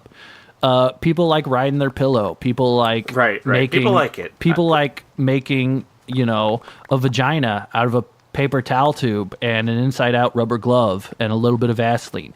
People like that. People like tugging pud. People like blowing rope. People like busting loads. People like busting nuts. People like jacking off and coming and shooting it everywhere and getting it everywhere and then falling asleep without cleaning it. People like it, all right? So his thought was Salisbury steak is going to be a food advertised to make you jack off more. It's the antithesis of Kellogg, and he went right for him, Dr. Salisbury did. All right, so that's a little bit of the history. Salisbury steak was extremely successful. It was eaten for lunch every day in every single high school in America at one point. So what we know as the Salisbury boom. So what happened? What happened to the Salisbury boom? Well, it's been in decline. The sexuality of the 60s negated the necessity of a food that made you jack off more because everybody was just being told to jack off all the time. I remember that The famous... sexual liberation really killed Salisbury It really steak. did, ironically. And you can blame Salisbury steak as being the victim of its own success because it created the, sexual revolution. I remember when Richard Nixon went on that TV show with the dancing flower ladies and he jerked off after eating Salisbury steak. Like, that was... the Fonzie jump the shark moment. So how do we take Salisbury steak and bring it back to its former glory. And that's where we're still struggling with today. I wanted to bring it to you, so maybe we could formulate some ideas today and try to get more advertising out in Salisbury steak. Kevin and I have pooled about $15 billion into the Salisbury revival, and we are in the baby steps currently, but we are collaborating with several nations and essentially the biggest marketing firms on the planet. And I mean, we're making deals with China to directly import Salisbury steak once we have a new solid recipe. We have made several arms deals with Saudi nationals to help revitalize Salisbury steak. I mean, it was a tie-in. We are talking about... It was a watermark to get them to purchase $100 million worth of Salisbury steak as subsidies for a $10 billion arms deal to give them our mutant soldiers. And Salisbury steak was halal, so of course it's a hit with them. Right. But it is not haram. At the end of the day, Salisbury steak is coming back. We're not going to see it go the way of the dodo bird or chicken cacciatore. It's not going to go... No one knows what chicken cacciatore is anymore. No, it's not going to go the way of chicken cacciatore. It's not going to go the way of Clam's Casino. Right. That's what we're trying to prevent, because we know that it's not dead entirely. So, just like the child that we revived through my cryogenics division, for 30 minutes, we're going to revive it. Well, and we don't want to, revive Salisbury steak for 30 minutes. We want to revive it for, ever. I mean, as long as it is fiscally viable. Essentially, it is, unparalleled as the perfect food. It's not the stupidest food ever. It's not just a hamburger with gross mushroom gravy poured on top of it. It's perfect, and it's delicious. I mean, essentially, you got it. And I think you sell Salisbury steak the same way they did early on. You sell it to schools, and you drop the pro-masturbating. Prisons as well. You drop the pro-masturbating element of it and just let that speak for itself, because kids nowadays are jacking off at an unprecedented rate. This is why we've made so much money off of the pornography industry. Right. So I mean, we don't have to worry about the angle any longer. Right. I mean, I was the first guy. I went into Hollywood early. I'm doing the E-Bombs World movie. I was the first guy to do vertical integration of having a company make its own porn parody movie of itself. I was a producer on the Avengers 2, and I was the director of This Ain't the Avengers 2 porn movie. That's where I met my current wife, Riley Reid. Right. And that's I what just we saw call her beautiful eyes, and I just saw, that big, gigantic guy with the, barbed wire tattoos on his arms just standing over him in his crew socks and busting a load on her. And I thought, there she is. Gross red leather skin, and he's got like a tongue ring and like snake bites. And he's going and he's got like little tiny baby hairs that are gelled up and barely on his head. And he's saying like, oh my god, baby. Oh, you're so good. You're so good. Oh my You're god. so good. And yeah. That's the kind of innovation and thinking outside the box that people are afraid to step into. I was sitting there and the director... land that people are afraid to endeavor into. Yeah, right. I mean, I was sitting there and the director was like, oh, I bet you like sex, right? You're a little nasty girl. You like sex, don't you? I bet you like to have sex. You're so hot. I bet you like to have sex, don't you, you little hoe? I bet you love it. And she goes, yeah, I like sex. And then he's like, oh, you're such a slut. I love it. And then I wiped my brow and I counted my money and I said, Riley, you don't have to do this. I'll save you. And I did.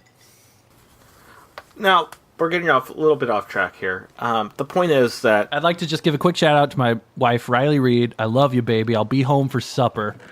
Well, we're going to meet up, but we'll talk about that later. We're going to save Salisbury steak. That is our goal, and it's an entirely non-profit organization. This is, charity work, us giving back. Right. And, I mean, we love Salisbury steak, but we really don't even have to eat anymore because, we have our Soylent, and we have our blood plasma, which is really the main source of our sustenance these days. Right. I mean, the normal man, the way to everyday man, immortality. doesn't have that, right? And that's the I've had plans for years not to die. I've had plans to slowly change my skin pigment. I'm becoming green. I mean, you're looking at my skin right now. Can you tell me what color it is? It's a light, I would say, a seafoam green. It's a very calming color. You're very calming, very peaceful. Right. And this is the result of, 7 years of development, and I've only gotten this green. So I'm excited for what the future has in store. And, immortality. I'm so afraid of dying that I will do whatever I must to avoid it. I'm not only seeking answers in science and technology, but even the apps and the sites I use to document everything I do is just another way to virtually immortalize myself. Those things that I post, they will be there forever. I become the data, and it will flow across the universe. And so I will know that I was there, even if I'm physically gone, and I'll still be there, and I won't be alone. But with everything, I won't be alone. I think the thing in our community, which is pasty billionaires, they're under 6 foot. The common problem we have is, okay, we have all this money. Wouldn't it suck if we died now? What would be the point of getting all this money if we just die? That's the so point. we have different camps, we have people looking for immortality through science, biologically extending a natural human lifespan. We have, my friend Palmer Luckey, my friend Travis Kalanick. He is currently trying to make themselves an AI to reprogram their brain inside of a computer. And you got, Peter Thiel, who, we all call him Alucard. We all call him Dracula. He's the man when it comes to Peter that. Thiel's He's the blood genius. hookup. Dude, he's got all the best blood boys. I went to his house recently. He has like a little cove. That underground nuclear bunker he has in little Malibu. cove that has blood. It's just blood. Yeah, I went there. And he lives in a mountain that's shaped like a skull. And it's got caves where the eyes are and caves where the mouth are. And it looks perfectly like a skull. And he lives about 100 feet underground. And I went to him, and, I'm used to decadence. I'm used to getting whatever I want. I own the state of Montana. I recently bought the state of Montana. I'm in the process of terraforming it to look like Mordor. And I went into his main living area. And he is in a throne. Like a futuristic blue-white throne. And he has covered in about 7 different, running up his arms, blood pints. And he has 7 passed out boys surrounding him. Like, not even the youngest I can find is, 1920. He's got 4-year-old blood, 5-year-old blood, girl so blood, pure. boy blood, bloods of every race. This guy's got the hookups. So he's sitting there drinking a goblet. I presume it was full of blood. And, I ask him, hey, can you spare a boy? And he just laughs at me with that classic Peter Thiel laugh. Peter Thiel, where it's just cackling and echoes through all through his house. He was the first person that, him and I were the first. I was the first person that he really, I think, opened up to. But he was also the first person that I freebased pure leukocytes, white blood cells with. And that was the most incredible feeling. He got us all into that, man. I couldn't, believe that I could feel that way and that I can feel so alive from, someone else's cells. Right. I felt like 2 humans. It's almost like overlapping we each other. exceeded being men. We rose above that. It's almost like, you and I, we both love Ayn Rand, and the things she talked about, basically just focusing on yourself and becoming the greatest and leaving everything behind. That was really what we learned from Peter Thiel and how we got here today, I think. Right. And the thing about Ayn Rand is that why wouldn't we love Ayn Rand? Because we are essentially John Galt. Like, we are these bloated, wealthy, impossibly arrogant guys, and we just feel like God. So why wouldn't we relate to a character that is essentially, Steve Jobs? I first because got that's into who we all Enron want to be. because of the game BioShock, which, funny enough, Is a wonderful it's game. changed my life. And now... It's lacking a little something that I liked from games for me, but I can't really put my finger on it. It just, I love BioShock. I love the philosophy of it. I like that, it's something that I'd like to create. I would like one to day. create Rapture for real, just without the, the bad parts. Without the monsters, and without, like, probably the violence, and, maybe not underwater, maybe in, California, and maybe, well, instead of it being its own society, like all of America is just that. Well, and then maybe we're we talking, can make yeah, one in I'd the do that. sky, and it could really just be, instead of a video game, it could be almost like a big linear cutscene with QuickTime events and a lot of racism, and that definitely doesn't exist, and it's not BioShock Infinite, but, I agree. This is where we've gotten room because of these people. Or we could do the third BioShock. Well, that was the third one. BioShock Infinite was the third BioShock. Fuck it. We have this room now to make these ideas real. We have the resources and the people and the time. Why can't we have an app that allows you to measure the racism of the room and give, probability on being able to make a certain joke or say a certain word? Why can't we have an app that tells you how long ago someone used a public toilet? Not saying that I would ever use one, but someone else, your layman, might need to use one. Why can't we have an app that would, measure somebody's skull shape and tell you how likely they are to go to the press when you try to, sexually intimidate them? Why can't we have an app? Why can't we have that? Why would that be a problem? Why can't we have an app? Just because you have an app doesn't mean you have to use it. Why can't we have an app that allows you to threaten women directly and cost $17.99? I don't see why that couldn't work. There's a market for that.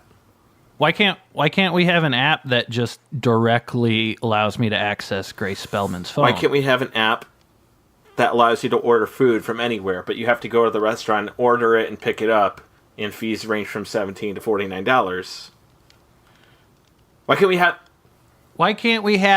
Why can't we have an app that just allows you... why can't we have an app that is like Chatterbait, but for gamers, and you can watch gamers play video games? Why can't we have that? Why can't we have a YouTube for water births? Why can't we have a YouTube for racists? I can't see why not. I mean, we kind of... As we are doing this, I've noticed that both of us, our eyes have rolled back into our head, and they're just milky white right now. And a lot of people don't realize this is how a lot of ideas come about when you just go, it's called going app crazy. And you just can spitballing apps. And like, if I didn't break us from that, we could have been designing apps all night. I mean, as long as the blood pumps, we have enough caffeinated blood to kind of go all night. But, I'd like to get to something really quick about a rumor I heard about you. You lucky dog, you. And if you don't want to answer, that's fine. But there have been some noise in the tabloids. Have you been dating Amy Winehouse? Oh, Kevin, I'm not. I knew you were going to bring this up. Please use my full name, Kevin Drummond Chang. Kevin, I'm not going to comment on this at the moment. I'm not gonna, okay. I will not deny when it. the mics come I will off, say this, buddy. I will not deny that I am currently dating Amy Winehouse. Well, let me just put this out here, since you're not denying it. All right. You and Amy Winehouse, come and visit me and Riley Reid in Mordor right after I get the big volcano ready. All right? And we'll cook some marshmallows in it, and we'll go to my bottom, 200-foot underground gaming layer / rocket ship inventory. And, we'll just hang out, and we'll spitball some ideas about Salisbury steak, and we'll just, make ludicrous bets with large amounts of money and take Charles Barkley's winnings. We can maybe take the rocket ship to my base on the moon for the weekend. The girls would like that. Girls would love that'd that, be I think. beautiful. I mean, I got nothing planned for about the next We got some new 3 kids years of my up there. life. Really nice kids, really fresh, clean. Oh man, They're white. if we want to make a pit stop too, I am just getting texts right now. I might have some orc prototypes. We can scoop them up and see how they fight each other. Oh. I mean, they're not optimal. It's not optimal. I'm reading that these orcs, they're the only thing they fit appears to be bootcut jeans. So Were those the ones that you're pretty, experimenting with, trying to stylish. give them PTSD? yeah, I'm trying to give them PTSD to make them tougher and better fighters. Because I've noticed that a lot of our U.S. soldiers that return with PTSD. First of all, I kind of think they're scaredy cats, but they're more Right, reliable. you're gonna have to make these orcs, resistant to violence. fireworks and camera flashes. But Right. Like, yeah, our brave soldiers came back and now they're afraid of mufflers. And my main goal is to make orcs impossible to get eventually, the goal. because I really do think that this country spends and cares way too much about soldiers. Well, It's I just, can't ugh. say I They're- agree entirely. Soldiers are very important, but I think a good goal would be to make eventually our soldiers be orcs, because I want a sniper rifle that calculates and shoots on its own. I want to make missiles that are self-aiming. I want to make missiles that have emotions and can use anger to better blow up. we both have several. many We villages. both have several. Companies, arms We can companies. automate school shootings where it's Yeah. just a school. I mean, just a gun. You and I fund numerous proxy wars around the globe for several different Right. reasons, and this is much too complex for maybe our listeners to understand, and we won't get into Right. the gross level details of it. And I'm behind the Saudi Arabia app revolution. right, I am I got them Grubhub. I'm making sure that the conflict in Yemen will now not the end. the sheik can have chicken cacciatore whenever he wants. And we spend our money on these proxy wars or Salisbury steak, and at the end of the day, we can look upon something and know, I did something to change the world. I did that. That was me. It doesn't matter Not- what it was, but Not that's the president. Me. That's not a me king. that did that. Certainly not a And- god. Not a queen. Especially not a queen. Me. Me. That's all that matters. It's always been all that about me. matters. I'd like to point out real quick, and we've been sitting here in this amazing sphere-shaped conference room where the floors are see-through And and it's the walls literally, are see-through. it literally hovers and the table in the air. This room hovers. Right, and it's just hovering, and we're in your underground compound in Thanatos HQ, and I'm looking around, and I really do think you make Google probably feel like a little baby right now, because this is a self-contained underground facility with almost no way out. You have so many security checkpoints. You have so many different dorms and office buildings. Your workers sleep on a single cot, and they're not allowed to have any other furniture, and they just code all day. And I really want to think like this is the future. You have automated everything, and to the point where your workers are not a liability because you don't even have to pay them in real money. You pay them in Thanatos dollars in which they buy their soil. They're glad to do it. The operation you have here is beautiful. The ultimate goal of an economy and of a human being's life is efficiency. And right now, these people take nothing and give everything. Essentially, like I'm looking at you right now, and you're like morphing in my mind's eye into like a sort of ant queen. And you're just here for the big ideas, and you're creating all this. It's almost like your money makes your will speak into existence in the fact that you are almost a god, especially to these people. Well, thank you, Kevin. And I look around. Your outfit is a little bit crazy too. I was hoping if you could describe that to me for the listeners. Well, I'm wearing. This is a business dashiki that I had made for me in South Africa.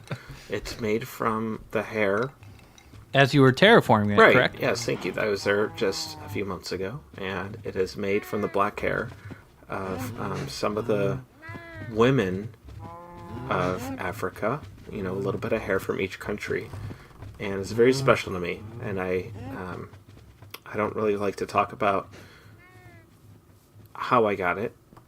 That's the most I'll say about it. But it's a nice black color. It's almost a little bit darker than black, maybe a Fulligan, and I like that it makes me feel a little bit like something that doesn't belong in this world, because that's often how I feel. I look around at my company and my achievements in this facility, and it's Heavy as the head that wears the crown. No, I'll say at this point it's quite boring to me. So I'm always looking for the next adventure to go on, and I'm glad I have someone like you, a great friend, to share the same ideas.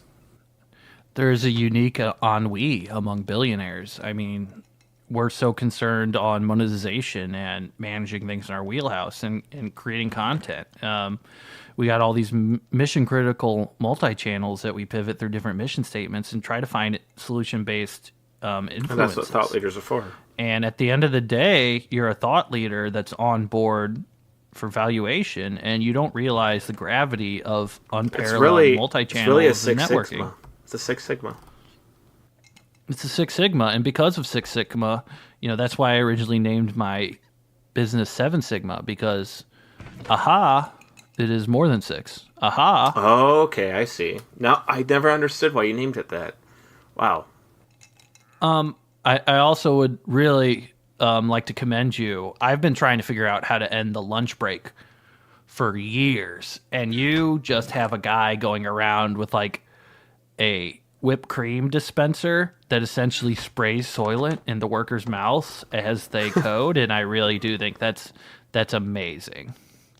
The catheters were an extra plus, and if mandatory. your protocol, you showed me the amputations that are going to come about. Essentially, you're just going to have brains. We're going to eventually, we're going to be creating. We're going to remove people's arms and legs and affix them. So what with if the UN machine. Condemned you? They can't find you. The UN can't find you. Fix them with machine body parts, much like the what are they? The Strogs from Quake. It's going to be much like that. Or, and like, we're going to give them augmentations to make them more efficient. Right. So what if the UN condemned you? They condemned me when I proposed my latest business. Oh, they're venture. just posturing. The UN. I know, but still, okay, it's a great business idea to. They closed down my division with, the United States Army, closed down my division of virus creation simply because I had a plan to infect the whole world with a virus and sell the cure for exorbitant amounts of money, and they shut me down, and they said, first of all, that's a plot of Deus Ex, and I said, shut up, fuck you, and I've been so rich and I got so much money spread out that they're not able to litigate me, and I've just I haven't seen sunlight in a couple days. And I'm able to shuffle around my HQ orb, and they can't get to Montana because of all the brush fires I started to make it to be Mordor. But, I really envy you because you've done something here that no one's been able to do. Those people are just upset and really quite envious that they look at someone like you, the head of a worldwide conglomerate, really not only international but interstellar conglomerate, because you have a space division, and I actually have a rocket ship here. They as well. see you, they look at you, you're wearing like those shiny gold basketball shorts and flip-flops, and they're jealous that you can be a CEO and an owner, and you can dress like that, and it's insulting to them. Right, to their suit and tie mentality, that they're just reliving what their father did. Meanwhile, I'm here in my socks and sandals and my bright gold, solid gold actually, 24 karat basketball shorts, and just a white t-shirt with a little bit of food stains on it. Is that your chili shirt?